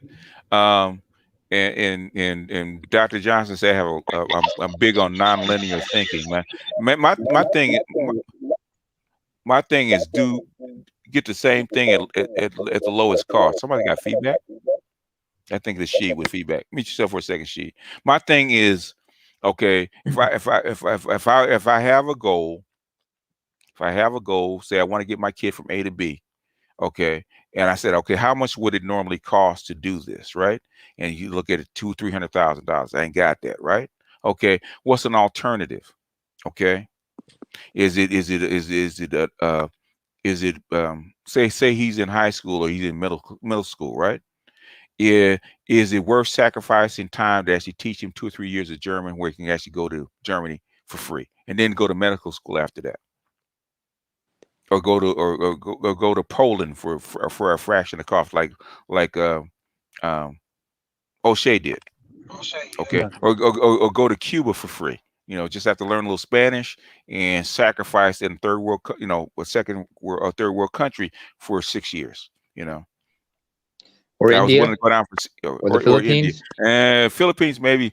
Cuba's right there, man. So, and Yeah. Cuba has one of the best medical systems on the planet. So it'd be easier Sí, to go to señor. Cuba. It'd be easy to go to Cuba, learn Spanish, and stay down there for 6 years with your kid. And save yourself $300,000. But what are you gonna make in 6 years anyway? Yeah. And there's ways of doing things. You just have to get creative and be bold. I got a cousin. I think he's like 70% retired. 70% disability from the military. So he gets about 2,000 a month. He went over to the Philippines, got his own crib because it's so cheap. He started an online clothing business. He ain't came back yet. Yeah. Well, yeah, because it's so cheap to live there. Yeah. And then one is it your cousin or cousin? All right, Chaz. Hey, dude, we in the South. We call him Chaz if he gets out of line. Hey, dude, we in the South. BG, You go ahead. do you think when it comes to the retirement system in America, do you think they're going to have to start raising these age limits longer and longer? Because it seems like that's the new thing. Because Okay. I think in 10 years it won't matter. I think everybody's going to be on a universal basic income because the machines are going to take most of the jobs. So, there's a simple way and there's a draconian way. Draconian way is let the old folks die. If you're over 60, you're on your own. Okay, just let you die. They could do that because the only thing is bogging the system down is old folks are not working, right? But the thing is that's draconian because the younger worker says, okay, when I get 60, this is how I'm going to be treated. They might not cooperate. So I've been telling my wife that, man, like what she doing now, she going back to school and stuff. I told her, I was like, man, my driving job, once they mess with me, I'm already got a little experience in networking, so I just transfer over to that. My partner's been pushing me for the longest to get in networking. I just don't like the desk job. So I like more physical work. Yeah. But if I don't have no choice, I'm forced to it. And nigga learn to type, okay? There's something wrong with you, nigga. Get Mavis Beacon and take your ass 30 minutes a day. Learn your ass how to type. All right, make it easy for you. You're like Patrice. I didn't realize he's gonna be like Patrice O'Neal. The only reason you don't like. The same reason I don't like programming. The only reason you don't like programming because your ass can't type. Learn to type. BGS. What do you type? How many words a minute you type? Shut the fuck up. There's your answer. She, shut the fuck up, man. He's like, man, I'm at an amazing 5 words per minute. In other words, I'm 2 fingers. I said I only got 2 fingers, but they as bad as a motherfucker. Woody Woodpecker. Woody Woodpecker, you ain't shit. Yeah, that's what she don't make me do Woody. Please don't make me do Woody. Nah. I'm being crass. One thing is, because I took C, C++, and C#, man, and basically trying to program or trying to code, man, or trying to network without typing is a pain in the motherfucking ass. Okay, learn to code. Learn to type first. If you learn how to type, you get up to like at least 50, 60 words a minute. It'll make your experience a whole lot better, man. I was up to 20. A lot less debugging too. I was up to 20 while I was training, but then I just got out of it and Yeah, I yeah. started doing other stuff. So why you think I know that you can't type, Negro? Because I did this shit. Okay. You think y'all think I be pulling this stuff out of my ass, man? I know you can't type. That's why I said learn to type. If you learn to type, in fact, I talked to Albert. Albert says the same thing. Okay, if you don't know how to type, you're gonna make too many errors, and debugging is gonna make you disappoint you and discourage you. Learn to type. If you learn to type, and then the learning how to code will go a whole lot better. Okay, Yeah, it's that's like true. it's just like playing basketball, right? If you can't dribble and shoot a layup, playing basketball is gonna be miserable for you. Okay, basics. Oh yeah. Anyway, yeah, basics. Anyway, go ahead, Art, jump in. You want to jump in? What's going on, people? I thought I'd come in. Talk come in with your favorite subject, huh? Yeah, even though I'm always told that I don't know what I'm talking about, but hey, we had AM1, right? Arguing about disease and viruses to Nicole. and all three of us are Leos. Come on, AM. Art needs to go to sleep. And he's not even in. He has not even close to being into STEM. Okay, and you argue with somebody that does this stuff on a daily basis. Man, shut up. And he wouldn't leave. Just kept typing. I said, okay, man, and calling people idiots. That's it. So you're gonna tell a PhD who basically teaches other people this shit. Mm-hmm. And trying to debate. She got 2 federal grants. She maxed out her federal grant money. That's how smart this woman is in the field that she's in. And you're gonna argue with her. It's like, come on, man. I said, That's I how you understand. can tell they Negroes. That's how you can tell they niggas. Yeah. You trying to argue the viruses and stuff like that, man. Well, this viruses is a theory. Said, nigga, they can see the goddamn things on a photograph. Shut up. YouTube is the great equalizer to them. Say what? You YouTubians need to stop all this. YouTubians. You should have said, why don't you put yourself in that Wuhan lab? Let me know if it's a theory. I like AM1. I like him, but the thing is, I said, dude, you're an art major. You arguing STEM. Come on, get the fuck out of here. BGS, just an art major. That's because he's wondering.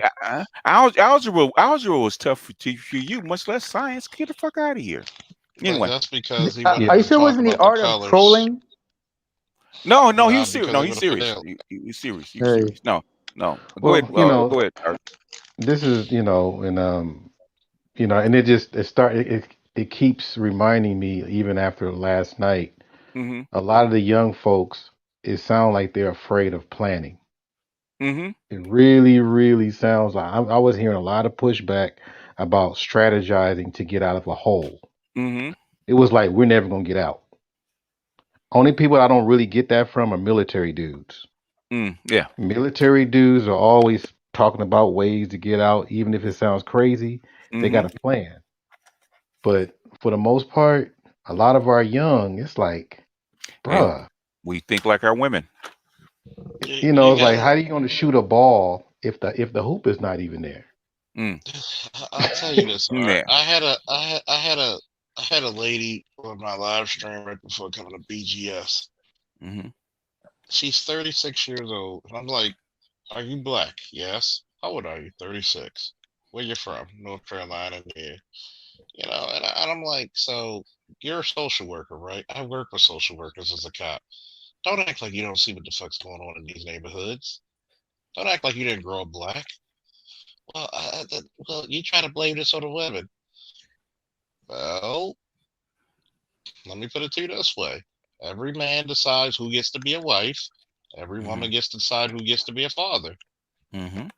Is that fair to say? Well, yes. Yeah. I said, so you're going to tell me that we're doing well when the women are kicking ass. You can't say you're kicking ass and your children are illiterate. Well, yes, you do. Stop seeing. So she eventually broke down and said she saw it. The problem with it is, Art, is this. You got these fucking doomsday fucking wannabe they can't live without a struggle Right. because it goes back into black women have a fear of failure, black men have a fear of success. Mm-hmm. They can't succeed because, oh my God, you're going to expect more of me. Oh Mm-hmm. my God, I'm not just a lonely worker.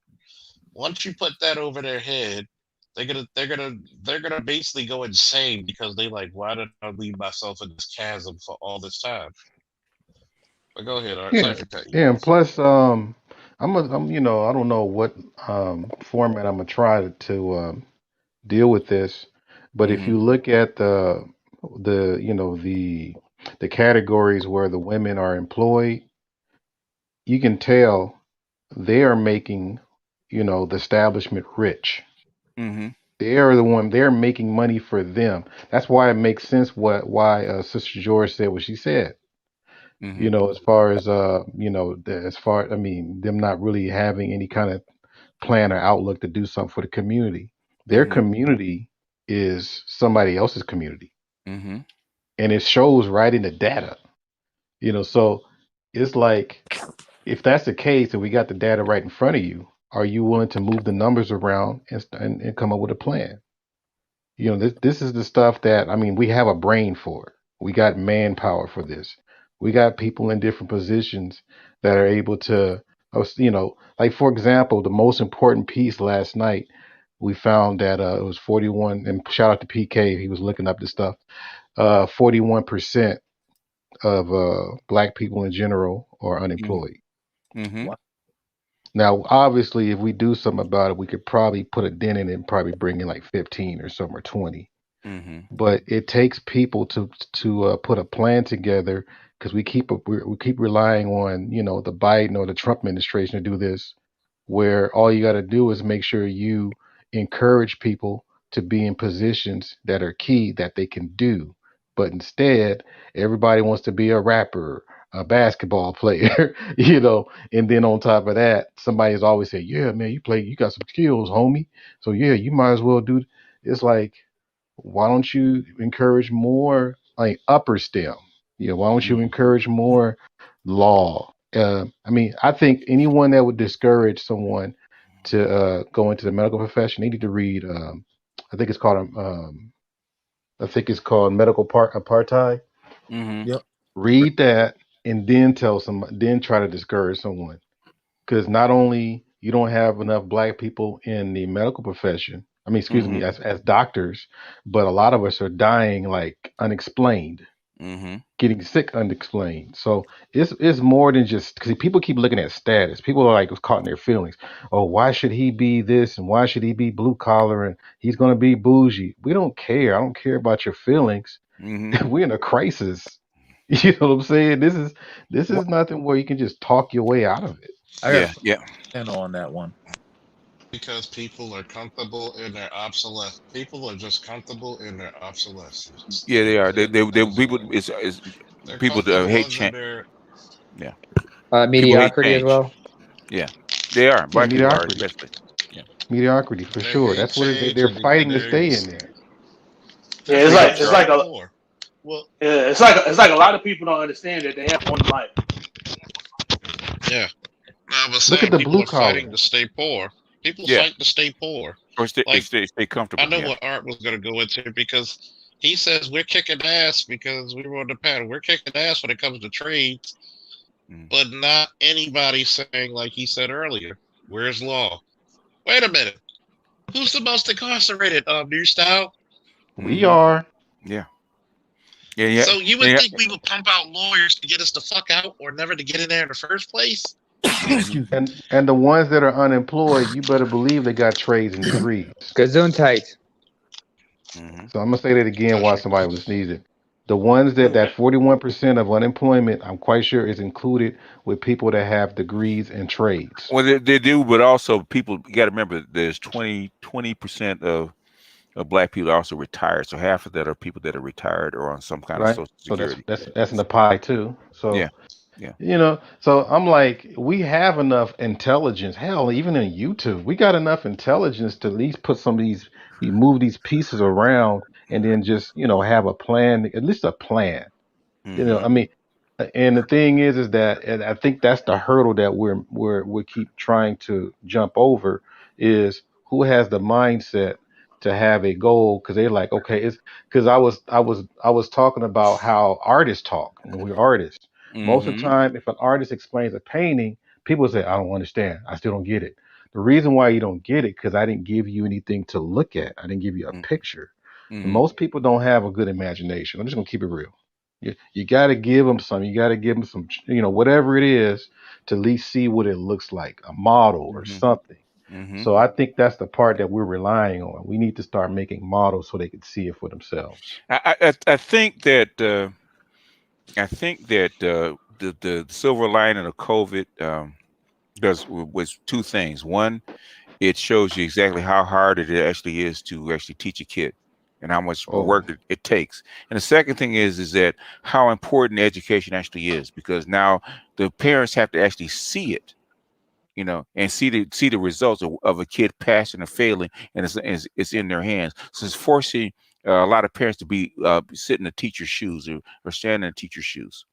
So I think coming out on the other side, I think we're gonna get a lot more participation. I had a be question. just to. Somebody got a question. Hold on. Somebody had a question before you. Okay. Yeah, Sorry about that. No big. It's to the panel.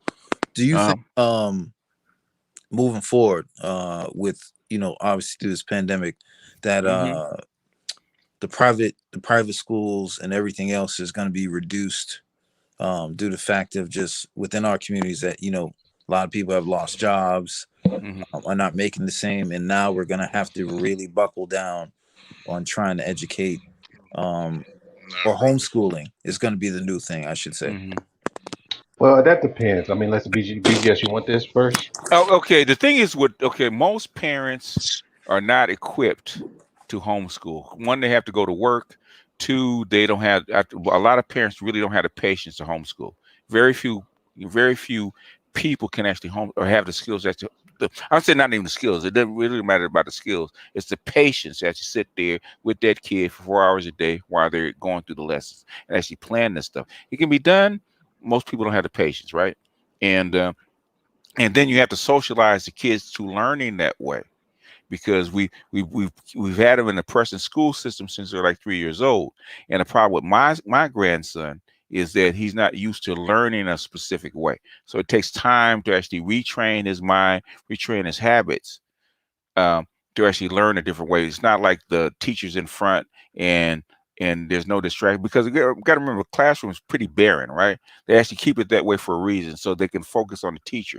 Everything's up front. Everything else behind him, on the side of him, is all pretty barren. It's designed that way for a reason. The whole thing about the classroom is to actually have focus on the teacher and that chalkboard. Okay, when you get a kid out at home, guess what?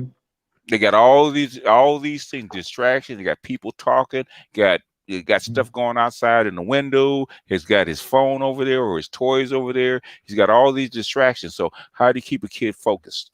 That's the biggest difficulty I had, keeping my grandson focused, right? Teaching him is not that big a deal, right? I know probably no more than the teacher. The thing is keeping him focused and on point. Okay, that's the hardest thing. And also, BGS. Go ahead. Also, let's not forget. Go ahead. I'm sorry. Wouldn't so the fact that unlike in a classroom, the child also doesn't have to compete with the teacher's attention when he's homeschooled. Okay. That's the thing is that that's the plus, right? That's the plus. But the thing is, what we found, what has COVID taught us? Okay. Most parents don't have the patience. When most parents don't have the patience, and plus the kids are socialized to learn a different way. So in spite of them having more one-on-one time with somebody that's actually teaching them, okay, they have to be re-socialized. That's what Art can tell you, because Art looks at this shit every day, right? Actually, I wanted to ask Art that question. Yeah, he can tell you. The thing is that there's too many distractions at home. Okay, because the home is not set up for them to learn, right? So they have too many distractions, hard to keep their attention, hard to keep their focus, right? And that's the problem that they're having, because they're trying it, and what actually there's probably a whole lot of data will come back after COVID about how kids learn and under what conditions and what they need to learn. If I'm not mistaken, but Art can tell you better than I can. So what's If I may happening ask a is that question to Art. go ahead, fam. No. Well, let him answer that question first, and then you can answer the next question. And let me make sure that I answer that question directly. What was the main thing? Because I heard a lot of stuff. What I said was, like, first of all, the fact that, when you're homeschooled, it's just you and the child. However, when unlike in the classroom, the child may have to compete with other classmates for the teacher's attention. Especially if you. And also, my other question was the difference between. Do you believe that certain kids work better with one-on-one learning than in group learning, and vice versa? Well, you got to remember, school is more of a social project than a learning capacity. It's more social. So that's what's going on. The students that when they start letting students back in school, they were more gravitate towards talking to a friend. They really wanted to communicate. Yeah. When I start talking to them, they put everything down just to hear me talk. They really needed that engagement. So the way that this thing looked, it definitely looked like a social experiment. If the way it looks, it really looks like they have opened the doors from like the new continuation school. Or this is, when students are suspended, they can still continue learning online.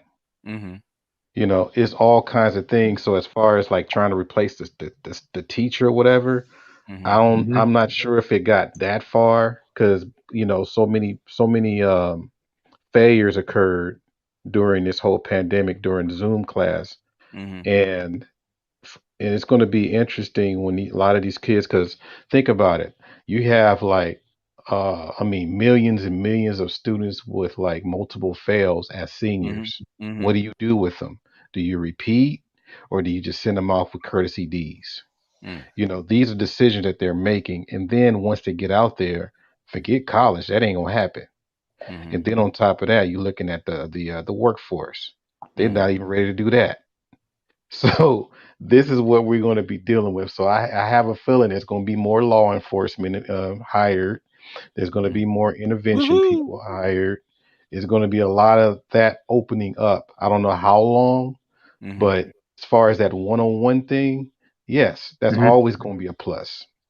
But again, you have to think about how they're going to be socialized, because once we were talking about that last night, you can have all the degrees you want, you can have all the education you want, but if you don't know how to communicate, you ain't you can't keep a job. You're not getting hired no matter what. I don't care if it's Yale or Fair Harvard. point. Fair So point. I hope Fair I point. answered it.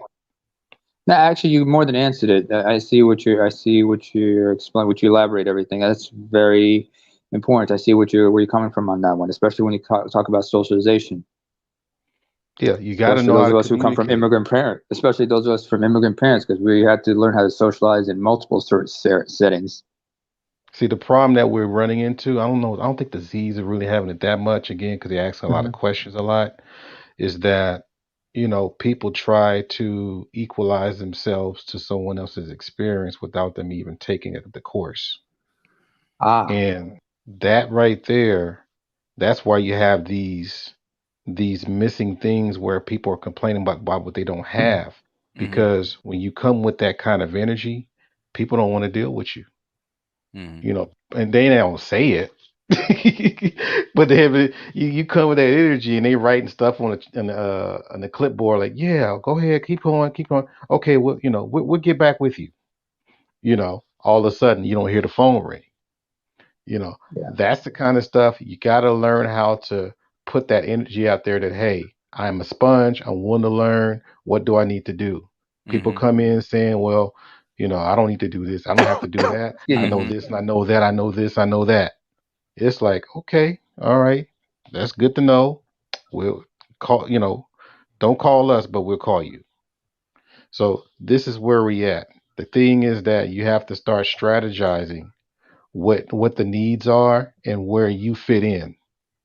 If and I know it's there, but people just want to just do things and skip steps and stuff like that. Yeah. It just ain't gonna happen. Oh, they're looking for cheat codes. They're looking for shortcuts. Yeah. Shortcuts, cheat codes. Yeah. Yeah. And then when someone tells you no, you can't do it, then you start getting upset. It's like, no, I mean, how else can we, do we supposed to be gentle when we tell you? We supposed to say, "Hey, little No. Billy, Mm-hmm. you can't cut corners." Mm-hmm. The how else little can we? passive aggressive white lady teacher. Yeah.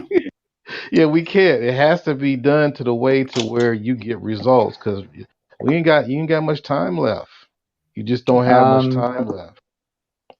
I see what you're saying, sir, because in my own in my own scholastic career in junior college, we did take a course on job interview, on how to conduct a job interview and whatnot.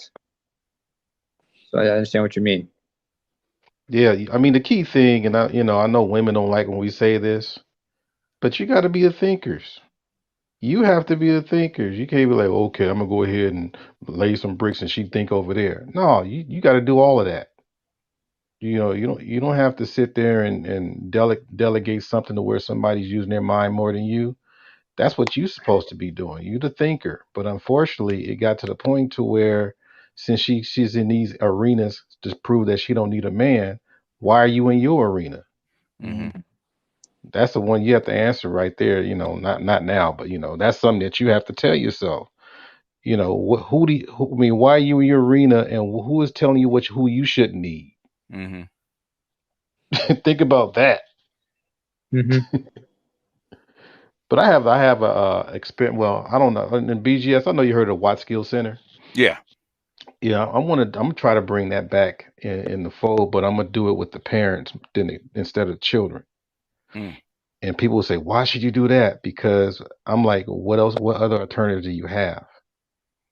Because and people don't understand. Like, Watt Skills Center is set up to where you just mainly just pay students to come to class and learn, Mm. and then they learn their trades and Yeah. stuff like that. Yeah. And they, Yeah. and they get a taste of it. I think a Oh. lot of parents are on that same. They have the same needs, in my opinion. Because we're assuming that all these parents are wise and got it going on, hell, Mm-hmm. like I think somebody yesterday said the parents listen to the same music as the children. They do. They do. Yeah. Yeah. so Okay.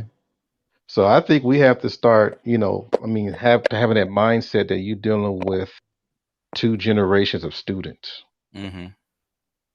rather than just parent student. That's Because we cold, can't but we the can't truth. we can't just keep doing the same stuff every year. So that's one of my experiments. I'll let you guys know the the outtake if I can pull that off. Because there's people that want to sponsor that. There's a lot of people that want to invest in that because I think that's probably going to be your new direction right now. Mm. Yeah, because the kids are not. We're talking about how the kids are not motivated, but just Mm-hmm. let's keep it real. A lot of parents ain't motivated either. No. Oh, they're worse. Yeah. Yes. These are the Gen X kids, man. The hip hop Gen X kids that grew up and became parents. Yeah, Oh cornrows and wow. gray Yeah. cornrows and sagging pants still Mm-hmm. at a parent conference. And older millennials. Yeah. Yeah. And I'm like, okay, you got to watch yourself too because I think Mm-hmm. more I can did I Fighting over the vape pen. yeah, Yeah. and they both Madden King. Well, actually, one is a Mm. Madden Prince, and the other one's a Madden King. Oh. You That's see the that's chip Speaking messed off of the up. whole Madden block. That's Kings, messed up. speaking of Madden Kings, we I have one taught in our him midst. well. Hey, I Art, taught you him hit below well. the Look at belt. them skills. Mm-hmm. You No, know. not You you, hit below the Sheed. belt. No, we're talking with Charles. Yeah, I'm talking about The you hit below the reform belt. Pookie. Oh wait, hang on, Not Sheed. Excuse me, not me. Sheed. But Mm-hmm. look for more law enforcement, y'all. It's gonna Yeah. be some more law Yeah. enforcement opportunities because there's gonna be some trouble kids out there, fam. I ain't gonna lie. I hate to say it Yeah. because they've been stuck at the home a Yeah. lot. You're already seeing it. Yeah. Wow, You're already and they don't seeing have with no. with the Mhm. increased shootings and stuff like that. You're already Yeah, starting to see Yeah. that. yeah. That. They don't That. have much Yep. education. They ain't got nothing to do. Yeah. I ain't Nothing to got nothing to lose. do but freaky Yeah. freaky. That's how come they trying to decriminalize all these drugs, man. Keep these people calm. Well, Like BG, Portugal. I got some insight. So one of my partners works at one of the local corrections, and he told me that pretty much they got the prisoners as walking zombies. They give them the patches, they give them iPads. Yeah, they keep them calm all day. Yeah. Yeah, that's where it's at, man. So, and this is probably the best time to go into, I mean, not probably shit. This is the best time to go into any kind of sciences or engineering, I mean, tech, medical. Those are all going to be the most tapped on the shoulder type positions ever. Teaching, yes, there's going to be more hiring in teaching because a lot of people have retired. They got sick of, they got sick of all this stuff with the pandemic. So a lot of them retired, right? And a lot of them, a lot of the old teachers are afraid to come back because you know, they're more in danger of it, even if they got the vaccine, So, Now I gotta talk about some Do you serious mean shit. susceptible, sir? Hold on. I gotta talk about some serious shit for a minute. Nigga, you Okay. never beat me once in your life 3 at a time of anything. Oh, this is serious shit. I've whooped your ass more yeah, times than I can that's fucking gonna remember. decide your future. Go ahead, fam. I know. In other words, like I said, spoken by the Madden King. You know, this motherfucker can barely win one game out of every fucking. Oh, What you're is talking it? about Artist 5 Ford. out, He must be in the chat. Fort, yeah. out of like God. 5, maybe 6 to what? He must be at work. 16 now. Oh my Jacob god. and Esau. All right. Excuse me, new style. All right, game New style, break. sir. Okay. Yes, It's sir, called brother. hard body, lard You have to body. realize Charles's relationship with Art Moore is like the more Looney Tune cartoons, like of Sam the Sheepdog and Ralph the Wolf. If you remember that, every morning. Good morning, Sam. Good morning, Ralph. This is their 9 to 5 in a way. When they click in, the little sheepdog. And then they'll punch in and punch out. Yeah. Yeah. That's what it is. That's how it is about these two. But back to our regularly scheduled broadcast, okay? Okay. Anyway, sir. As far as the old men, don't you mean? I think the word you were looking for was susceptible to COVID, even with their vaccine. Whatever rocks your boat, man. I mean, you know what I'm talking about. But the whole I understand what you're saying, but I'm just trying to understand it like that. The issue is that you got to start paying attention to all the job openings and opportunities, and try to get in before everybody else do. That is our problem. We're always waiting for someone to fill it up, and then we try to get in, and when we can't get in, we start complaining and call racism. Yeah. I'm like, dude, you got to get in there first. You know what I'm saying? And some things, like BJ said, some things you're gonna have to do to prepare for it while you're uncomfortable. That's what discipline is. You got to do it, man. I mean, hell. All this stuff is there. All this stuff is there. If you really want to learn it, it's there. I wish I had it when I was in school, right? So, say, in the past, basically, you had to sit up there, you had to take notes, and you had to go home and figure it out. Now, all you need is your book, your notes, maybe from your teacher, and you can punch up anything that you want to learn on YouTube or something similar, right? And have several teachers teach it to you at the same time. If you really want to learn it, all it is about discipline and desire at this point. And I am very blessed because all these classes I was telling you guys I was taking, it was all online. I didn't have to drive nowhere. I didn't have to park. I didn't do any of that stuff. I just sat home, sat on the computer, looked interested, took notes, got the grade. Almost done by August. I mean, you got to just grab these opportunities. You can't just say, well, when I feel like it, I'm going to do it. Yeah. I think that's the problem right there. Or that's too hard.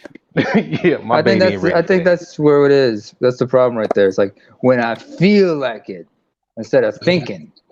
What I tell you about them feelings now? Oh no, BGS, leave that to me. I think you were trying to go like Charles, I got a question for you. I mean, this is the best time to show that you're a man. Feelings, yeah. Well, I mean, if you look at it right now, any market is a seller's market. You think about it. Oh, I say if you look at it right now, as far as being a man, right now is the time to it's a seller's market. sellers markets to get your resources together. You know what I mean? You can sell anything right now Mm. for a higher profit. Because what I was Shit, and Charles, oh, go ahead, fam. I say yeah, that's it. Shit, I say right now, shit, I've sold I all thought you my were real saying something. estate. I've sold all my real estate. I've sold my video Oh, game that's collection. Mudbone. What's going on, fam? Jesus? No, Come again? he said his father looked like Richard Pryor because I called him Mud. I said he sounded like Mudbone. Oh, okay, my bad, my bad. Because I didn't see the icon, but I recognize your voice. Oh, okay, What's my going bad. on, fellas? Hey, You what's talking about Richard hey, Pryor what's going on, Mudbone? bro? Yeah, what's Go going ahead. on? Where I you was gonna pick. fam? where you at What's up? now? Where you at now, bro? What city you in? Shit, I'm in a better hotel than I was a few days ago. I was in Motel Shit. Other people call it Motel 6. I call it Motel Shit because they leave dog shit on the steps and stuff like that. But I'm still working on my house, but yeah, paid a little bit more money, so I'm in a better hotel. So I'm enjoying it. Yeah, so I was gonna piggyback off of what Art Newsau was saying. I actually was a computer teacher for a short while, and back in 2009, and I just kind of had the same conclusion, like as far as yeah, I mean, you could kind of see the pathway to prison and jail for a lot of these students, but I'm thinking that back then I was like, well, they need to just open up boarding schools because the problem isn't necessarily the students, it's the parents. They just have to separate the parents from the children, and unfortunately, there's not that many boarding schools that are like Well, public. public Yeah. boarding schools have always had problems because it's like any other institution. There's a whole lot of room for abuse. So actually, Yeah.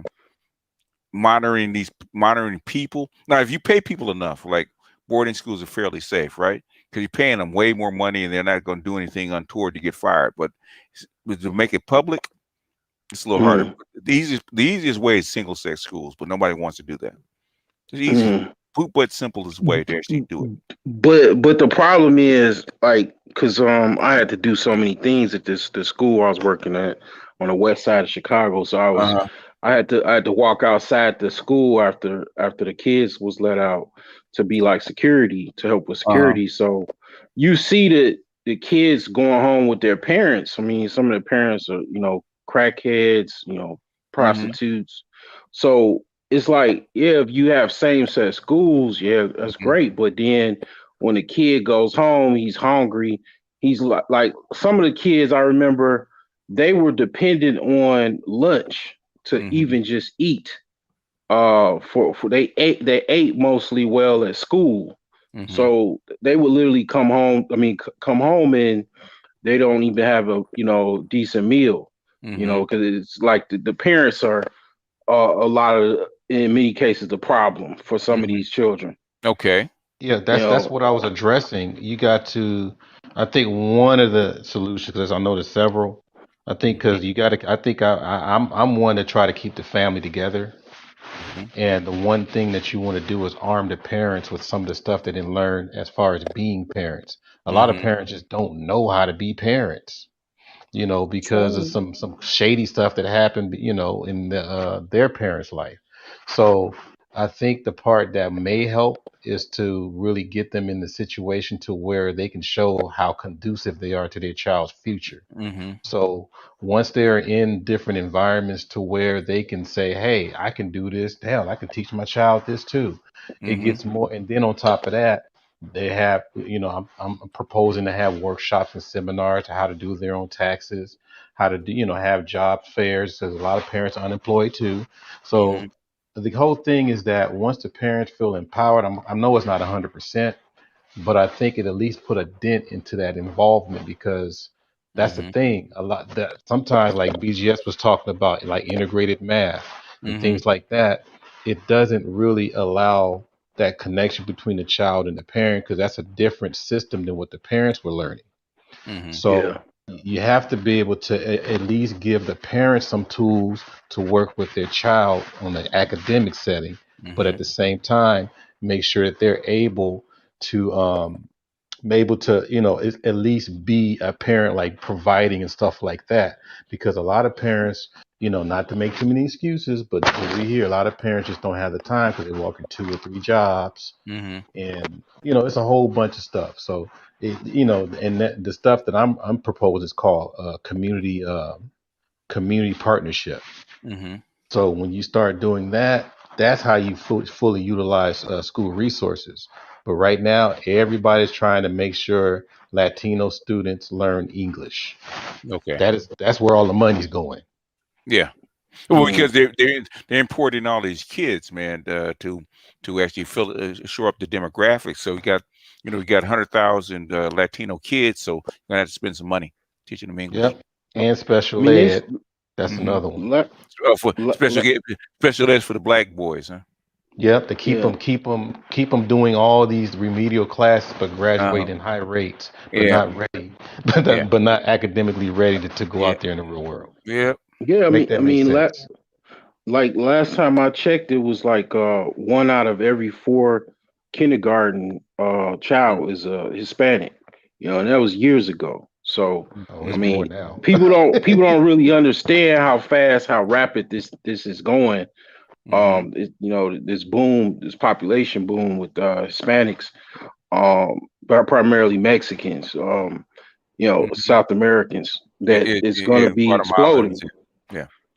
Yeah, they import them as fast as they can. It's only going to get faster since Biden's and especially the Midwest, because the demographics in the Midwest are terrible. So they're going to have to spread these people out. Yeah, I literally I was about to tell you guys a funny story. So my aunt, my great aunt, she couldn't stand Mexicans for some reason. I don't know why. Wow.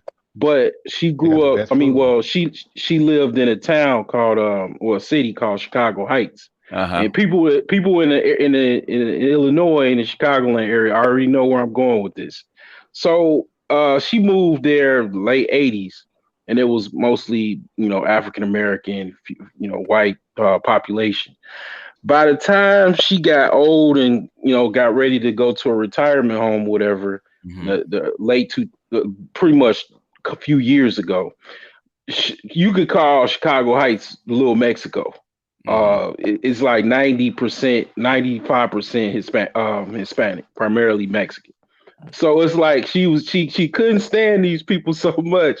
It's like the law of attraction came right to her doorstep. And they bought the house cash a long time ago. They weren't moving, so it's like, it's just a funny story. But it's a lot of towns like that in the Chicagoland area, where another town is Waukegan, Illinois. Demographically, it was mostly white. Now you get it's primarily Hispanic. So it just I even heard Compton, California, is primarily Hispanic. Hell, all of California. All of California. California is a majority Latino state. Yeah. I mean, the Southwest is historically part of Mexico. I did a little short historical video about it, but this thing it's going fast. It's real Well, the key fast. thing is that the children need people. See, the thing is, I keep trying to stress out to people is that they don't have advocates. Black children don't have many advocates. You know what I'm saying? It's like they're only looking out for the majority of the face there. And then you have a lot of black children that kind of look at you like, are you a friend or foe? They literally look at you like that. And you got to give them that little head nod, and they take a deep breath, like, okay, cool. I mean, that's what they're going through from K to 12. I think the safest haven they have is on the field, like the football field or the basketball court. That's about it.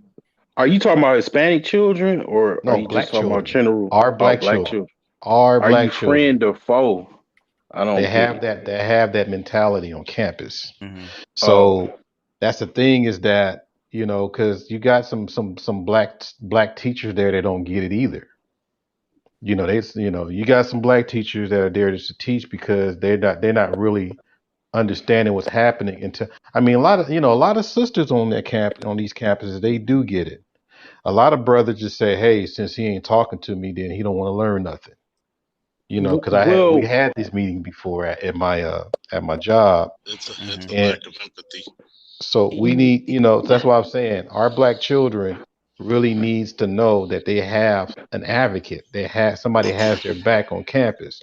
And that's why I was telling, and remember when you guys hear me talk about, well, how black boys are always being told that, college not for everyone, get on your Hmm. hustle, go explore. And you in the hood. How you gonna explore life? You in the hood.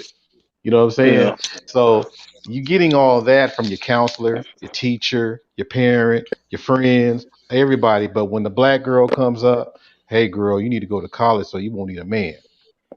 yeah. So you get How does that that make right you there. feel, Art? Like, really, how does that Man, make you feel?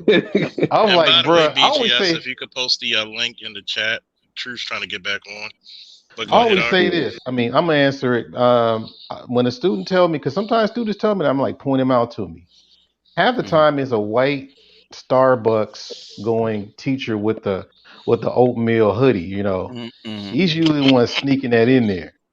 And I'm like, and then sometimes I make sure me and the teacher have eye contact, Mm-hmm. and I don't even say nothing, but they know why I'm looking at them. Mm-hmm. Because I know for sure they would never tell that to them damn white kids in Santa Monica, Venice Mm-hmm. Beach, any of Yeah. You bore for a second. Yeah, yeah. I mean, I pretty much had the same problem with the male students when I was in the school system. I think it's just overall. If you notice, I know you noticed this. BGS is Mm-hmm. got a lot of young black kind of Gen Zers. They're Mm-hmm. not socialized to interact with black men because they came from a single mother household, Yeah. and they're not even social. Like they like you hear them on YouTube. They come on YouTube actually Mm-hmm. to interact with black men Yeah. because Uh-huh. they're not socialized.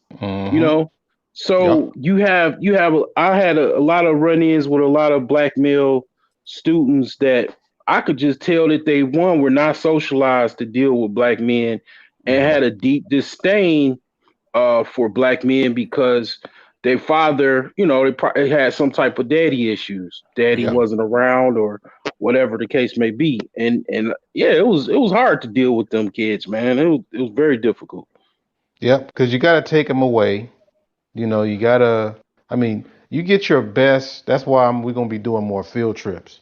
You Mm-hmm. get your best conversation during field trips. On campus, it's a whole different ball game. Sometimes, I like how we were talking the truth the other night. These kids look up in the air and say, "Are you done yet? Can I go now?" And I'm Mm-hmm. like, "Fuck." And you sitting there like I gave him my best wisdom, and he gonna ask me this. Mm-hmm. Yeah. And then you talk to the mom, it's like, I don't know what to do with him. His mom is him, and his Mm-hmm. dad is still is jail, blah, blah, blah. And I'm like, Mm-hmm. damn. Yeah. Yeah. So it's a whole bunch of that. I mean, again, I'm just saying is that because I know people say, why should I be the cleanup man? You don't have to be the cleanup man just to say, hey, brother, just stay in school, man, and just keep walking. You don't have to you don't have to do a lot, but it would help so you have some fellow warriors right by your side just because you had something to do with it. Yeah. I think I think what But the I reason, think guy.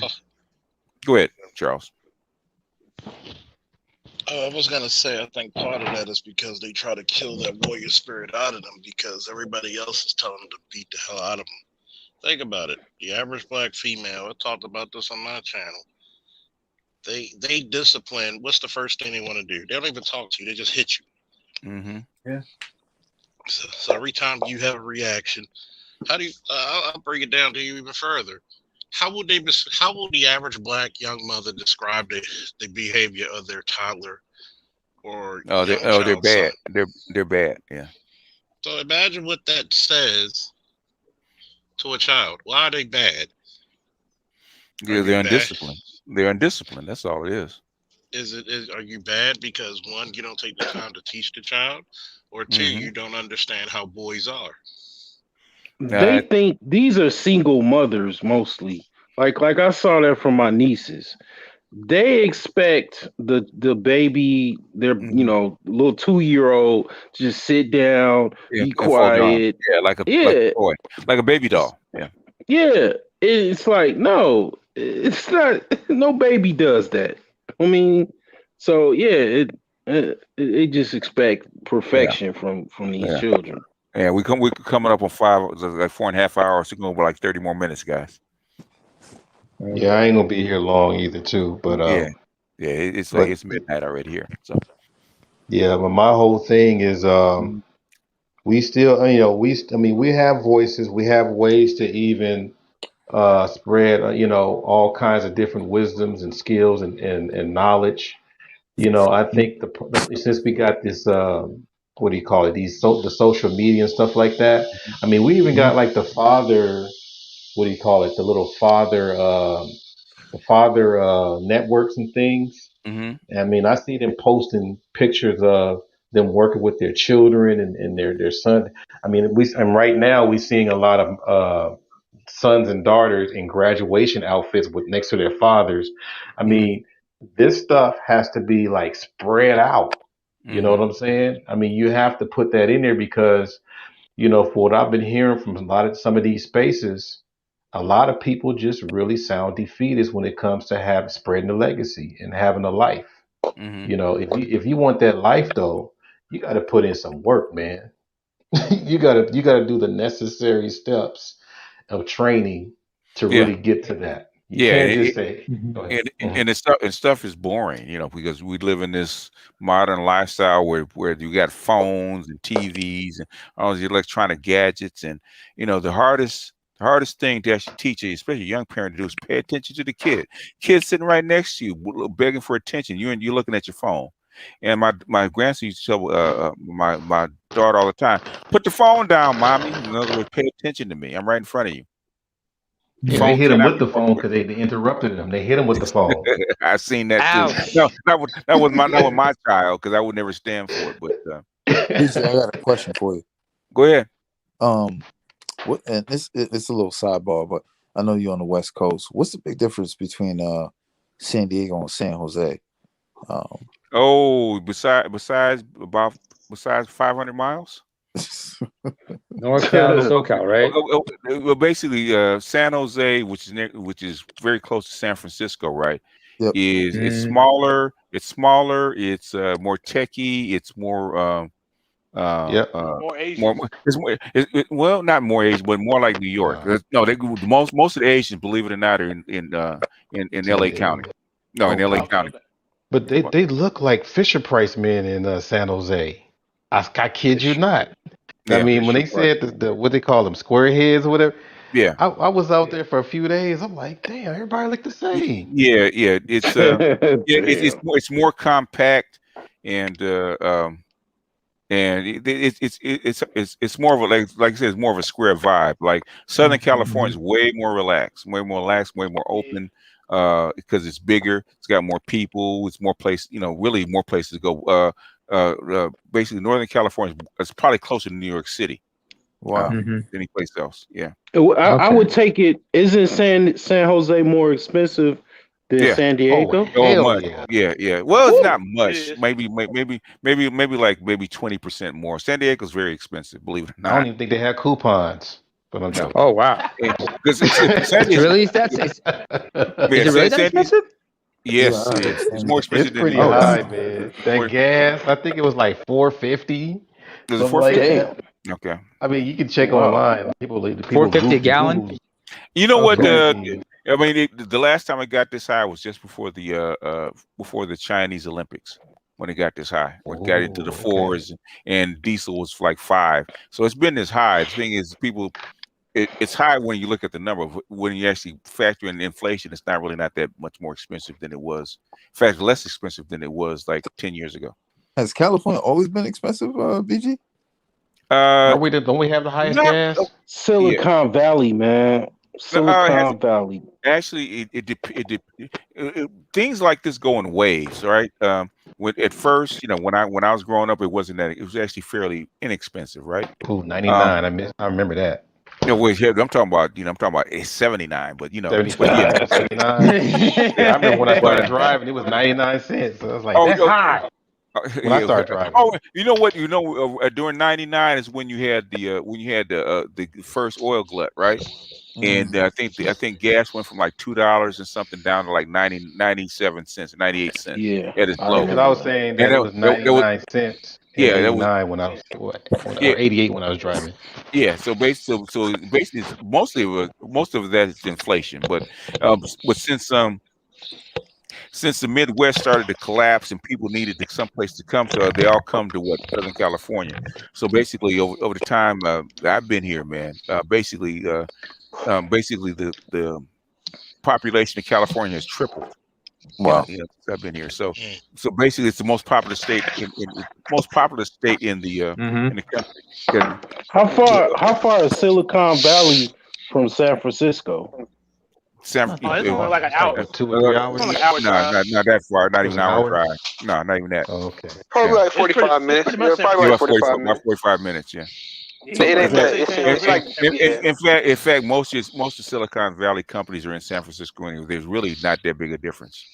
yeah, they already have an office. Yes, basically the same shit. San Francisco, Berkeley, it's all this basically the same shit. Yeah. Oakland is the last holdout.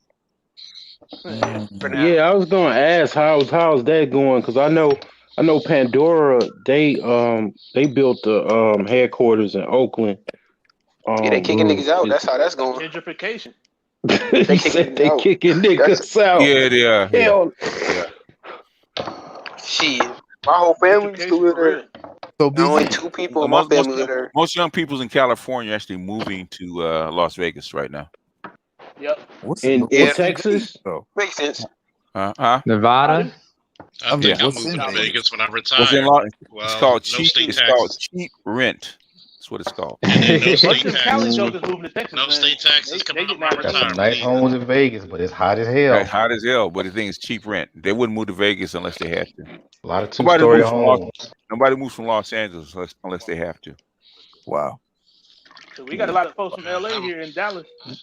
What about the homeless population? It is the biggest homeless population outside of San Francisco. Yeah.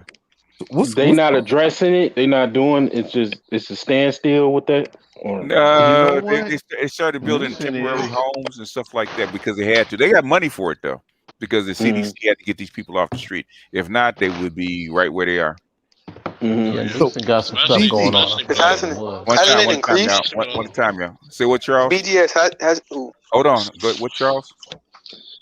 I said, hell, I might go to Vegas when I retire. No state tax. We're taking all my money. Give me all my damn retirement money. You gonna have that Marvin Gaye suit? What thing is? Oh, yeah, I got that in the closet. That's funny. I got that in the closet right now. I got that in the closet right now. I wish I had that clip. That's funny. He's gonna start singing sexual healing after this. I have never seen a gift that fits somebody so perfectly with Charles and that Marvin Gaye suit. Well, that is. Everybody said, "Yeah, that's him." He's gonna be singing sexual healing after this, BGS.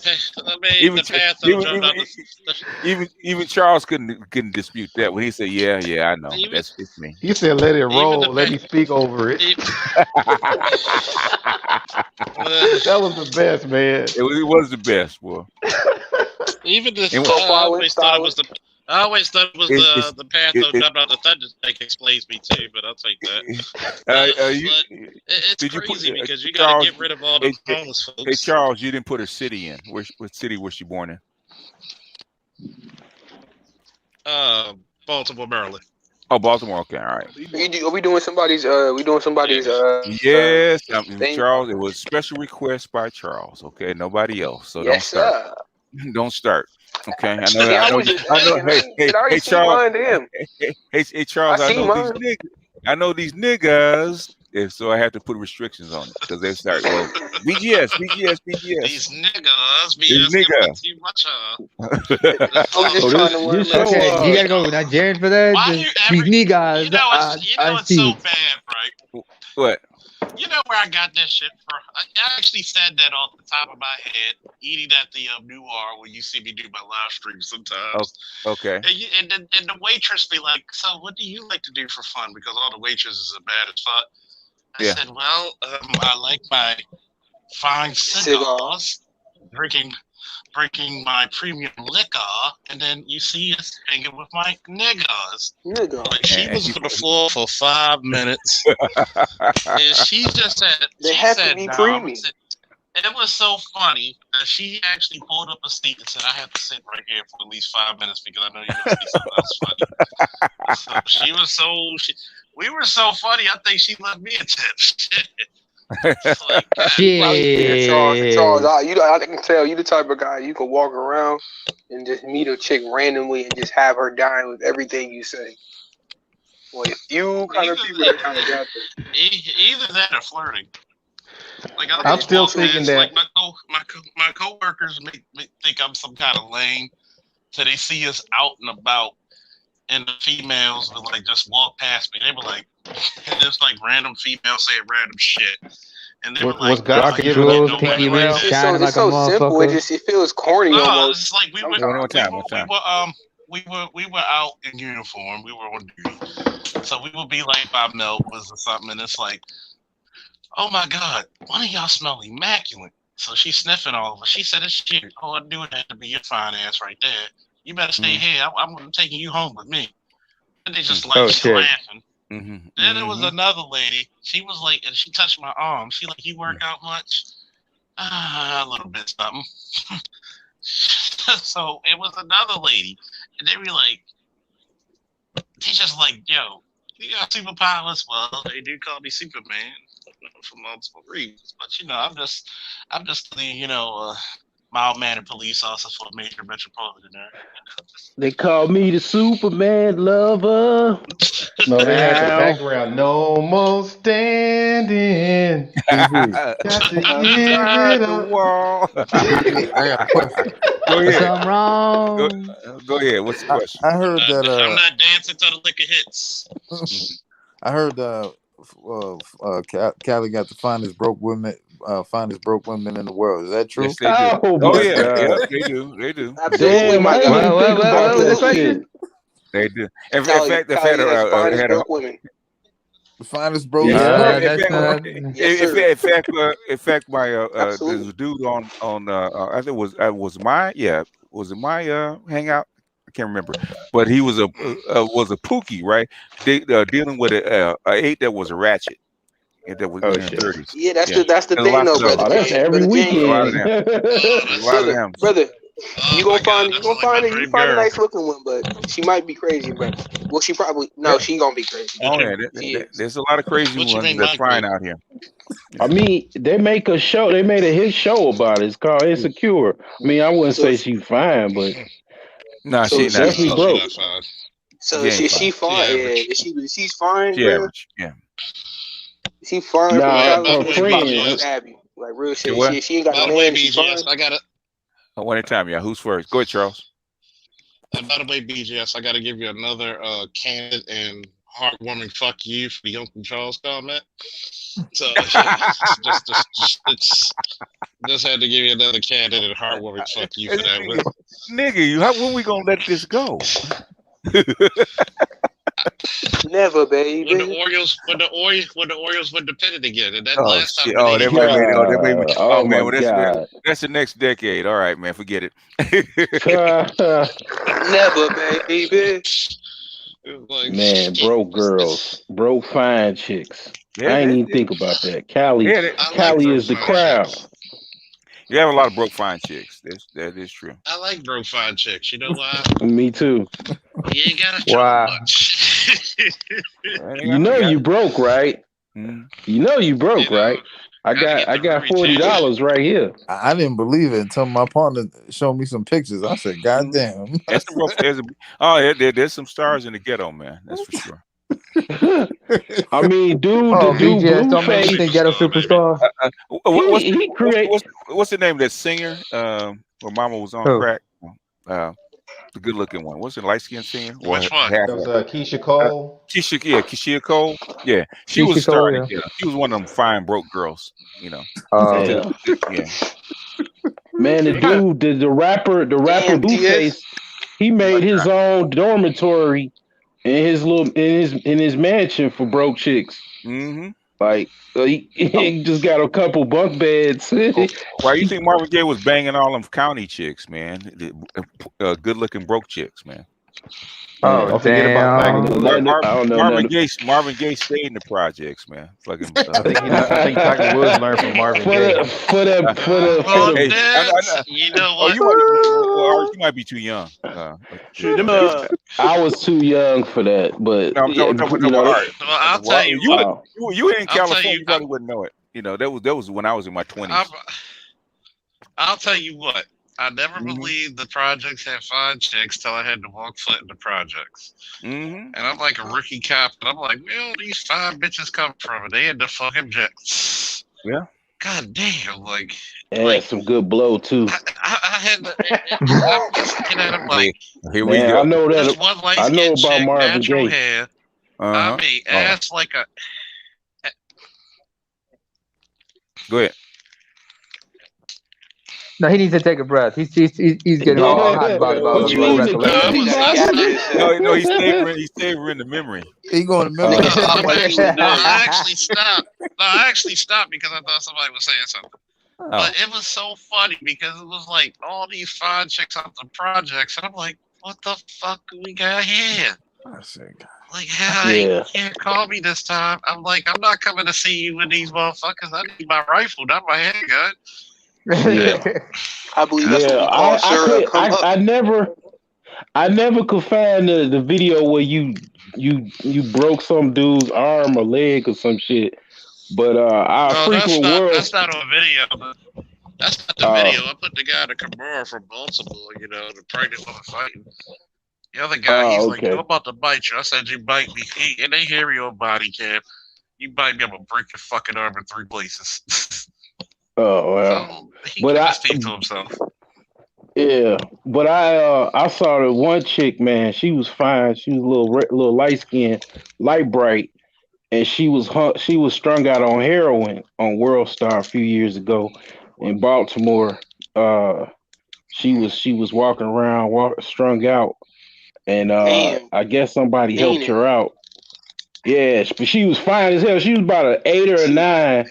But she was strung out, That's not the worst thing. That's not the worst thing would happen to Baltimore police. I'll tell you, one of the most embarrassing videos to the department. You had a fucking female. This is the reason why I'm just wondering, why do we still have female officers? You had a female officer getting banged out from the back by some local drug boys. What? And they taking a picture.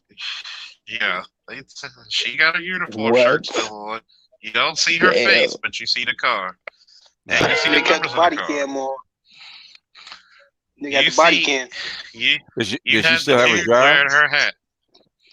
Does she still have a job? I'm pretty sure she still does. Of course she does. I'm pretty sure she still does. You know they just hanging out with looking at it like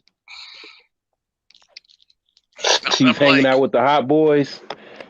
The imprint. She grew up on the block, so that's her imprint. I'm just I'm like, you couldn't do that shit like off duty, like a decent gentleman or lady, and I'm just like, you gotta get it down there. You gotta get it in right there in uniform, knowing they're gonna record you. I think she wanted to be recorded. I think she wanted to be recorded. Exactly, it's a fantasy, Charles. Yeah. She was fiending for that hot cock. Yeah. Basically, it's like illegal sex and make them wetter. That's what it all is. She wanted. Trust me, I don't want to say. I don't want to tell some stories that will incriminate myself, but where can you find that video at? Hold on, Charles. How do we? As your attorney, I gotta stop you right there. Do not incriminate yourself. Plead the fifth. Plead the fifth, motherfucker. Plead the fifth. Well, not me. I mean, that's the bitch sucking a dick, but not me. But anyway, I mean, it's the funniest joke about the funniest joke I ever seen about whatever. Where the guy told his father he's gay. See, I told you my father would be okay. I'm gay. He was like, yeah, I'm not the one who's got to suck a dick. It's funny. I'm pretty sure it's a world star because I'm just like, you females, like, I give every female officer the you know how you give kids the talk. Don't come up here and then throw your pussy around don't come up here and throw your pussy around like Captain America's shield. And then before you get it back, you already hit 5 niggas, okay? She wanted some D-boy. And then, you know what? We have one female, right?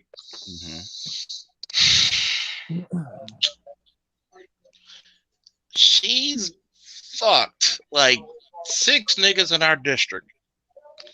And I'm like, that's the ones I know. I'm like, shit, cops you got more or fucking bodies than Professor Cops. On the She got force? more bodies. The whole brigade. In the department. And I'm just thinking to myself, like, dude, these are just the motherfuckers you admit to. Like, god damn, you got more bodies than individuals. I'll tell you this one story. I'm not naming names. It was this one female who was caught by a member of the LGBT community. Oh, Lord. Guy I'm with you. who resigned because he was on some foul shit. Okay. And he caught, while he was a trainee in the academy, he caught this one female lieutenant on her knees giving the blowjob of a lifetime to one of the former deputy chiefs years ago. Surprisingly, she came back as a major. And retired as a major. And that same guy, he became a lieutenant, but yet he got messed up in some shit too because I can't make this shit up right. Okay, I'm not naming names. I'm with you. There was this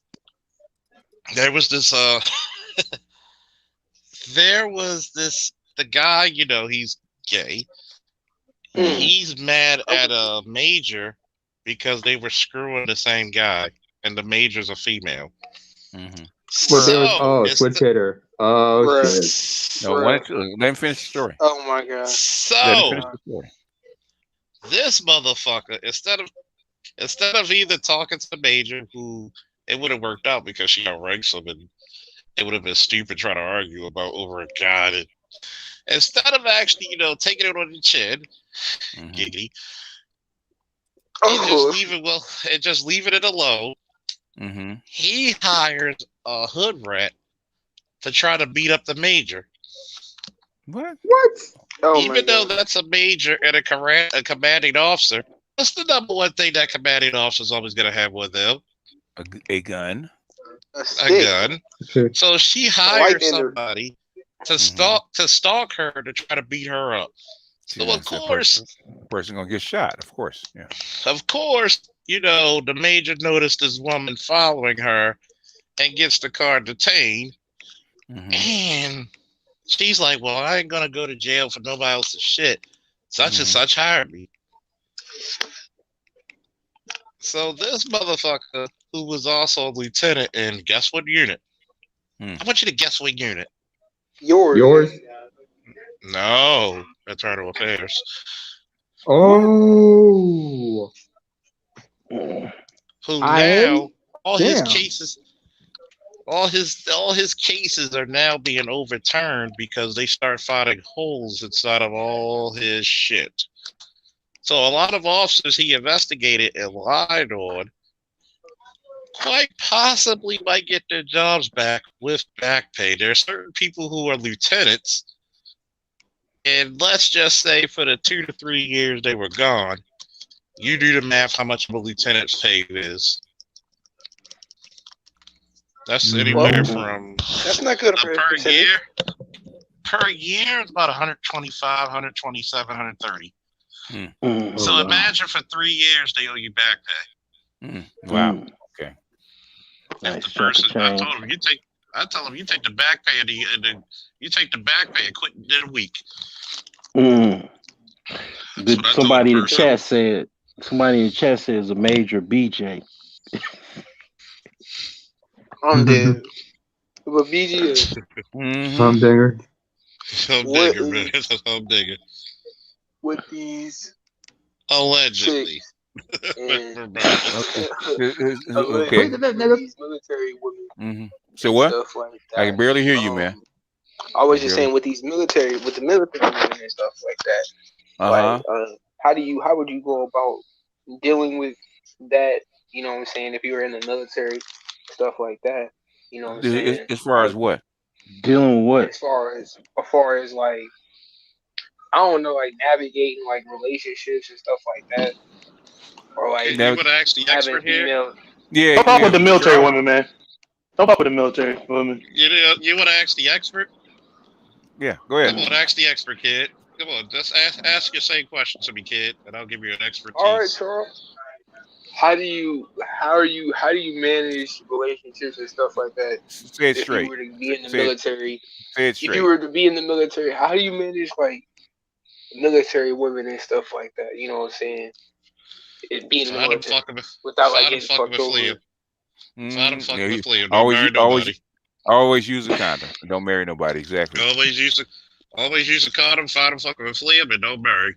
Because as soon as you marry, guess what happens? Yep. They're gonna. By the way, they're gonna find ways to make you commit adultery, which is an arrestable offense in the military. And she gets automatically alimony, and she gets automatically BAH. So that means you'll be paying for her and her 3 boyfriends' new home out of your hard work. So if you decide to go to the military route, do your 4 years and get the fuck out. Don't marry a goddamn soul in the military. The only time you marry somebody, they outrank you. Unless you're in the Navy. Even if you're in the Navy. Yep. Don't even live with them, bro. Don't even live with them. If you're in the Navy, you can get off the ship. That's one of the caveats of getting married. You don't have to sleep on the ship. But the thing is, what's cheaper is sleeping on a ship or getting married. Okay. Oh, she's sleeping on the ship, hands down. Yeah. True. And then by the way, don't get married until you retire. They sell you on getting married, to keep you stable, and 2, they promote it, so they give you these perks for getting married, but things don't take the bait. Yeah. It's called bait and switch. Yeah, if you're gonna get married to. Go ahead. If you're gonna get married to any chick in the military, make sure she don't come from here. Okay. There's so many stories. Make sure she outranks them. And make sure she outranks you, so she would have to pay money. I bet you she'll never leave you because she'll pay money. Let's say you get married to a O3 and you're an E5. She's the equivalent of a captain in the Army. You're the equivalent of a sergeant in the Army. She vastly outranks you, but guess what? She wants to marry you. If she marries you, she'll be paying in alimony. True. Take it a step further. I can really check that, so I can skirt out. Really, if I need to. All right, we got 5 minutes. Good, finish, Charles, and we got 5 minutes left. We're gonna be closing. But it's less likely to do that. But you don't really want to be in that situation anyway. But if you want to get married, wait till you retire. Like, look at me. I'm 39. I'll retire 45. You think I want to shit? You want to deal with all the injuries? Shit. You don't want it. In other words, if I got married now, there's a possibility that chick, somehow down the line, let's say we married and divorced 5 years, I'm entitled to his pension. Please. I have one question though, Charles. Just a serious man-to-man question. Do male thoughts really get married? And their when they get old. The male what? Male thoughts. In the dream. For a minute, I thought you said male sauce. Does the thought breaker ever break? No. All I can say, it just fades away. all I can say about the military, unless you already are going to be in the Air Force, just visit the Air Force bases. You'll thank me later. Yeah, it works. Visiting Air Forces worked for me. Shit. Damn, I wish I could find that bitch Air Force again. got the best looking women, but they still Is dangerous. the military is the military pulling out of the Middle East? What's going on with that? No, they'll never pull out the Middle East. They'll never pull out. Like, Yeah. I thought they were Spoken Hell like a freeze over. spoken like a true coward. They are pulling out of the Middle East. They don't have any money, and plus they need to redeploy to Africa because that's the next battleground. So that's how come all those generals are actually signed up against Biden, because he is going to pull the plug on them. Biden doesn't even say anything that he's not going to do, so they will pull out of the Middle East. They'll still they gonna go kill some niggas now. Basically, they're gonna redeploy. The bases will probably be closer to Israel. The bases will be closer to Israel. They'll still keep Iraq. They'll still keep a base Nah, or two there. they're gonna pull out of Iraq. They can't afford it anymore. They got bases in Ethiopia and Djibouti right now. Well, Djibouti, thanks to the courtesy of the French. They've been called AFRICOM. AFRICOM. So what they're trying to do? They're trying to kill some brother. AFRICOM's been around since 2003. No, they're trying to maintain. In other words, truth. They knew for the longest time Africa's going to be where it all settles down when it comes to tech. They got the numbers because guess what? Guess whose birth rate ain't going down? If this, like BGS and myself spoke years ago, if America would pretty much rise for like another 150, 200 years if they would have put people who look like you and me in military bases in Africa. They had a better chance at it,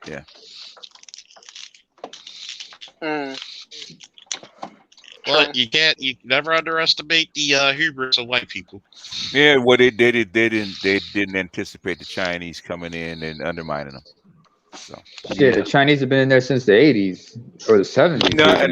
Not really, not to the point. Not like they are now. They started really coming in like 2004, 2005. Everybody got to know how it needs to be. Sorry, they had trust and believe. I was talking to since 2003. I was talking to people from the continent, and these people are at a very high level, from the Congo, from Ethiopia, from they've been in Ethiopia since the early 90s. From Kenya, Eritrea 95. I know, yeah, but there was no heavy investment on the continent until 2004, 2005. It's not wide. It wasn't widespread. And the reason that they did it is because of the Gulf War, and basically the United States trying to shut them off from the Middle East and from Eastern Europe and from the Kazakhstan. That's why. So they pivoted and started investing into the continent. That's how come in 2006. I think it was 2006. During the Durban conference. Was it? No, it was. I think it was Durban. It wasn't Durban. No, it was. Forget the name of the in Portugal. They had the EU conference, and the Africans were there. They all walked out. Why? Because the Chinese were giving them a better deal. And that's when the pivot that started in earnest. And it really didn't start in earnest until after Gaddafi. Gaddafi is when they really went all in and started spending like 100 and I think it said $100 billion. Because I was actually there at USC, right, at an African conference when it was first announced, right? Hadn't been announced yet, right? And I walked in, I said, "Take my seat." I walked in, I took my seat, and the guy from I think it was from AU was actually had this big ass map on the board talking about the East African corridor, right? They were actually going to spend $100 billion, and that was in 2013. That's when they all went all in. So I've been following this man since 2000. So, Okay. Actually, Gaddafi was spending money. Well, he was spending money, and he wanted the AU to actually be from tip to tip, right? We actually wanted to mimic the EU, and basically make sure that nothing. Basically, the Africans actually got better prices for their commodities, right? So if they For the lock everybody commodities, else yeah. out and have to deal with one block, they have to pay a proper price for commodities. And That's imagine kind it. of. Because Go he ahead. was going to charge. He was I going to was charge just my gonna. ass I and was say, just gonna "Go." say. Go ahead. Tell me, Truth. What do you know, man? No, I was just gonna say like I was just gonna say like I was thinking like imagine if that happened like what would that mean for like the rest of the like The black rest of the world. community around the Well, like he the would black have been. community He around would the have world like bankrupt would they other be able to countries. The thing is, that's fine, but the thing is that the rest of the world would have to pay much higher prices for commodities outside of Africa. So it had a whole lot of people that were against that. Plus, you had internal hatred of Gaddafi by a lot of African countries. Oh, that's true. That is very true. Mm-hmm. We So don't like basically, him. and they didn't Oh, like why him. they you hate you him? bored now, BGS? Why? Huh? No. Why? Did you guys hear me? No, Yeah, you Did I? bored out. Did I? You Okay. borked out. we heard. You No, were I heard cutting you. out sometimes. I Yeah. heard. Well, there's probably I'm not supposed to be talking like this, so they try to let me Well, know. I'll They just try. I'll just say Oh, I'll they just got say him. this part. I'll just say Let me this look over my part. shoulder real quick. He was gonna charge people for commodities because just like the euro, they were gonna have the afro, or whatever the hell they were gonna call it. And Yeah. the short run of the thing was they were gonna charge in gold. If you want our oil or our products, it was gonna be in gold.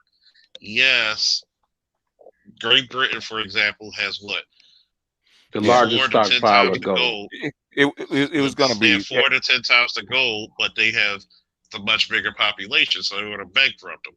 So instead of that, they kind of had the dogs of war signal. It was And a plus, you got host to of. remember, the Libya was not under the World Bank either. Well, the thing is, a host of things. It's that. It's the French. It's the EU. It's the Chinese who didn't like the idea either. And plus, like I said, you had a whole lot of people that internally that didn't like Yeah, Gaddafi, including the South Africans who actually could have vetoed it on vetoed the no-fly zone in the UN, but they didn't. So there's that. But anyway, you guys can go read about that on your own. Anyway, closing thoughts, folks. We can get out of here. Plus, we probably straying way too close to the line. Yeah, because I noticed we're getting blurred out. Well, Yeah, they BGS, want I to just get have to kicked say. off here, get banned. Anyway. Yeah. Well, BGS, all I have to say is, as a great Nelson Mandela would tell you, none of you are excrements, because I do not want to use any profanity. So you all have a good evening. You understand what I said? None of you are human excrements. You're better than that. You're better than that. Got a good one. Good night, y'all. Everybody, All right. Good night. Good night, Baltimore. Good night. I'm gonna look for that video. Real quick. Your girl, your girl is basically she is a Capricorn, right?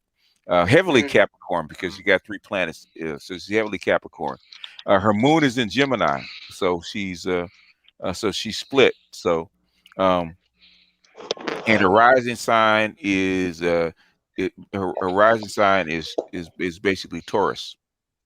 So is she outwardly stubborn and mean? Huh? Yes. She is. Okay. That makes it. She's black. People, yes. Yeah. Well, She's black, isn't she? and outwardly, but in other words, you have to get to know her. Yeah. And So how are you enjoying your zodiac season, BGS? It is what it is, man. It's all right. Wait, Charles? Excuse me, Charles? Yeah, but you ever listen to Ricky Williams' podcast, Curiosity? Because he does, whatchamacallit, zodiac reading and everything. He usually of his guests and explains everything, gives a breakdown. All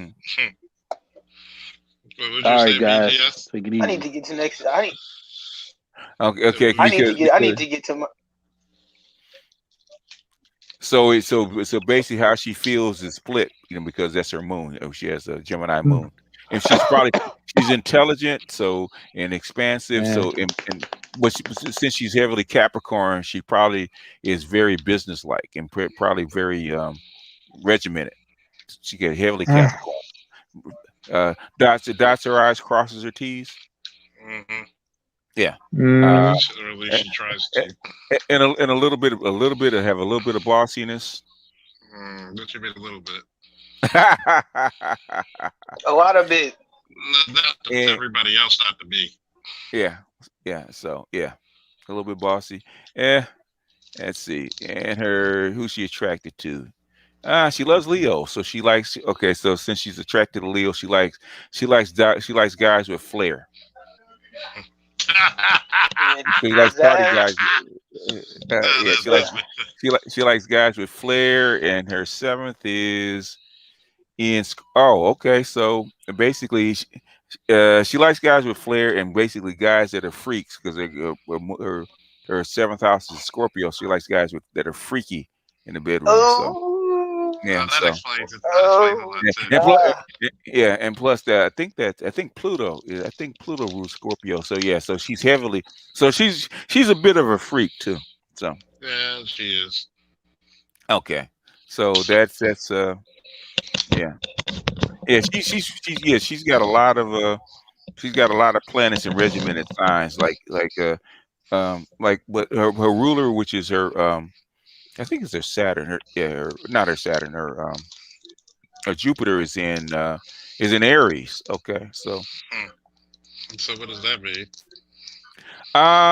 Basically that kind of dominates your Saturn kind of dominates your life. Plus, it's her 12th house, so that's probably why she's attracted to you a little bit.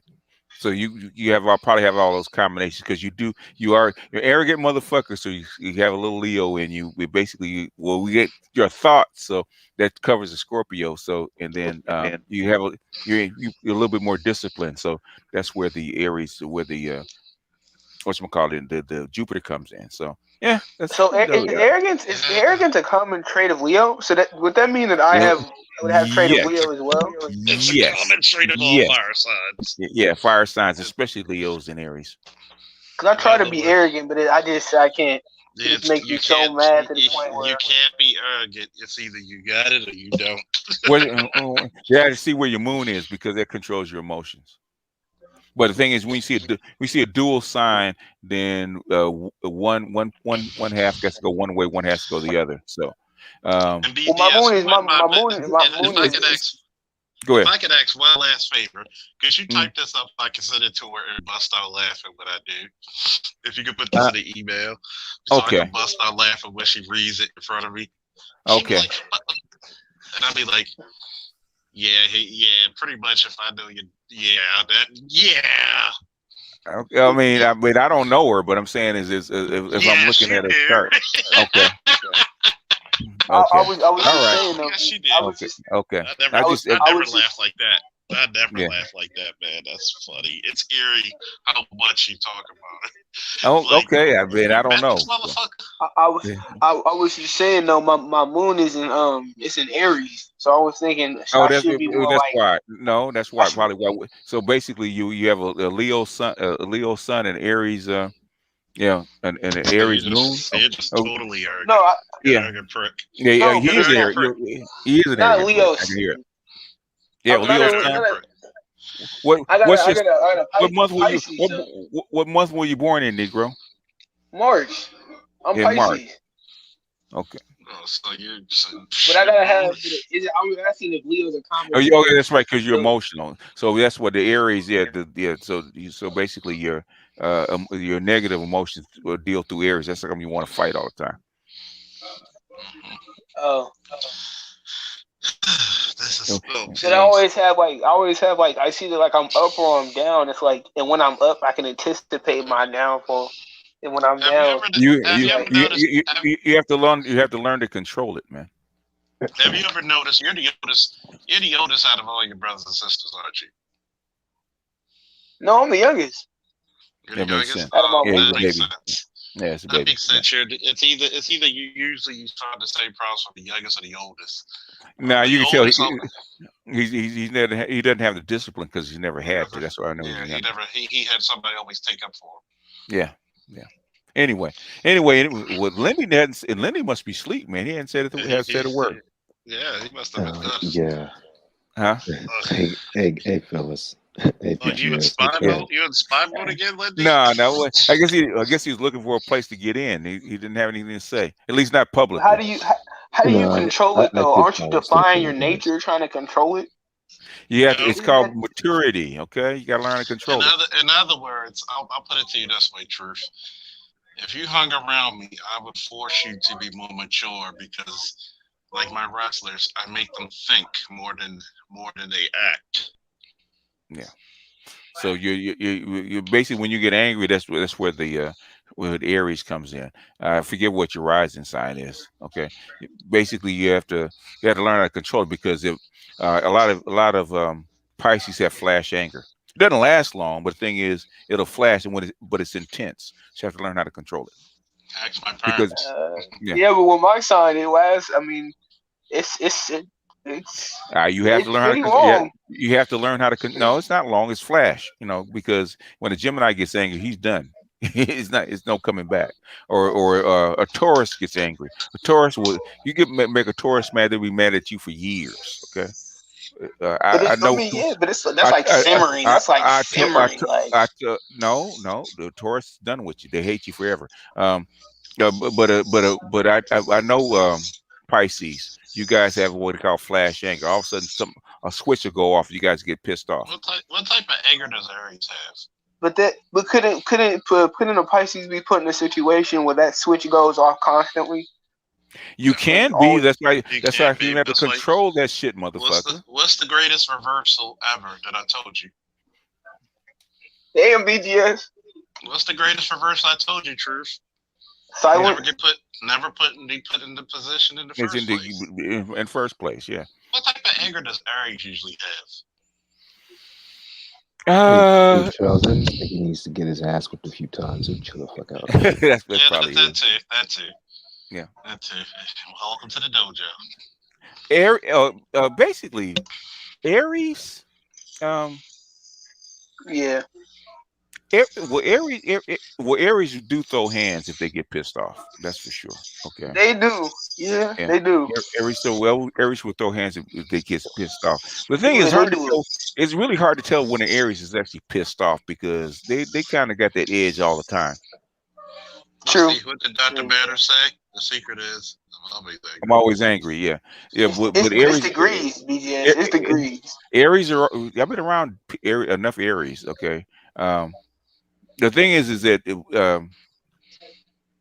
normally Aries learn how to control it pretty early because if they don't, they'll have it hard because they always are on edge. That's why Aries normally like to have fun and they're kind of like fun loving. But the thing is, Aries can be if Aries are actually pissed off all the time, have anger issues.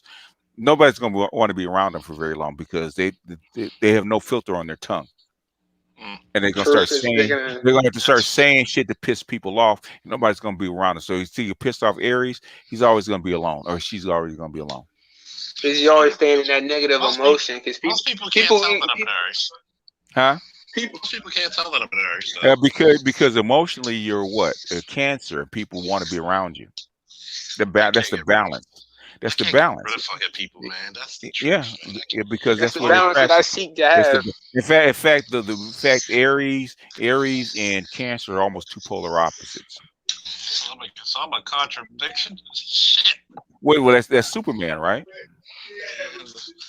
The fierce protector, the fierce warrior, and the fatherly figure. And fatherly figure, right? Which is the opposite, unless you're the double Aries like Omni-Man. Yeah, because I feel like Omni-Man sometimes. Yeah, Omni-Man is a double Aries, gives no fucks up. Yeah. Anyway, AL, you got 2 minutes, man. I don't know where the fuck you been. Because I'm getting ready to shut down the stream about 2 minutes. I don't know where you been. You want to get in, or if not. But why can't I understand why I can't control it? Like how I can't it's called making conscious goddamn action and effort. Yeah. Lindy, when are you up for a Patreon stream? And I know you can't really talk in these, but when are you up for a Patreon stream? Oh, that was my bad, BGS. I fell asleep on you guys. I figured. We're talking about medical stuff. Yeah. Yeah. Anytime. Okay. I'm not busy. Okay. Hey, Lindy, you got my number in the back chat? Yeah, put your number in the back chat, Charles. It'll be interesting having a cigar with Lindy. I'll sit with you and watch you. I don't smoke anymore, man. What's wrong? What's wrong, Lindy? You all right? No, I had like a chest cold this weekend. You get your test, man? I left my window open in my bedroom. Okay. And this is like a bad time of the year to do that in Maryland. Okay. Because now my whole entire room is covered in crap. Get some hot tea. Get some hot tea, some liquor, and some honey. Microwave that for a minute. Drink it down, and you'll feel better. I know. Bro, I know all about the hot toddies, man. Woo! What's going on, fellas? You got 2 minutes, AL, and I'm gone. All right, jump in. Yeah, I ain't coming here to bother you. I just came here to say, hey, I've been listening to y'all all night. I just got through with my shift. Okay, all right. Appreciate y'all for getting me through it. Another classic BGS. Yeah. Well, you guys made the stream. I didn't do anything, man. Y'all made the stream. By the way, two things. Yes, sir. Not only to type everything you told me up so I can send it to her and laugh my black ass off. I will cut the piece out and I'll send it to you. She can listen to it. Oh, even better. Charles, Thank you, son. And number two, I want you to check out my last stream and I want you to critique it. The one you just did. Yep. Okay. All right. I will turn it on as I'm going to bed. Okay. But I'm gonna have to take a couple pages out of your book because I'm supposed to be able to use my sign to imitate. You know what I'm saying, and emulate. Well, you're supposed to be creative. If you're Pisces, you're not being creative. You're frustrated. That's your problem. You need to do something with your creativity. Draw, sing, learn to play the piano or something. That's where you get in frustration because everything's too mundane to you. And most Pisces don't like that shit. So you have to go out and be creative. I hate it. Like, well, if you have to get yourself a portable keyboard and play or whatever you need to do, man, that's what you need to do. Or pick up a pad and draw. Get art book and get some. Is that what? That's what I do. Okay, draw. But I'm a bad drawer though. It doesn't learn. Hey, Negro, learn to draw. Okay. Nigga, you got an art teacher at your fingertips, nigga. Yeah, learn to draw. Learn to draw. You got YouTube videos. Maybe I learned to play the guitar like Kurt Cobain. Whatever you need to do. I'm telling you, whatever it is that's creative, do it because that's what you're missing. One day I'm gonna teach you. But he's hard headed, man. One day you're gonna fly out to the goddamn Baltimore to the dojo with me. And we're just gonna go a few rounds so you can get rid of some of that shit. He's got a head as hard as a rock, man. You know what? I'm gonna call you Benjamin J. Grimm. Your head is hard as a rock, man. God damn, I know you the baby. You got a good heart, but god damn, you hard headed. He is hard headed. I believe in the dream, man. I believe in the dream. No, nigga, you hard headed. You've been hard headed your whole life, man. I'm sure your mama tells you that all the time. Your daddy sure as hell does. Yeah, I know. Yeah, well, that's why his daddy beat his ass all the time because he's hard headed. Yeah. Hard headed as shit. Yeah, hard headed Negro. Ain't that loud? Let's let BGS get some sleep. That ain't gonna comment. Don't have me put out the belt on you, youngster. I know your ass, man. Like one of my fucking grandkids with your hard headed ass, man. Anyway, y'all. I'm gonna drop off. Another classic. Yeah, when this renders, man, I'll actually send her a clip. You know. Okay, cool. The clip because I'm a laugh and just. All right, y'all have a good one. All right, Lindy. Go back to sleep, Lindy. All right, good night, y'all. All right, y'all. Peace.